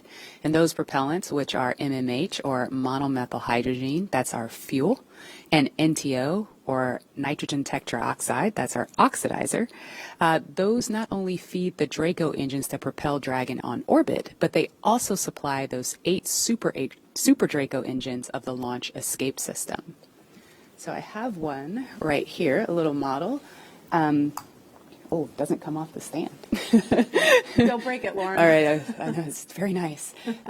So as you can see, Dragon is actually broken up into 4 quads, and each quad has 2 of the Super Draco engines for a total of 8 of them. And as I mentioned, they are biprop engines. They have MMH and NTO as their oxidizer. Now, most abort systems from past space vehicles, I believe like Soyuz, Mercury, Apollo, they all had a pointy escape tower on top where there was essentially like a mini rocket engine or a series of rocket engines on top. And if they weren't used, that escape tower would have to jettison itself from the vehicle. If it was used, it would be used to lift the vehicle off of the rocket. Well, Dragon is a little bit different in that its escape system is actually integrated into the vehicle, and that's great for a couple of reasons. One less thing you have to jettison on a nominal flight, and so they're pretty dormant, just those throttle valves open unless they're used, and hopefully they never have to be. The other thing that offers you is the ability to escape from the pad all the way to orbit. Right. Because if you jettisoned your escape system prior to that, you couldn't. That's a little Dragon there. Again, right. New era, much safer design. Yeah, absolutely. Thanks for walking us through that, Lauren. Again, the launch escape system is armed. That protects Bob and Doug so that if something were to go wrong, they can shoot off of the pad away from the rocket and parachute to safety in the ocean. That is such a crucial safety capability. And so now we want to go over to Hawthorne for an operational update with John. Thanks, Marie. We are counting down those final minutes. Everything is still looking good on the Falcon 9 and the Dragon vehicles for an on-time launch, but weather is trending the wrong way right now. We're keeping our ears open in case we hear that the weather is going to be no-go for the rest of the count. Right now, we are counting down at T-minus 32 minutes. Stage 1 locks and Falcon 9 RP1 did flurries begin are nominal. propellant load at T-minus 35 minutes, right on time. The propellants we use on Falcon 9 are a fuel, which is rocket-grade kerosene, also called RP1, refined petroleum. We use an oxidizer, and that's the super chilled liquid oxygen, or LOX as we call it. Those two propellants come together, but they don't light, so we need an ignition source to complete the fire triangle. For this, Falcon 9 uses a fluid called T-tub. You might see that just before first stage ignition, or maybe later in the second stage ignition. You get a green colored flame as the T-tub comes out into the oxygen, and that ignites the main engines right before the rocket takes off or the second stage engine lights. Now currently in the fueling, RP1 fuel is about 10% full on the first stage. That's the bottom 2/3 of the stack of the vehicle you can see on the left. The first stage is that long white cylinder at the bottom plus that black cylinder called the inner stage. That's the entire first stage that we're loading with LOX and RP1 kerosene. That's the part that comes back to Earth. The second stage just above it, the white cylinder, and then above that will be the Dragon trunk and the capsule. Now currently the second stage is also loading fuel with RP1. That's about 8% full right now. We are loading liquid oxygen on the first stage. The second stage liquid oxygen load will begin at T-minus 16.5 minutes if the weather cooperates. So LOX loading will then continue on both the first and second stage until the last few minutes of the countdown. Helium loading is also underway into pressure vessels on the second stage. We use that to pressurize the tanks in flight as the propellant is being pulled out by the Merlin turbopumps. Dragon on board the spacecraft. You can see the astronauts are monitoring systems while propellant is loaded into the Falcon 9. Now when we flew the first demo flight last year and then the in-flight escape test earlier this year, the sounds inside the Dragon capsule were recorded. So as part of the training, the sounds of the propellant loading were played back to acclimate the crew to what they're experiencing now. I'm listening to some discussion on one of the back nets, trying to track where we are with the weather criteria. We're just passing another weather gate right now, trying to see whether or not the conditions are go. In certain situations, when the weather is no-go, you have to wait 30 minutes, and we are now inside of 30 minutes. But if the cloud moves away, if the conditions improve, we may be able to continue the countdown for another 14 minutes and reassess. So we're waiting to see whether or not we can continue the count. Currently we are. The range, they're ready to support with no problems in the air and the sea space area. But again, the weather, that's the one that's looking bad, and we're going to continue to listen. And as a reminder, today we have an instantaneous launch time. So at this point, if we hear a hold for any reason, we're going to have to stand down and target our backup launch opportunity on May 30th.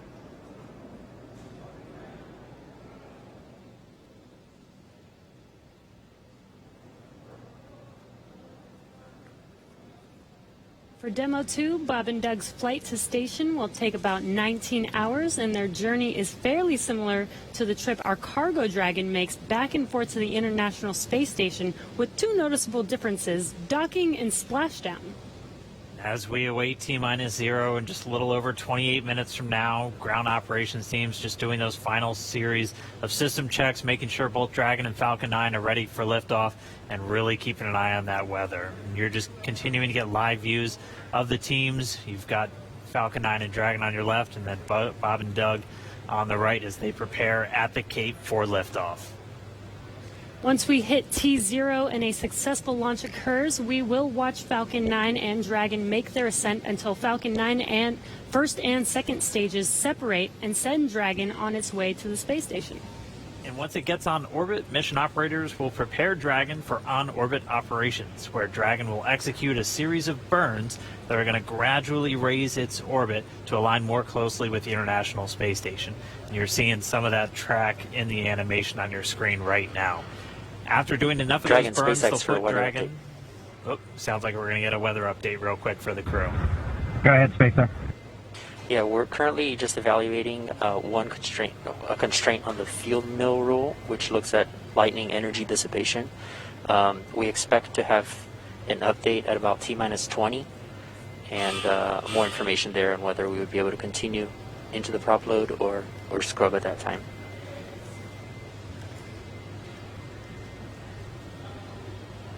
Okay, Jay, thanks for the update. We appreciate it. Copy. So I'll give you some more words in about 6 minutes. Okay, so it sounds like we're going to find out in about 6 minutes if we're going to have enough time. And John, I was referring to a couple of those weather situations where we have to have a certain amount of time. In this case, with the field mills, about 15 minutes. So they have until about 16 minutes and 30 seconds to really make sure that we're going to have enough time for that to dissipate. So we're going to be listening for that weather update in just a couple of minutes, but it is going to be a pretty interesting trip uphill for them once they actually get on orbit.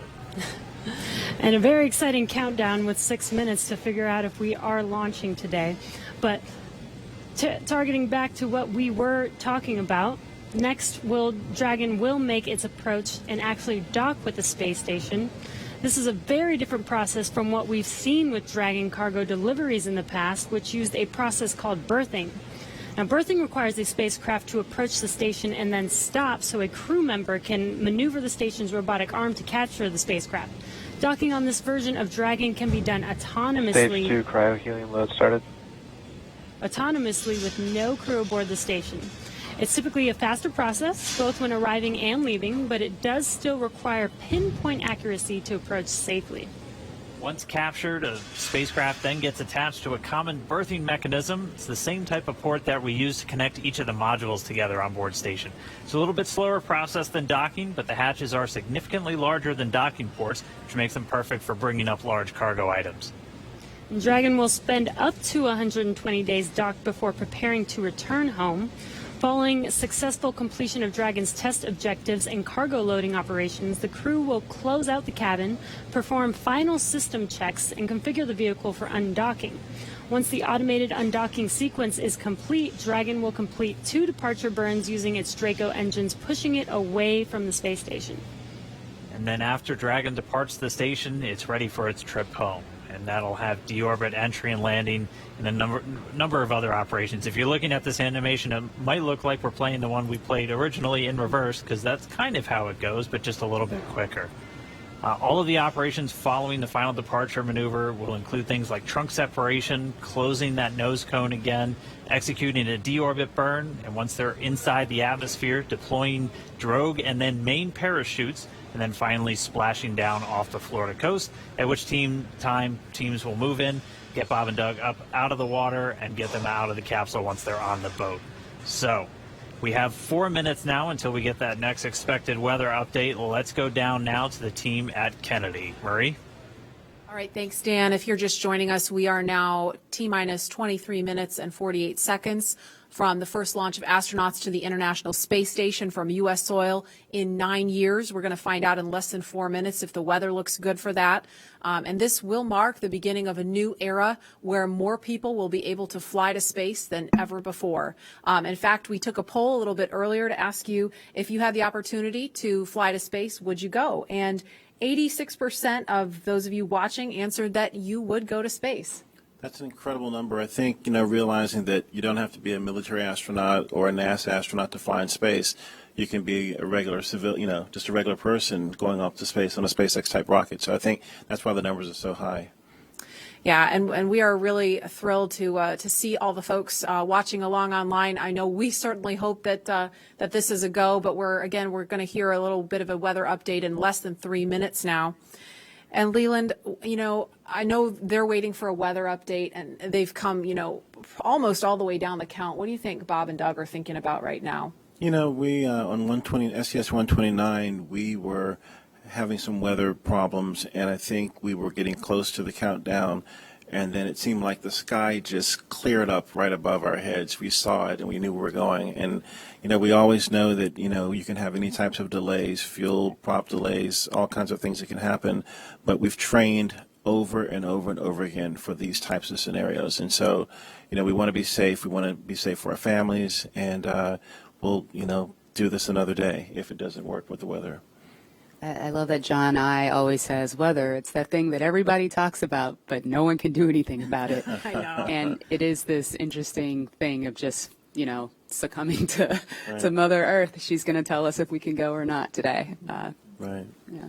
Well, if it happens, look at it this way. Bob and Doug got one really great rehearsal in, right? It's always best to practice and practice and practice, yes. So again, we're less than 2 minutes now from that weather update that is going to go directly to Bob and Doug, and we will quiet down so we can listen in for that, because I know we can't wait to find out what that is. And those of you watching that have been following along, we are eagerly awaiting to hear whether the weather is going to be a showstopper today.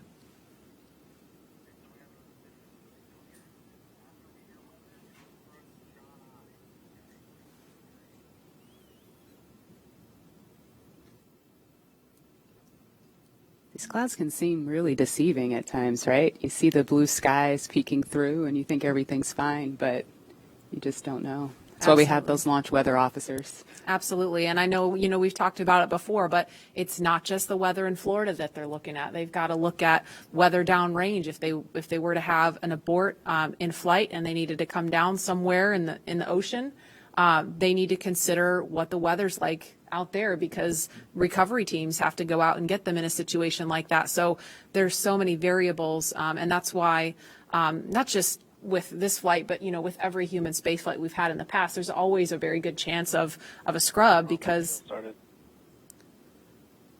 you do have so much criteria that you have to meet. And we're going to listen in now. We're just seconds away from a weather update. Stage 2, RP1 load complete.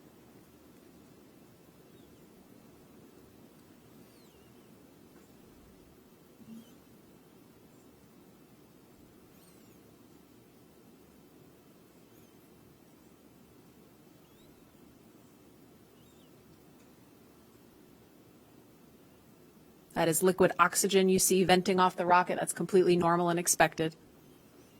We're standing by for a weather update. Unless you can give us another 10 minutes, I don't think we're going to get there with any of the rules today. I'm going to give you 10 minutes. I mean, another 10 minutes past T0. Oh, 16:45 local. I think we'll probably be clear on all the rules, but not quite going to make it for this. Okay.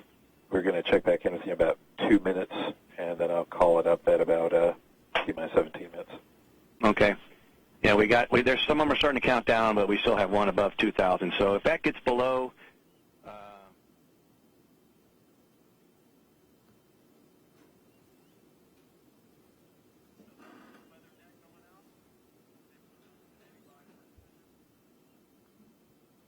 And that didn't sound great right there. That was the weather net going out, but we're still standing by for a final decision.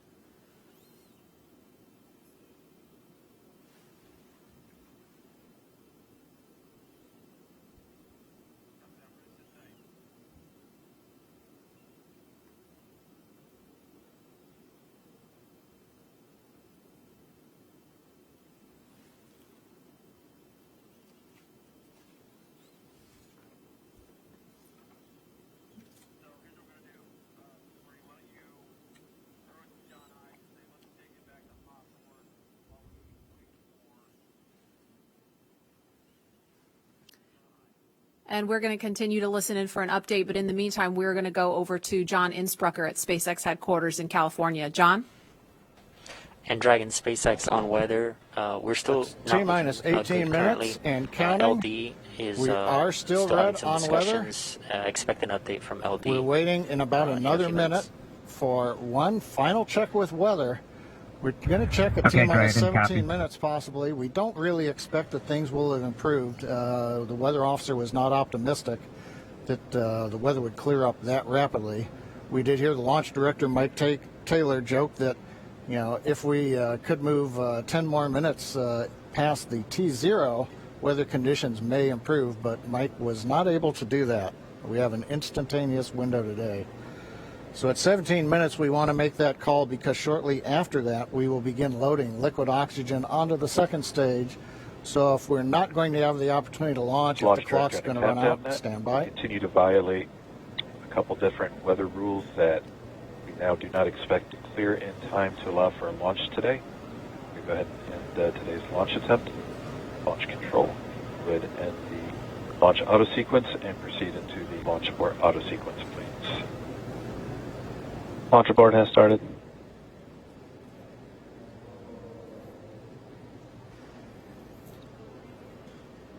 And Dragon SpaceX, unfortunately, We are not going to launch today. You are go for 5.100 launch scrub. 5.100. It was a good effort by the teams, and we understand, and we'll meet you there. Copy all. We've heard the call from the crew. They have been informed. Launch Director Mike Taylor has called a scrub for the day, and we got the feedback when the Dragon team informed Bob and Doug. They said we gave it a good try, but they understand, and we are here to try another day. So right now we did officially hold the clock. It looks like at T-minus 16 minutes, 54 seconds.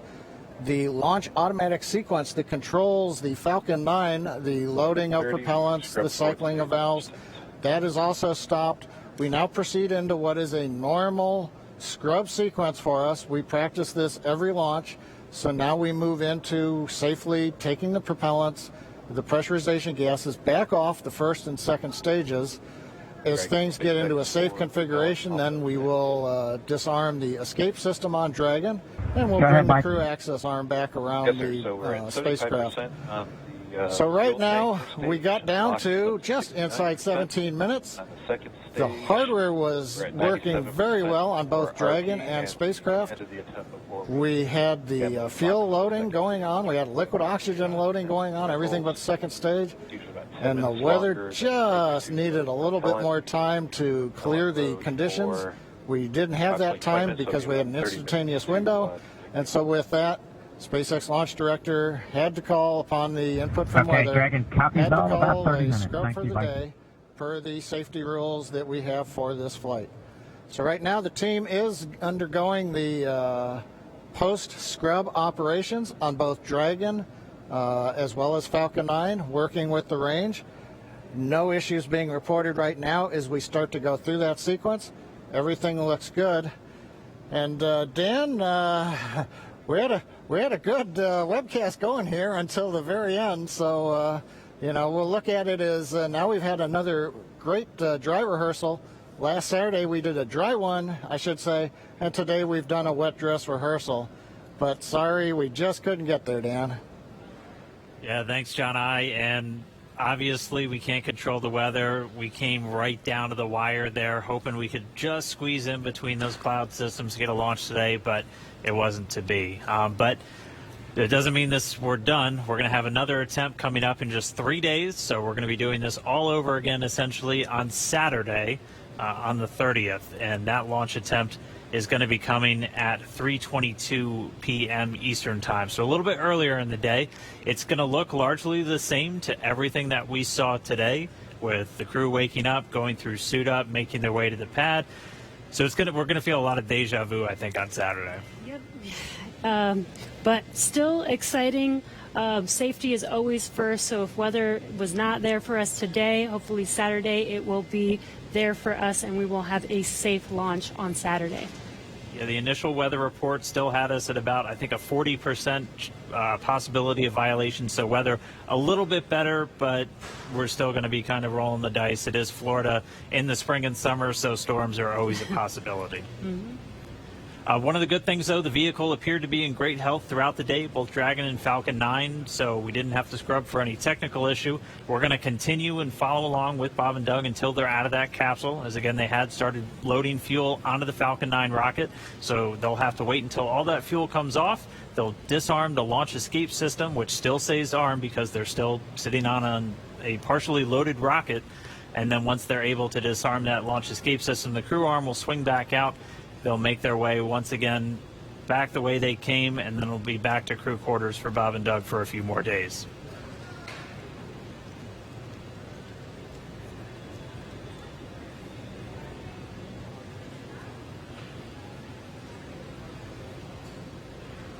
But if you're just now tuning in, wondering why we're not still counting down, we did have a launch scrub today. We were just a little under Stage 17 1 launch minutes. and fuel flow rates are nominal for offload.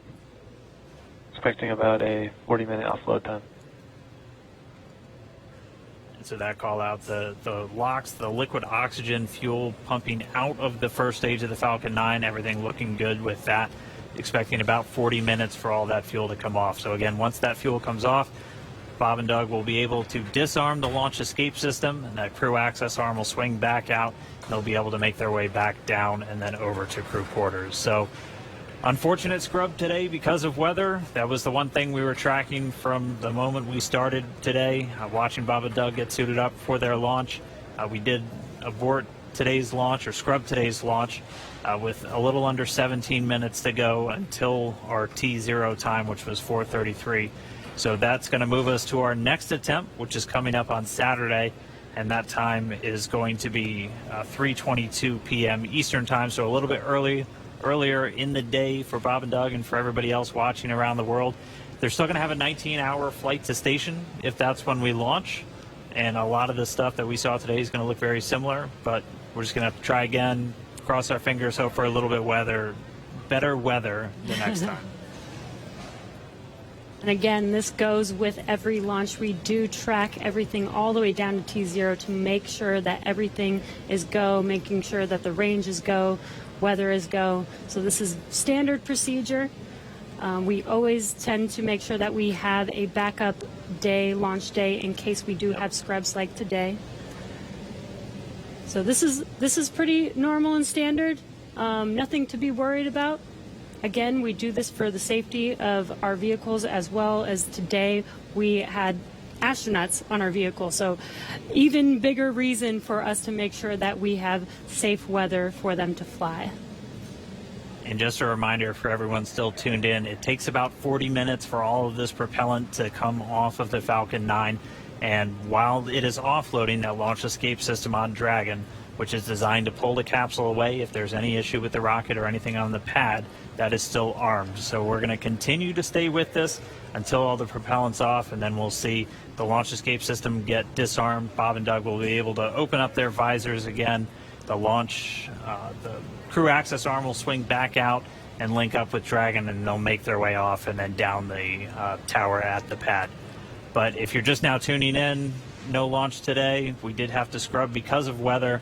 We're going to be moving to our second attempt on Saturday, just a little bit earlier in the afternoon. Just going to continue to stand by as this propellant comes off. We heard a call that everything was going nominally or as expected so far.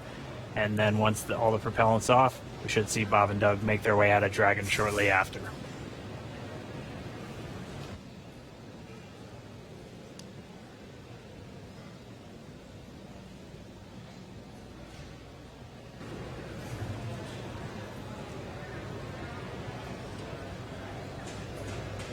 And what you're seeing on your screen is a live view of Bob and Doug on the right side inside of Dragon as they're waiting for propellant to be removed from the vehicle so that it is safe for them to disarm the launch escape system.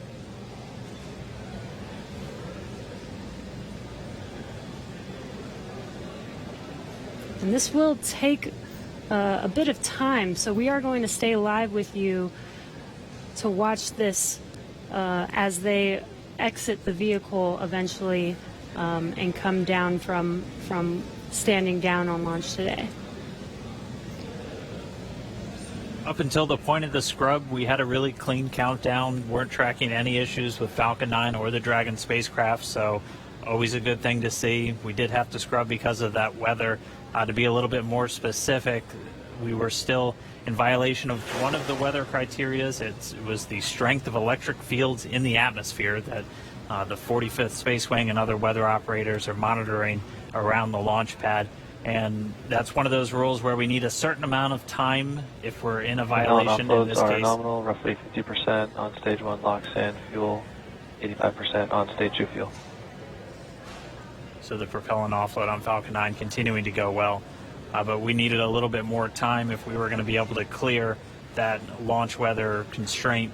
And since we do have an instantaneous launch window today, we weren't able to make it. So we hope for better weather coming up on Saturday, where again our next launch attempt is going to be at 3:22 p.m. Eastern time, and we'll be able to go through everything. I mean, we saw them get suited up. They had a great ride out to the pad. All of their initial checks on both the suits with pressure checks and communication checks went well. Able to get the Dragon hatch closed, the launch escape system arm, and Falcon 9 started its fueling. Just not able to make a good weather window today. And as John I said earlier, it was just another great rehearsal today.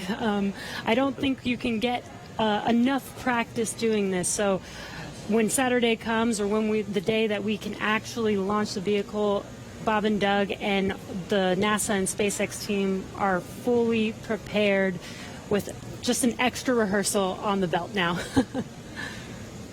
As we had talked a couple of times throughout our countdown, the weather is a lot more complex when we're launching humans. You have some more stringent requirements in place, not only around the pad, but in the case of this launch today, we were also looking at whether the entire ascent corridor, as we call it, so basically the entire way that they were flying up the east coast of the United States in this launch today, we're monitoring that weather, because those are areas that if they have an ascent abort, or basically Dragon firing off of the Falcon 9 while they're flying into space, we have to make sure that conditions are good in the sea states around those areas, just so they're not going to be landing in the middle of a hurricane, which we did have a tropical storm forming right off the coast of South Carolina today, just to help complicate things a little bit.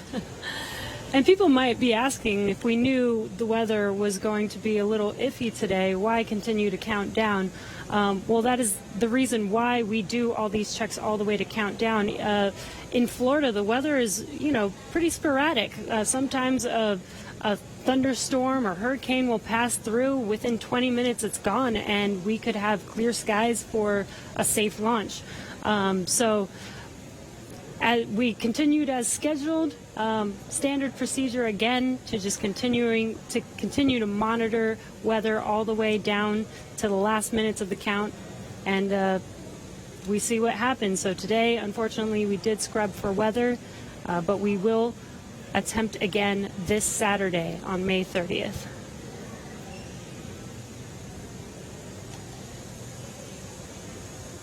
And Dan, Jesse, a couple of things to add on there. Right now we are 11 minutes after the scrub was called. Liquid oxygen and fuel are coming off of the first stage. Hard to tell from the view. It's still a little misty around the tank because there's locks on board. But we're between half and a third of each of the fuel and LOX tanks filled on the first stage. So propellant coming out right per plan. The second stage fuel tank is offloading. That's going slower, but it's also a smaller tank. It doesn't take very long to either load it or to offload it. The other thing that we're working on is the high-pressure helium spheres, as well as the nitrogen spheres for the landing leg system. The pressure will be brought down on those, eventually getting it down low enough to where people can re-enter the pad area. So right now, the team is preparing, once they get a permission, the SpaceX ingress-egress technician team will come back inside the caution area around the pad, make their way up when conditions are right, open up the hatch and assist the astronauts out of the Dragon. I'd like to point out that for those who are wondering whether or not, having gone through this, putting propellant, pressurization gases on, getting fairly close to launch, whether that has done anything to wear out the Falcon 9 or the Dragon, the answer is no. If you can recall, the Falcon 9 is designed for at least 10 flights, and about the time we get up to a 10th flight, we'll be doing testing to find that we probably got enough margin to keep flying. So this is the very first flight of a new first stage and a new second stage. So we haven't even gotten through the first flight. And in all of our margin calculations, we also take into account the fact that we may scrub a launch. So even today's operation, where we have pressurized and we have stressed the vehicle a little bit, that's taken into account in our design and our qualification testing. The other good thing is that the most stressing part of the flight for the Falcon 9 on the first stage is the re-entry. So we didn't even get through that. So we're sitting here on the pad. It's a fairly straightforward situation and not stressing on the Falcon 9. And on the Dragon spacecraft, with the human rating factors to carry crew, there is enough factors of safety, margins of safety, redundancy, that just having 2 people on board and closing the hatch and even pressurizing the propellant system does not eat into the margins of the Offloads vehicle continue nominally, 30% on stage 1 So launch, right now everything's 35% continuing to stage 1 offload. fuel. The automatic sequences that we use routinely, both at the launch sites, Kennedy Space Center, Cape Canaveral, even Vandenberg Air Force Base, as well as in our Texas test site for first and second stage. Those sequences are running. Propellant is coming off of the vehicle per plan. And we see Bob and Doug up in the Dragon spacecraft, just waiting when we can get up there, open the hatch, and help them egress and come on back down the tower.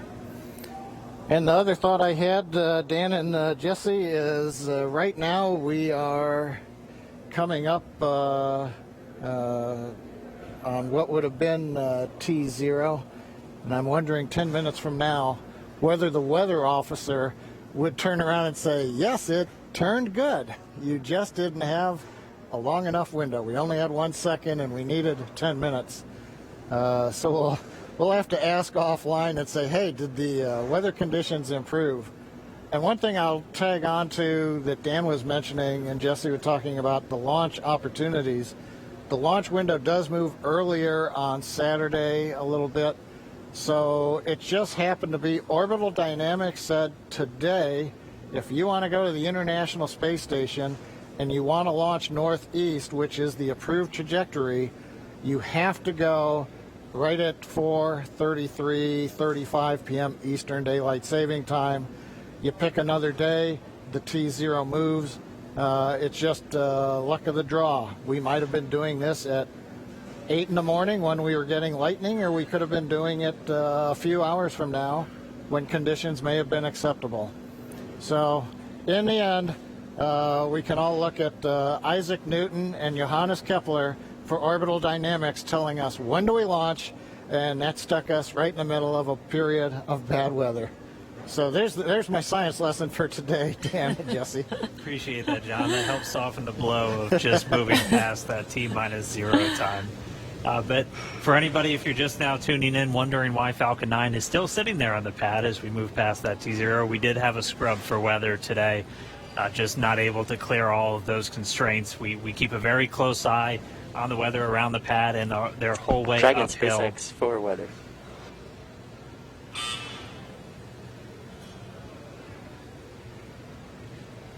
Right now, Bob and Doug are still inside of Dragon, go ahead for weather. Yeah, I just wanted to give you some more words on the scrub rationale.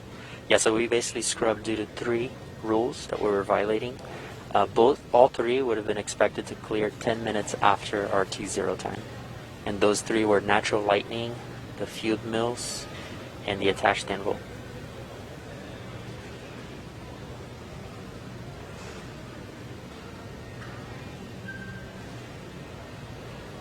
Yeah, we copy, Jay. We appreciate that update. We could see some raindrops on the windows and just figured that whatever it was too close to the launch pad at the time we needed it not to be. So we appreciate that and understand that everybody's probably a little bit bummed out. It's just part of the deal. Everybody was ready today, and we appreciate that, and the ship was great. And we'll do it again, I think, on Saturday. Copy all, and yeah, we concur.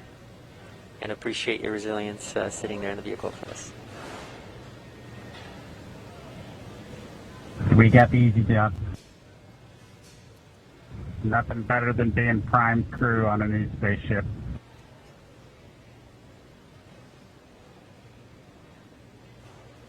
Copy that. All right, some great words from Bob and Doug. They're feeling good inside Dragon. They'll be ready to go when we make our next attempt on Saturday. Right now, we're just still waiting for all of the fuel to come off the Falcon 9 rocket. After Stage 1 that, LOX and fuel roughly 20%, and Stage 2 fuel 36%. and so that call right there, we're still at a little over 20% on fuel, RP1, and LOX, liquid oxygen on the first stage, and then at about 26% on RP1 on that second stage. So again, it takes about 40 minutes once the process starts, so we should have right around 30 minutes or so until all that fuel's off. And then the crew will get the go to disarm the launch escape system. We'll see that crew access arm swing back into place, and they can begin to egress or get out of the Dragon spacecraft. And you heard it live, that weather update of what we violated. We were just 10 minutes off, unfortunately, but again, today was an instantaneous launch. And as John explained, it's due to the orbital mechanics and making sure that at the time we launch, it will allow us to get to the space station on time and accurately. So you can see on your right screen, Bob and Doug are patiently waiting. They do still have their visors on and still strapped into their seats. The launch escape system is still armed right now as we are offloading fuel and will not disarm until prop offload is complete. And this is just to ensure the safety of Bob and Doug and make sure that they can egress safely from the rocket.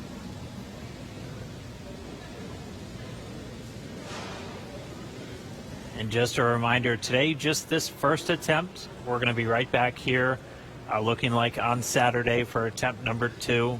Launch America is not going anywhere.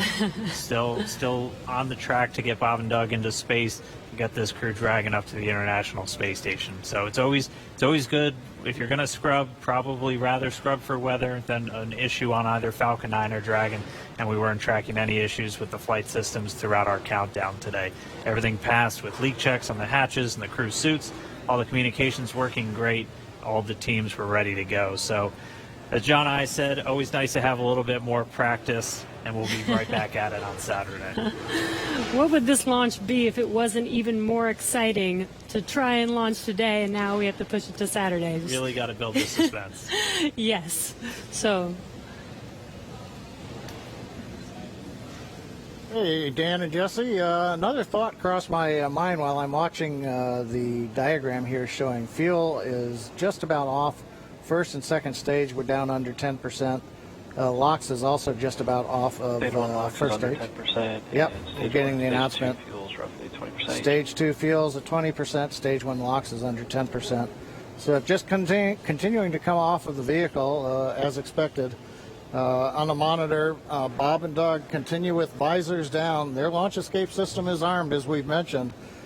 If there is anything that were happen to go wrong right now, they still have the viable pad abort means, something that we demonstrated way back in 2015 on one of these webcasts when we fired the Dragon capsule using the 8 Super Dracos off of the launch pad and it splashed down offshore in the Atlantic Ocean. So they're staying there with the system armed until all the hazards are essentially removed and we bring the crew access arm around them. We're standing by a minute. We're going to listen to Launch Director talking to the weather officer.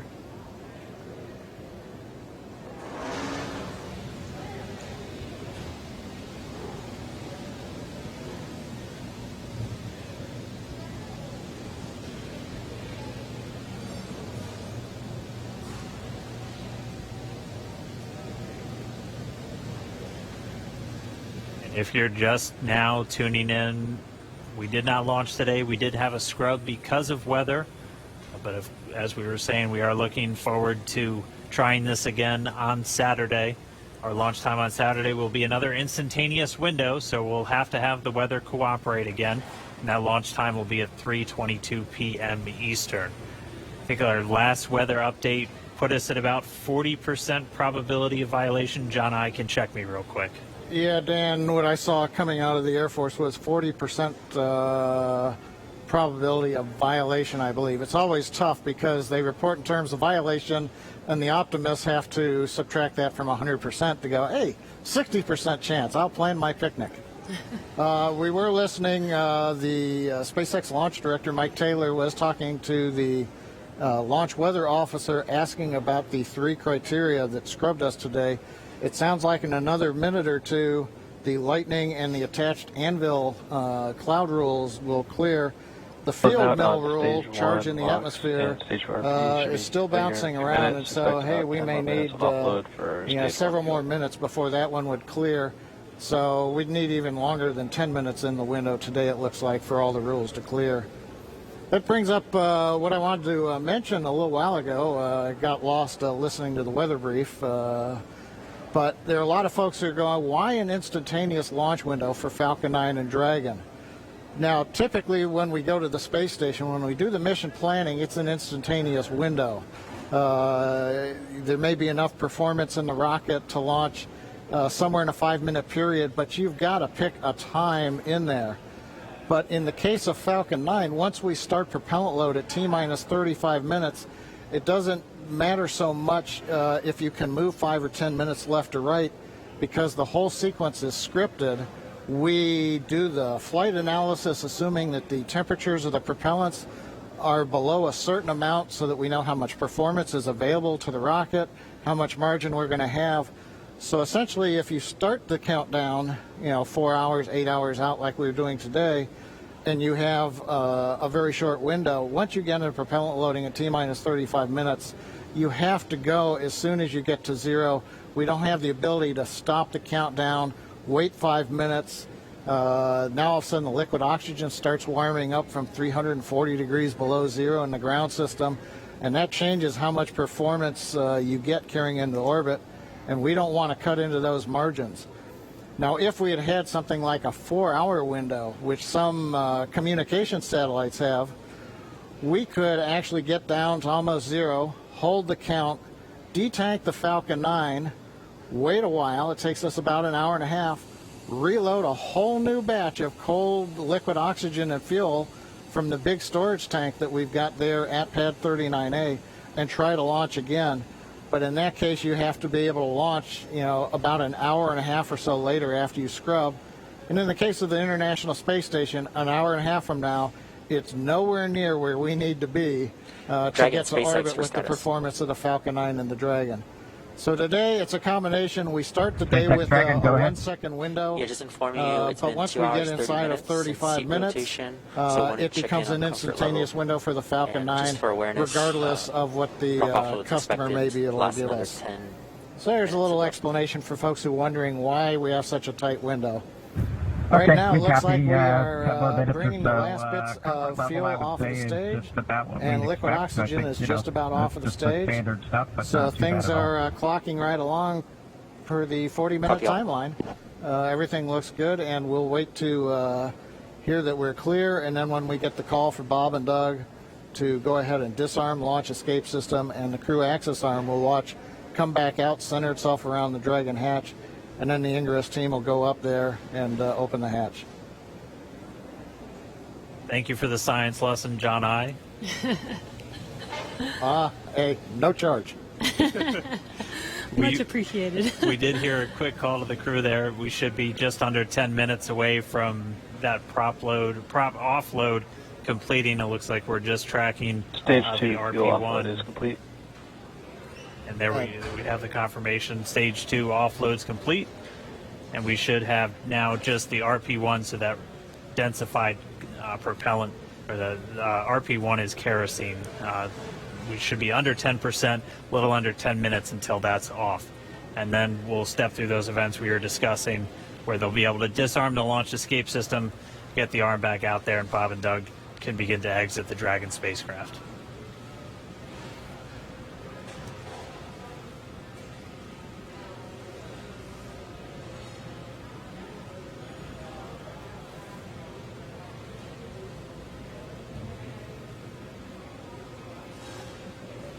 Still not the friendliest skies in the background. That is Florida, though. The weather is constantly changing over there, which is why we always have to keep an eye on it through every single launch that we have out there. Bob and Doug are patiently waiting. As you can see, that is a live view of them on the Crew Dragon vehicle as they're waiting prop offload to complete. Second stage prop offload is complete. We are just waiting on first stage to complete. Stage 1 box offload is complete. Waiting on stage 1 fuel, roughly 5 minutes or so. And again, the launch escape system is still armed. We are waiting for a prop offload to complete before they disarm that, and then they will be able to egress from the Crew Dragon vehicle. just heard we should be just under 5 minutes away from the last of that fuel coming out of the Falcon 9 first stage. And then we'll see those events start to pick back up, and we'll see the crew arm swing back out. They've been in those seats for a couple hours now. They typically get inside of Dragon a little over 2.5 hours ahead of launch. So they've been strapped into these seats for quite a while. They are custom sized though, so they're as comfortable and as snug as possible. Obviously, since they're going to be in them for a really long time, but most importantly, when you're doing that splashdown at the very end of the mission, it's your car seat, and splashing down or landing on land is not the most gentle of procedures in a capsule. So just really making sure that they're snug inside of that Dragon capsule. But we should be a little under 5 minutes away from the prop offload being completed. And as Dan mentioned, those suits are custom made, but the seats are also custom fit for each astronaut as well. They do remain on Crew Dragon for this mission for almost 24 hours about. So we do want to make sure that they are comfortable and make sure that the suits and the seats are comfortable enough for them to stay in that position for a while.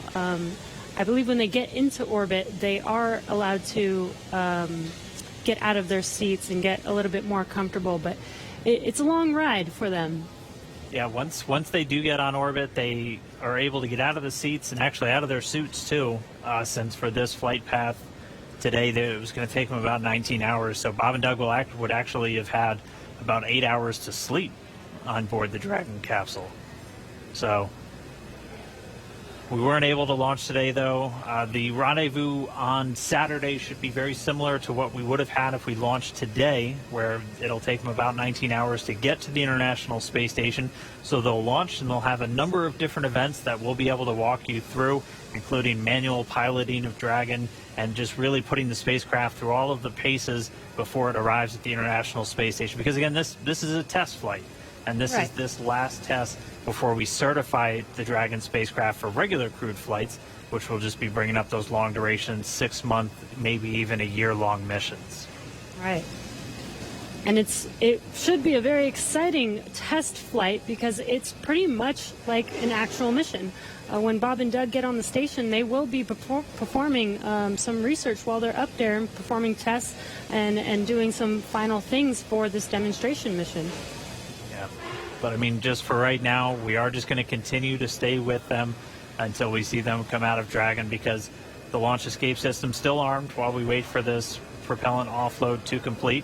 That's just done as a safety measure. Anytime you have rocket propellants beneath you, you want to make sure that we have a good way for them to get out of the way.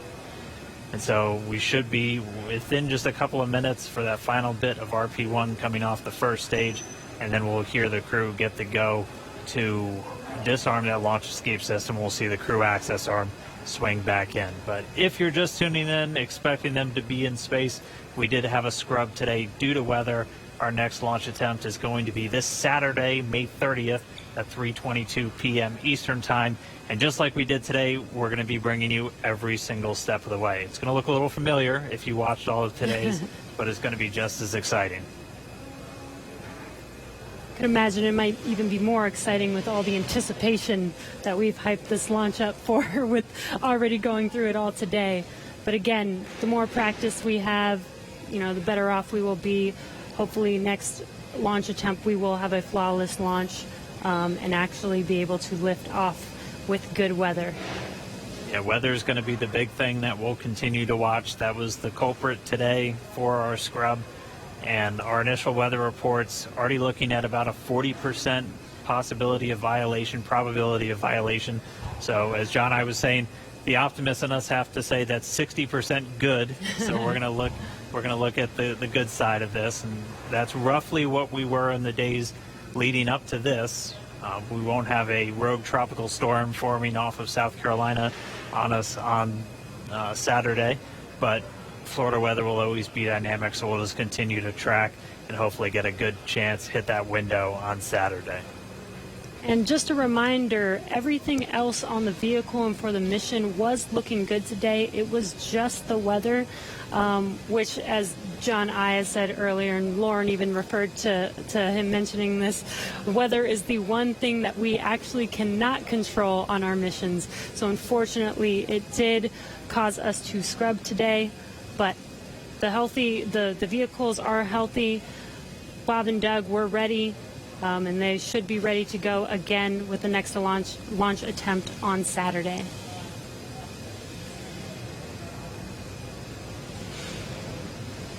Just looking at our data, it looks like that RP1 is just about all out. So we'll just kind of stand by for a few more moments. Hopefully we get that call soon, John I. Yeah, I was going to, while we're waiting to hear the call, that the last percentage of fuel is off. I was going to comment on Jesse's discussion about it was just the weather. I think during this countdown, there were more words said about the weather than everything else. Uh-huh. I'm listening right now to a weather discussion in the background. And again, for people wondering if we knew that we did have bad weather, even from this morning, again, we do monitor this all the way down to the final minutes of the countdown. And with Florida weather being pretty sporadic, sometimes we have even hurricanes coming through or bad weather coming through and passing 20 minutes later and having good weather for a launch. So this is why we continued to attempt to launch today, but unfortunately for T0 today, weather was not on our side. Yeah, and Jesse, this is John again. I dropped off to listen to a weather discussion. They were just giving the times. The lightning rule went green, so we could have gone without a lightning concern. The attached anvil rule cleared, but the field mill rule is expected to clear at 58 minutes after the hour. So that's another 4.5 minutes from now. So we were close, but we needed about 25 minutes later launch time. It does remind me, at risk of offending some people, but the old saying that says it's better to be on the ground wishing you were flying than flying wishing you were on the ground. Yes, definitely. Safety first, always, and making sure that when Bob and Doug do fly, they are flying safely and as planned. So again, this is standard procedure for us to make sure that they do have a safe flight to the International Space Station.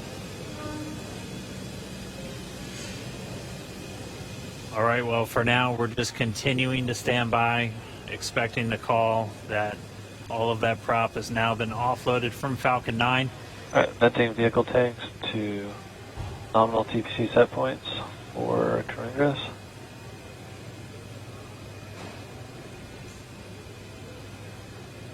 At this moment, the launch escape system is still armed. Once the prop offload is complete, that'll be the next step in our procedures to have Bob and Doug begin to make their way out of Dragon.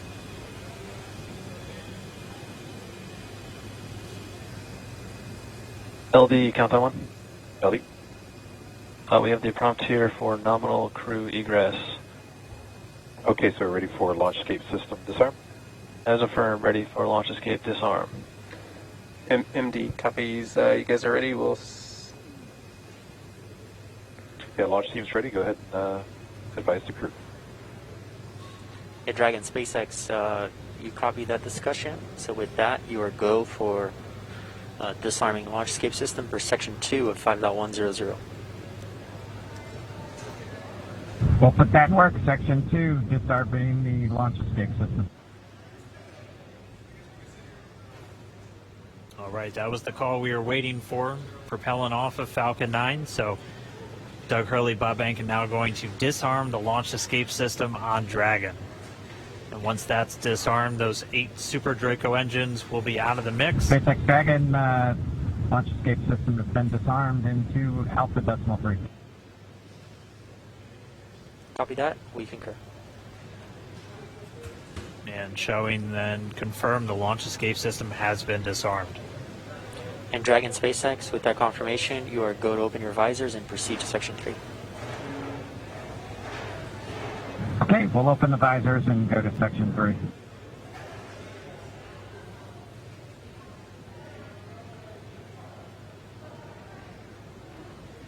As you heard and you can see, Bob and Doug can now open their visors and get ready for exiting the vehicle.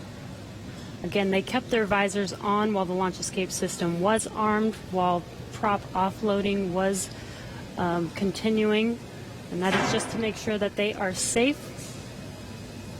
Now that there is no more propellant on any of the vehicles, they are safe to have disarmed the launch escape system and now are getting ready for that crew arm to swing back, the hatch to open, and for them to egress.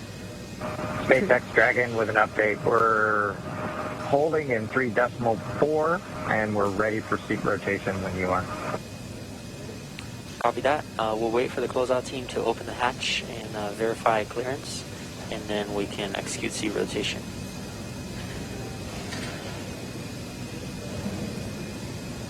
Dragon cap.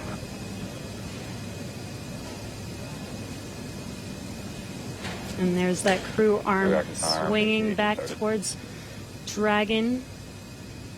Once that crew arm is in place, they will be able to open the hatch on Crew Dragon.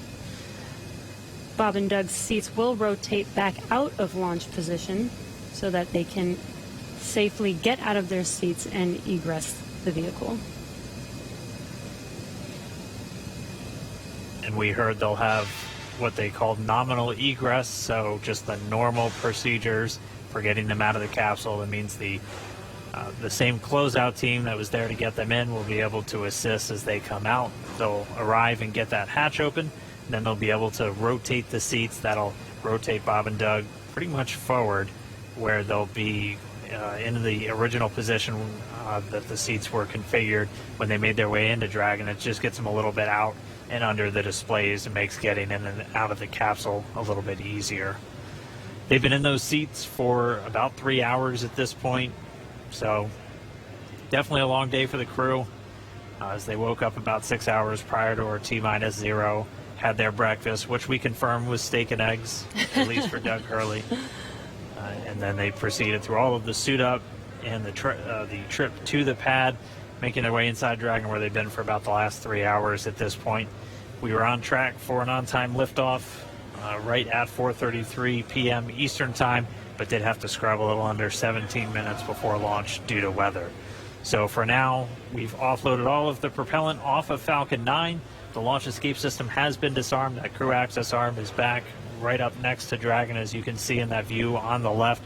Pretty soon we'll see the teams arrive to get the hatch open, get Bob and Doug out, and they'll make their way back to crew quarters and their quarantine. It is important to note that throughout the entire process of them getting into Dragon, suiting up all of those different steps, they maintain that same quarantine that they've been in since for about 2 weeks now, and that is specifically for events like today, where we have to scrub and just go to another day. So we don't want to break that quarantine once we're putting them into that launch vehicle. And that's a standard quarantine that we have for any crew members flying to the International Space Station.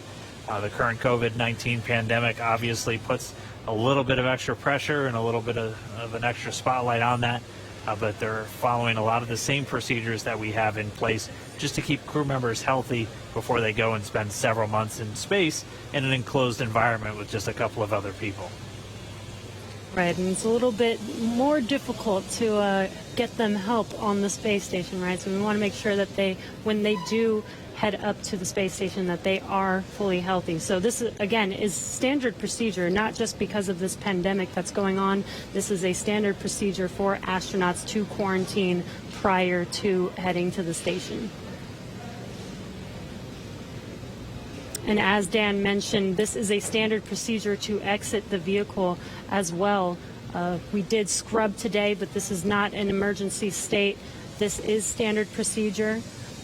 This is something that is practiced and rehearsed and made sure that we do follow our standard procedures to make sure that everything is still safe. Bob and Doug exit safely and go back into quarantine and get ready for our next launch attempt. Looks like they're getting a chance to stretch their legs, though. Yeah. Yeah. Dan, Jesse, I'm monitoring along in the scrub procedure right now. They're getting the goes to get the folks back to the pad, the crew that'll open the hatch. So they have notified the team chief, launch engineering, to return to the pad.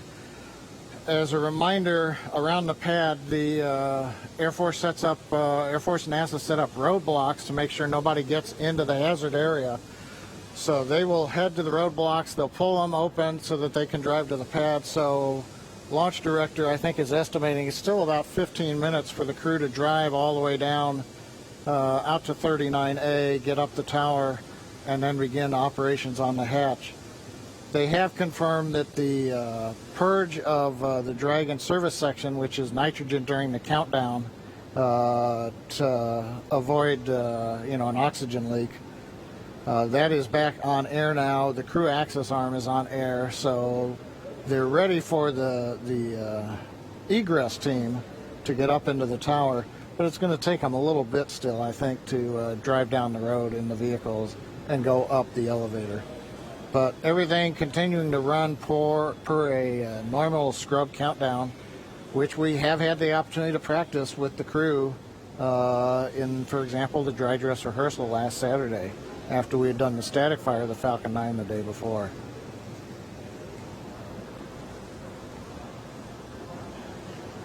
I've been seeing a few questions, people asking why aren't we just trying to launch tomorrow? As John and I was talking us through, there's some very specific times you have to identify when you're going to be able to link up with the International Space Station. You only have so much fuel, which can only generate so much energy to make sure you're going to intersect with the station, which is flying at over 17,000 miles an hour. So you're hitting one bullet with another bullet. Some of our other launch attempts are able to make it to the station, but have much longer times. To prevent us from losing comms, we're going to be switching to umbilical at this time. I'm going to be unmerging Countdown 1, but we'll keep you updated here on Dragon Ground. Okay, yeah, we see the Tidris countdown with a little over 3 minutes. We'll stand by for your next call on umbilical. Copy. The crew getting a call, they're just going to reconfigure some communications. But as to why we're not launching, say, tomorrow... And core and Countdown 1 loops are merged.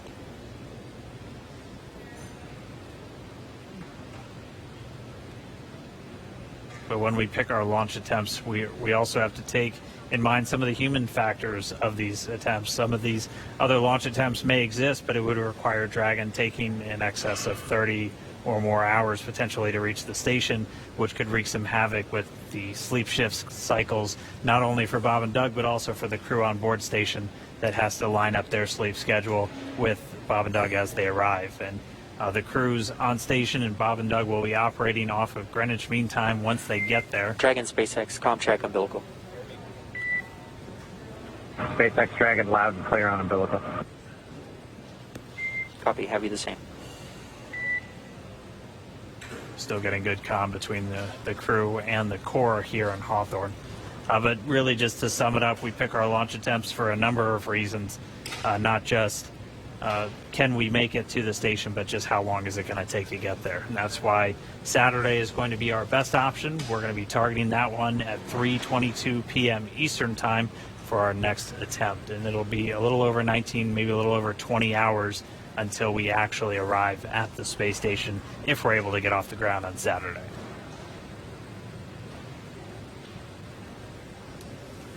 And this gives Bob and Doug, a few days to kind of shake off the nerves from today's launch attempt, give them some more time to rest, and again get ready for our launch attempt on Saturday.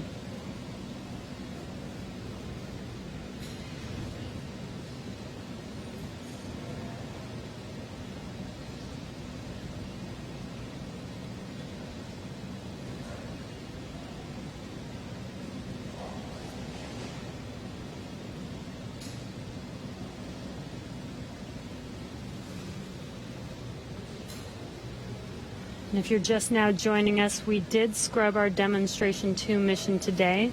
And as John mentioned, we are waiting for the egress team to make it back to the launch pad head up the tower and help the crew, or help Bob and Doug egress the vehicle.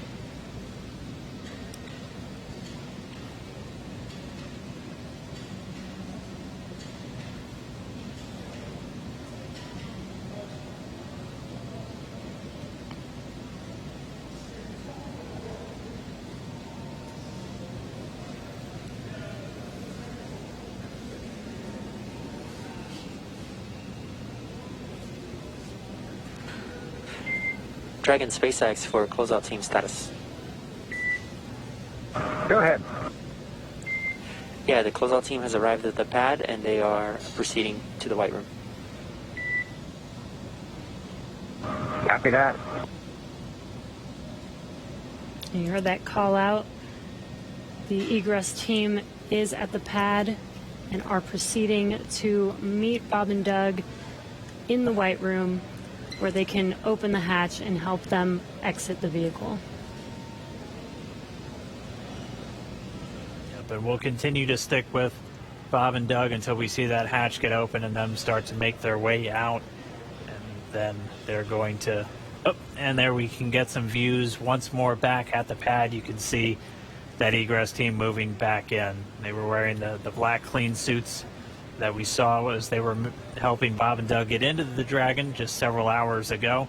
They're now going to get on the elevator, make their way back up, down the crew access arm, and then we'll get that Dragon side hatch opened.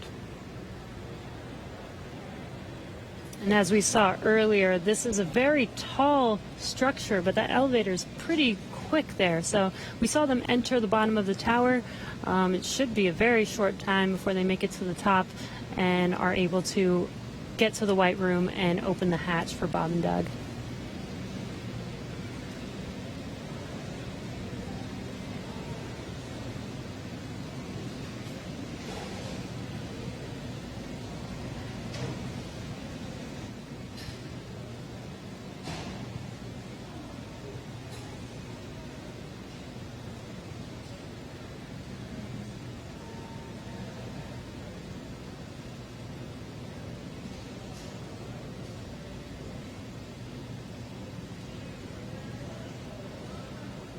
If you want.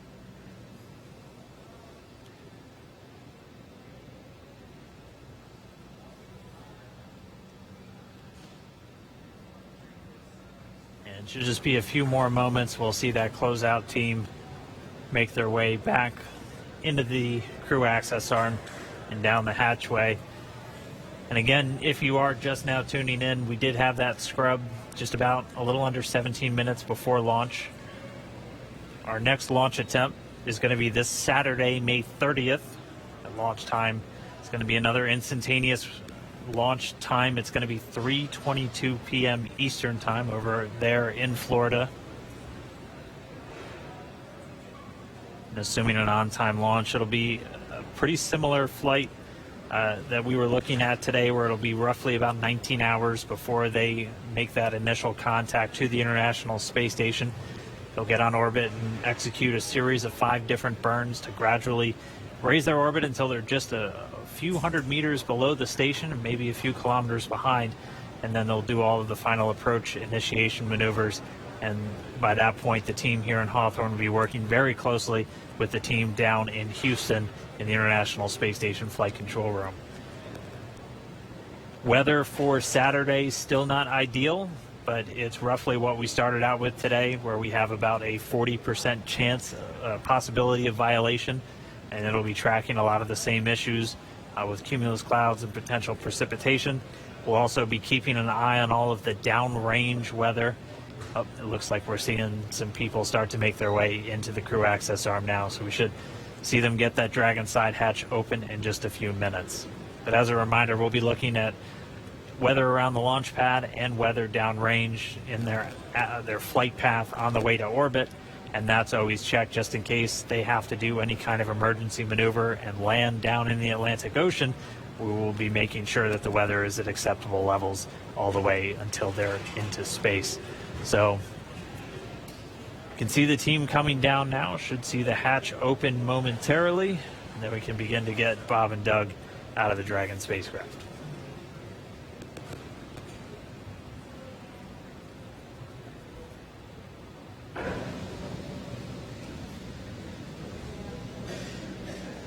And again, we are staying live until Bob and Doug are safely out of Crew Dragon. You can see on your left-hand screen the team getting ready to open the hatch for them and help them out of their seats.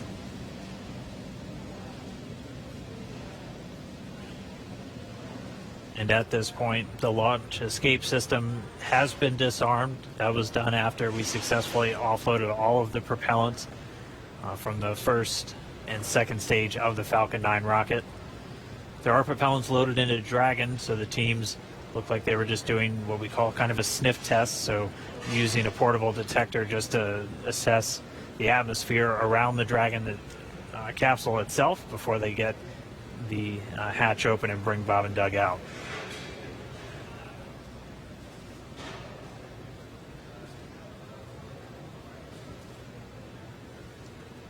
All of this is standard safety procedures for egressing the vehicle.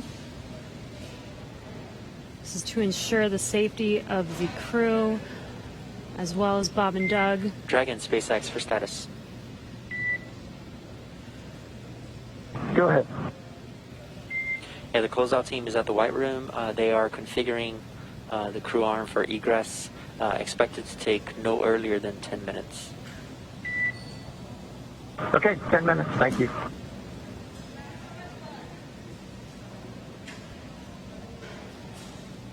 There should be just about 10 minutes. As a reminder, they're in the White Room. We walked through that a little bit earlier in our coverage this morning. The White Room named simply because of its color, and that's something that started all the way back during earlier Gemini missions. And that is literally the last place on planet Earth where astronauts are standing before they get loaded into this vehicle.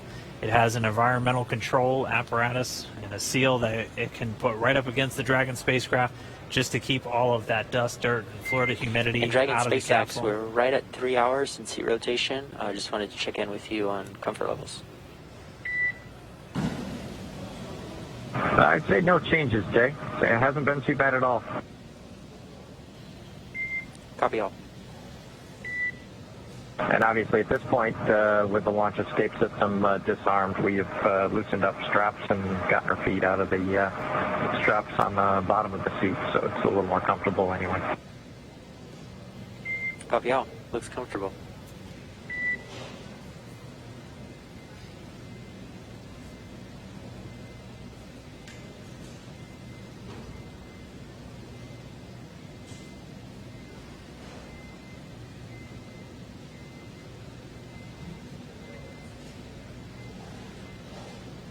Right now, the closeout team just going to take a couple of minutes to configure the White Room. They'll set up a seal between it and the Dragon spacecraft just to make sure we're not letting anything from the surrounding environment get into that spacecraft, which is kept very pristine, obviously, for the crew members once they're inside. They have a small bridge that just connects the crew arm to the capsule itself. Just making sure they have a nice clear path for their entrance and exit from the spacecraft. So it should just be a few more minutes. We'll see that hatch get opened, and then our crew members can start to make their way out.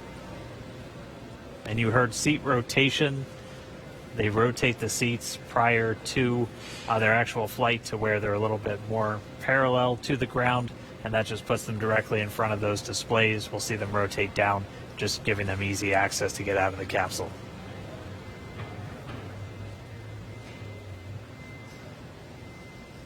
And as Dan mentioned, we want to keep FOD out of the capsule. FOD is foreign object debris, so that's basically anything that does not belong inside of the vehicle. So not just like dirt and dust, but just anything that was not meant to be inside of there should not be there. So we are doing everything as a standard procedure to make sure that we do keep FOD out, especially since this is going to be another attempt and another opportunity for FOD to enter the vehicle. As they're exiting, we still make sure that we keep everything basically like a clean room.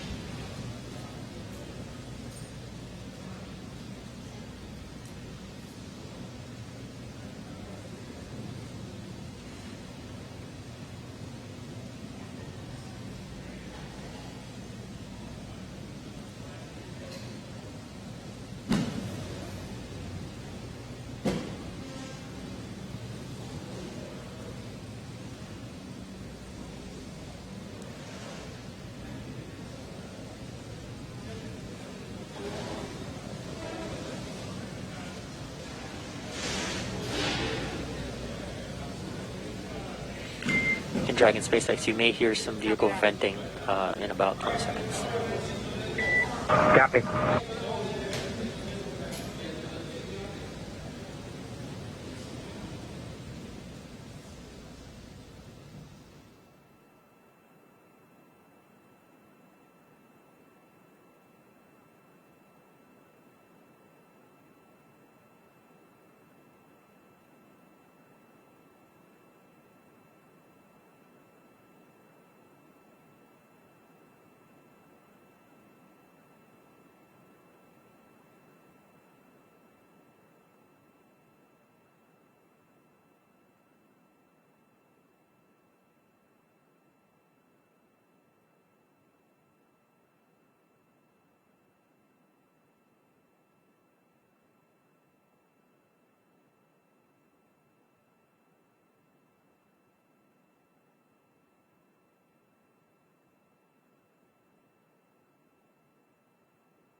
John Isberger here with the webcast desk in Hawthorne, California.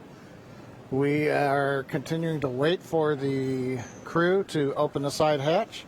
We've got the camera showing astronauts Doug Hurley, Bob Behnken inside. Visors are up. They've gotten their feet out of the restraints. Gloves are off in case of Doug, it looks like. And the team is just outside the hatch. They're going through the sequence right now, make sure pressure checks are all good, make sure there are no concerns with gases, be it the propellants of the vehicle or just nitrogen gas that we use as a purge. Currently we are coming up on about 50 minutes after the plan T0. To just reiterate what Dan and Jesse have been talking about earlier, we had a good countdown. I had a lot of fun saying there were no issues on Falcon 9 or Dragon of a technical sort. The range was ready to support. The downrange weather looked good in case Dragon had to make a unplanned abort splashdown in an escape maneuver somewhere in the Atlantic. And we even had the, once we get on orbit, in case Dragon had to re-enter and come back early, the weather was good in the Pacific in case it had to come down. So everything was looking our way except Mother Nature, the weather. It's Florida, and we got into the back end of the tropical storm that has now gone ashore in the Carolinas. But unfortunately, that left everything disrupted just enough to where we violated several of the weather rules, and we did not have enough time for them to go green. Green meaning where the range says conditions are clear and you are all right to launch. We were still red on those rules, And that was the end of the countdown for the day. Again, we scrubbed at T-minus 16 minutes, 54 seconds. That was shortly before we were due to begin loading the liquid oxygen onto the second stage. That was both the logical breakpoint in the countdown procedure where we could take a scrub without loading one more propellant on the vehicle. And at the same time, that was when the range gave us the final bad news that we weren't going to get green conditions before the clock ran out of T0. So continuing to watch right now as the crew works to get the hatch open. They send final commands, making sure that everything's go. Once the hatch is open, the ground crew can verify that there's nothing in the way under the seats that Doug and Bob are sitting in, and we will get the seat rotation again, get them back a little bit more vertical. They're more on their backs right now in the launch position, so they'll rotate, then they'll help them out of the seats, and they'll come back out and down the arm and off of the tower.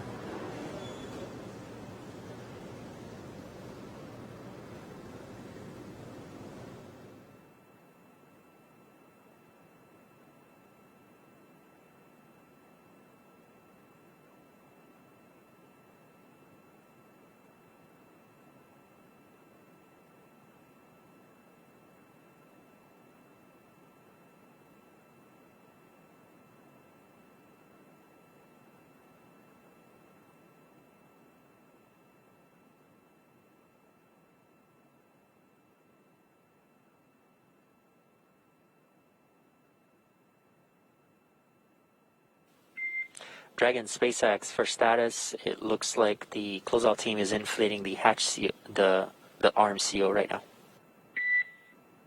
Okay, yeah, we can see some folks outside the window.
right, we've been quiet for a few minutes, but if you're just now tuning in, we did not launch today. We did have to scrub today's mission due to weather.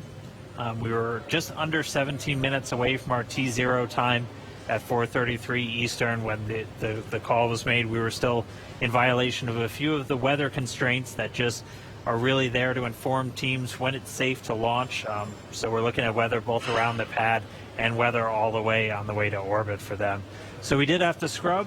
Since then, we've been able to get all of the propellant off of Falcon 9. The launch escape system has been disarmed.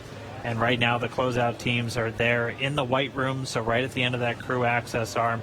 They're configuring the big seal that goes around the Dragon capsule just to make sure its environment is isolated from all that nasty Florida weather. And then they'll be able to get the hatch open, and we'll get Bob and Doug back out.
Well, we're coming up on just under an hour since the planned T0.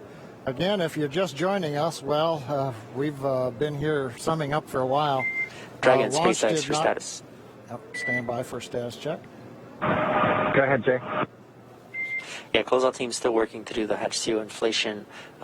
Expect another 5 to 10 minutes. Okay. Okay. We scrubbed at T-minus 16 minutes, 54 seconds. We violated 3 weather rules. The weather rules finally cleared up, but it was long after the planned T0. The SpaceX egress team did return to the pad. They were sent through the roadblocks that surround the pad, demarcating where the hazard area is. Team's up on the crew arm, and as you just heard, SpaceX talking to astronauts Bob and Doug. They're working the seal around Dragon. Then we make sure that Dragon capsule pressure is equalized with the crew arm, and then we'll go into the hatch opening sequence. So we've still got several more minutes. We'll carry that as we go. A couple of points to bring up. Once the crew comes off of the Dragon and comes back down, goes back to the crew quarters to de-suit, we will be Dragon leaving. SpaceX for awareness. We're going to command the vehicle into pad hatch open in preparation for hatch opening. Copy that. Okay, that's good. That'll get them into the sequence to make sure that the pressure is inside and outside. And note, this will equalize cabin pressure, so you may notice something there. Okay, thanks. So as I started to mention, once everybody's off, we'll leave the Falcon 9 Dragon, the crew arm, where they are. That is in the launch support position. There's no plan to come back down to horizontal. The vehicle is designed to stay vertical. Now, if we were to find something wrong during the countdown as we go through data review, that could mean that we have to come horizontal, as we did late last night, early this morning, as we were working a ground issue on the transporter erector, and then we went right back up. But currently, no plans to come horizontal. We'll stay vertical up to the next launch attempt on Saturday. There will also be, as is typical, engineers will go through all of the data they collected today, and then there will be a report out in what's called a Delta Launch Readiness Review, probably this Friday before we get into the next launch attempt on Saturday. That's where the engineering disciplines will brief management, chief engineer, launch director, mission director, the NASA customer, where we stand on today's countdown, what we learned as well as our readiness to proceed into another countdown attempt. But currently at Kennedy Space Center at historic Pad 39A, we're getting ready for the hatch opening and the crew to be able to leave Dragon, come back down, get out of their suits, and wait to go another day, hopefully this coming Saturday, the 30th.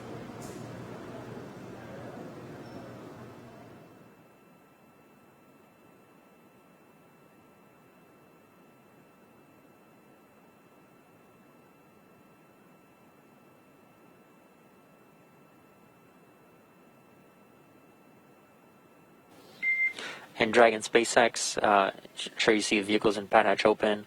The AVVs are now open, and that nitrox injection is complete. Yep, we felt it and heard it, and copy all.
And Dragon SpaceX for status, the closeout team is stepping into hatch opening now.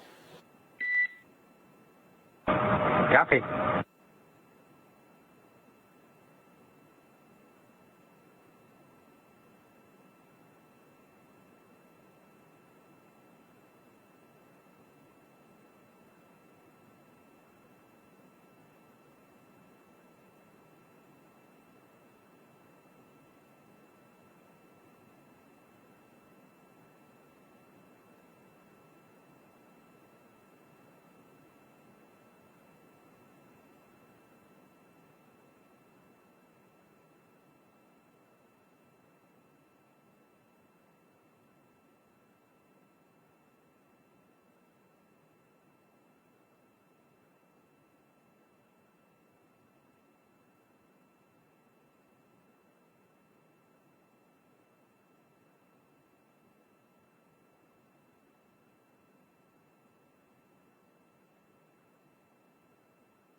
John Innsbrucker back here at the webcast desk in Hawthorne, California.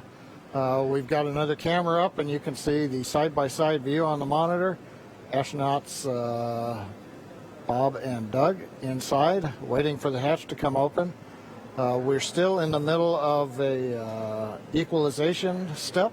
Make sure that pressure inside the Dragon is equal to the ambient pressure, so that when we open the hatch, it just comes open without any extra force.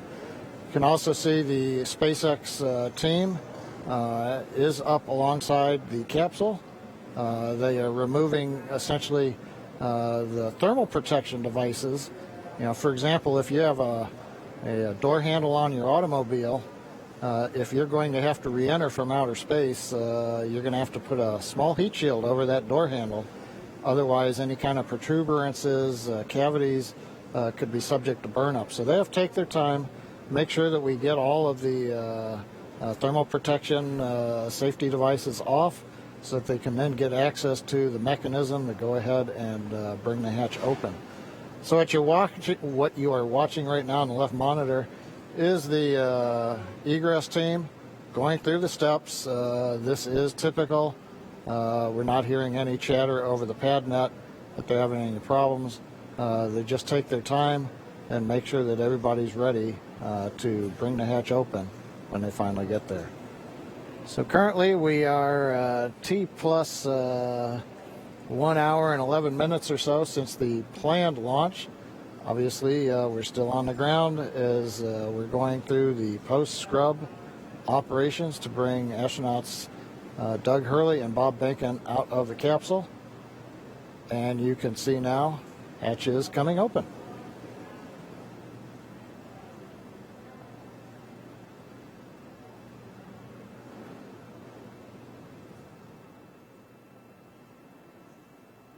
There's a view from the camera inside the capsule.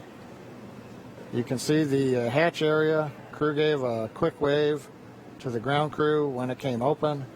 And right now they should be inspecting the area underneath the seats so that we can command the seats to rotate back into the ingress-egress position, make it a little easier on Bob and Doug to get in and out of the seats.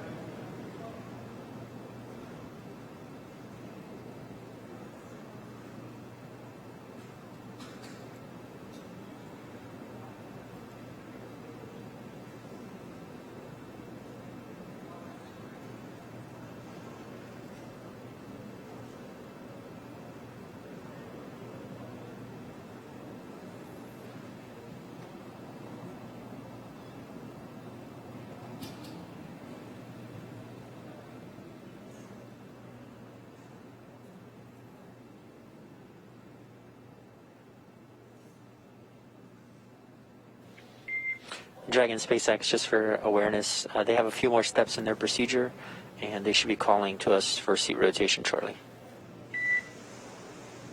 Okay, copy that. Yep, we see them working on that, and just as a lead into that, we are ready for the seat rotation, so just let us know when you're ready to start.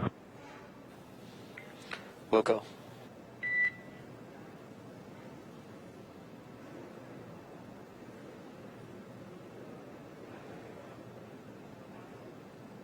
Here's the confirmation from the Dragon team talking to the astronauts that they're just about ready to send the seat rotation command.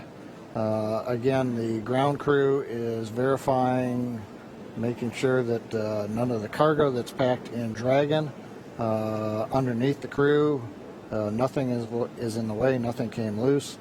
You're looking at one row of crew seating, but there is, as we've mentioned before, Dragon designed to carry up to 7, but on this flight, for example, much of the cargo that we're carrying is loaded in various areas down below where the astronauts are seated. So they're just verifying nothing's in the way so that when they send the rotation command, the seats will pivot without encumbrance.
Dragon SpaceX, we are initiating seat rotation.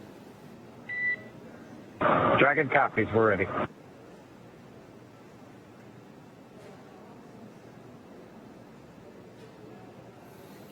That call out from the Dragon Core up to the crew, letting them know that we are sending the commands from the ground to rotate the seats, and you can see astronauts Doug Hurley, Bob Behnken rotating in their seat back to a more comfortable position to get in and out of the capsule.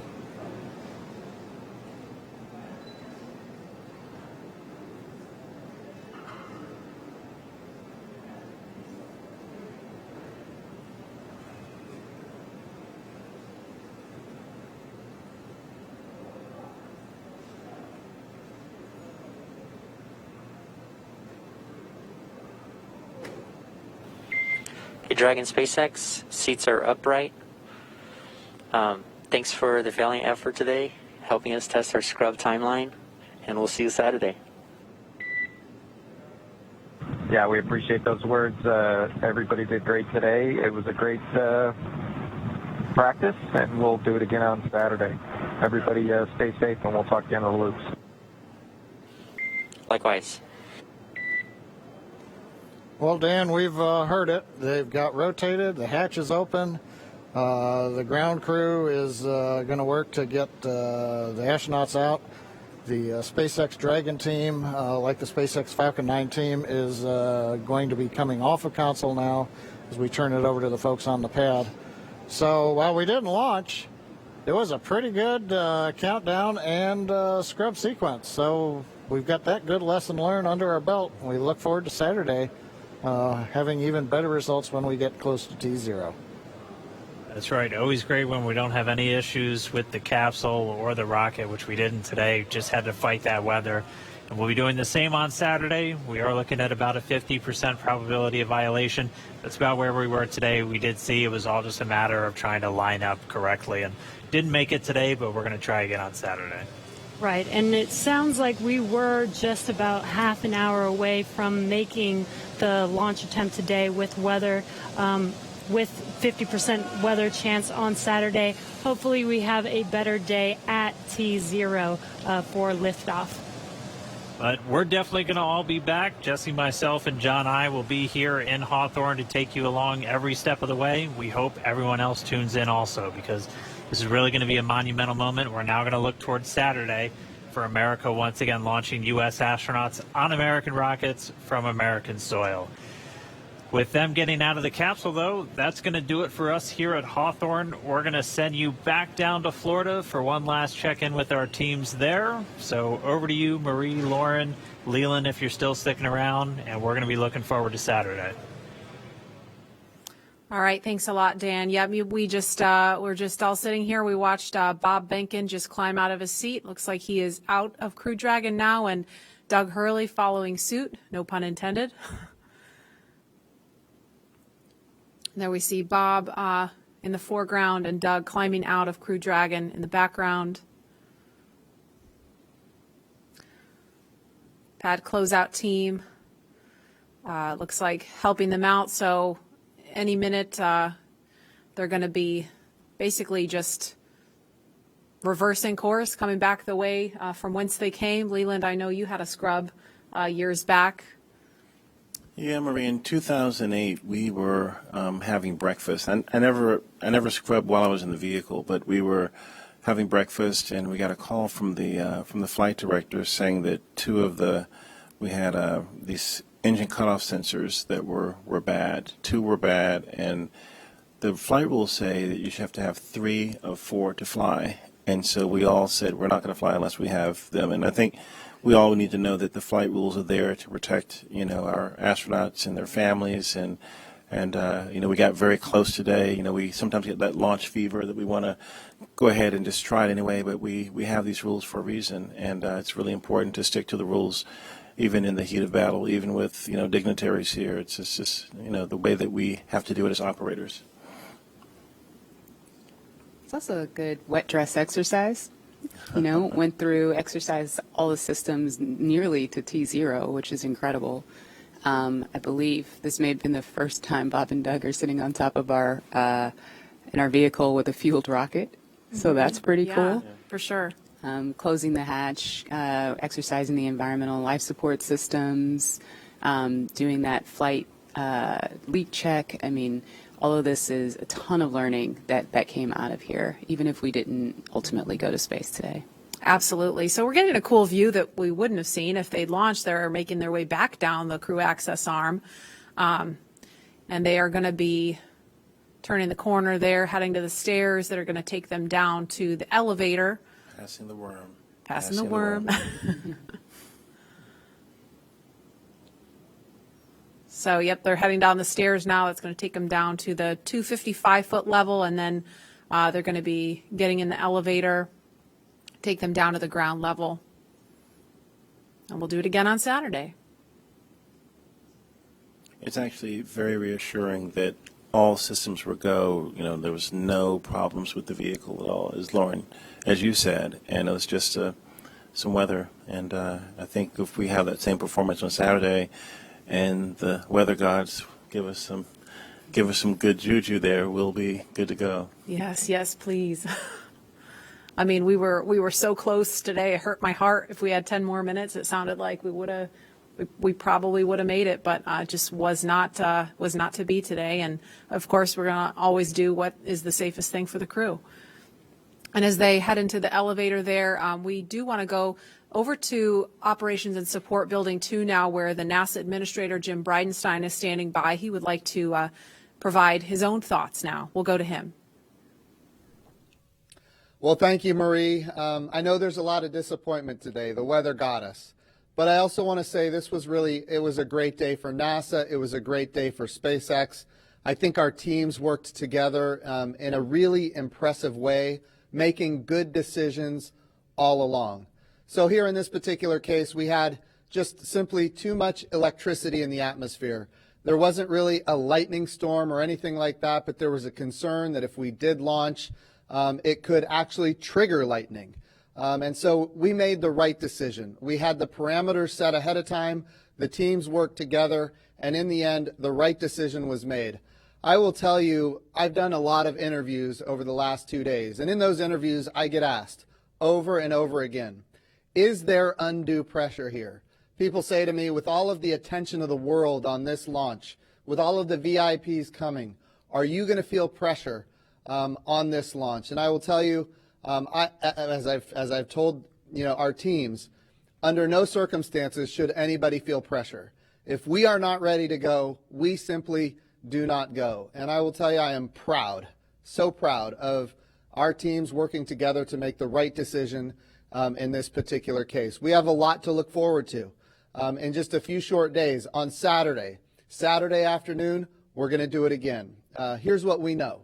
We are going to launch American astronauts on American rockets from American soil. We're going to do that. We're very close. I also want to say that this was an important milestone just today.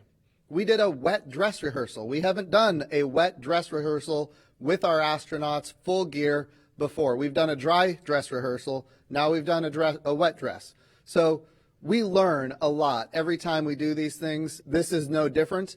And we get a lot of great data from doing what we just did. So today was a good day for NASA. It was a good day for SpaceX.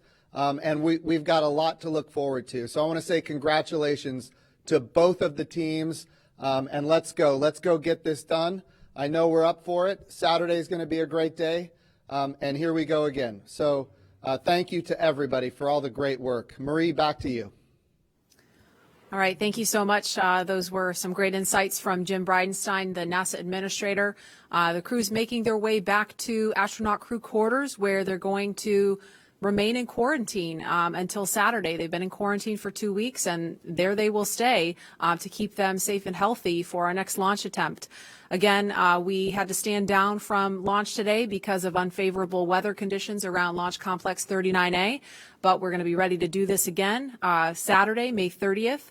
The new launch time will be 3:22 p.m. And our coverage will begin live here on NASA TV at 11 o'clock in the morning Eastern Time, Saturday. So be sure to tune back in on NASA television and nasa.gov/live if you're watching along online. And we will be back here to take you through it every step of the way. Thanks for sticking with us, and we will see you back here Saturday.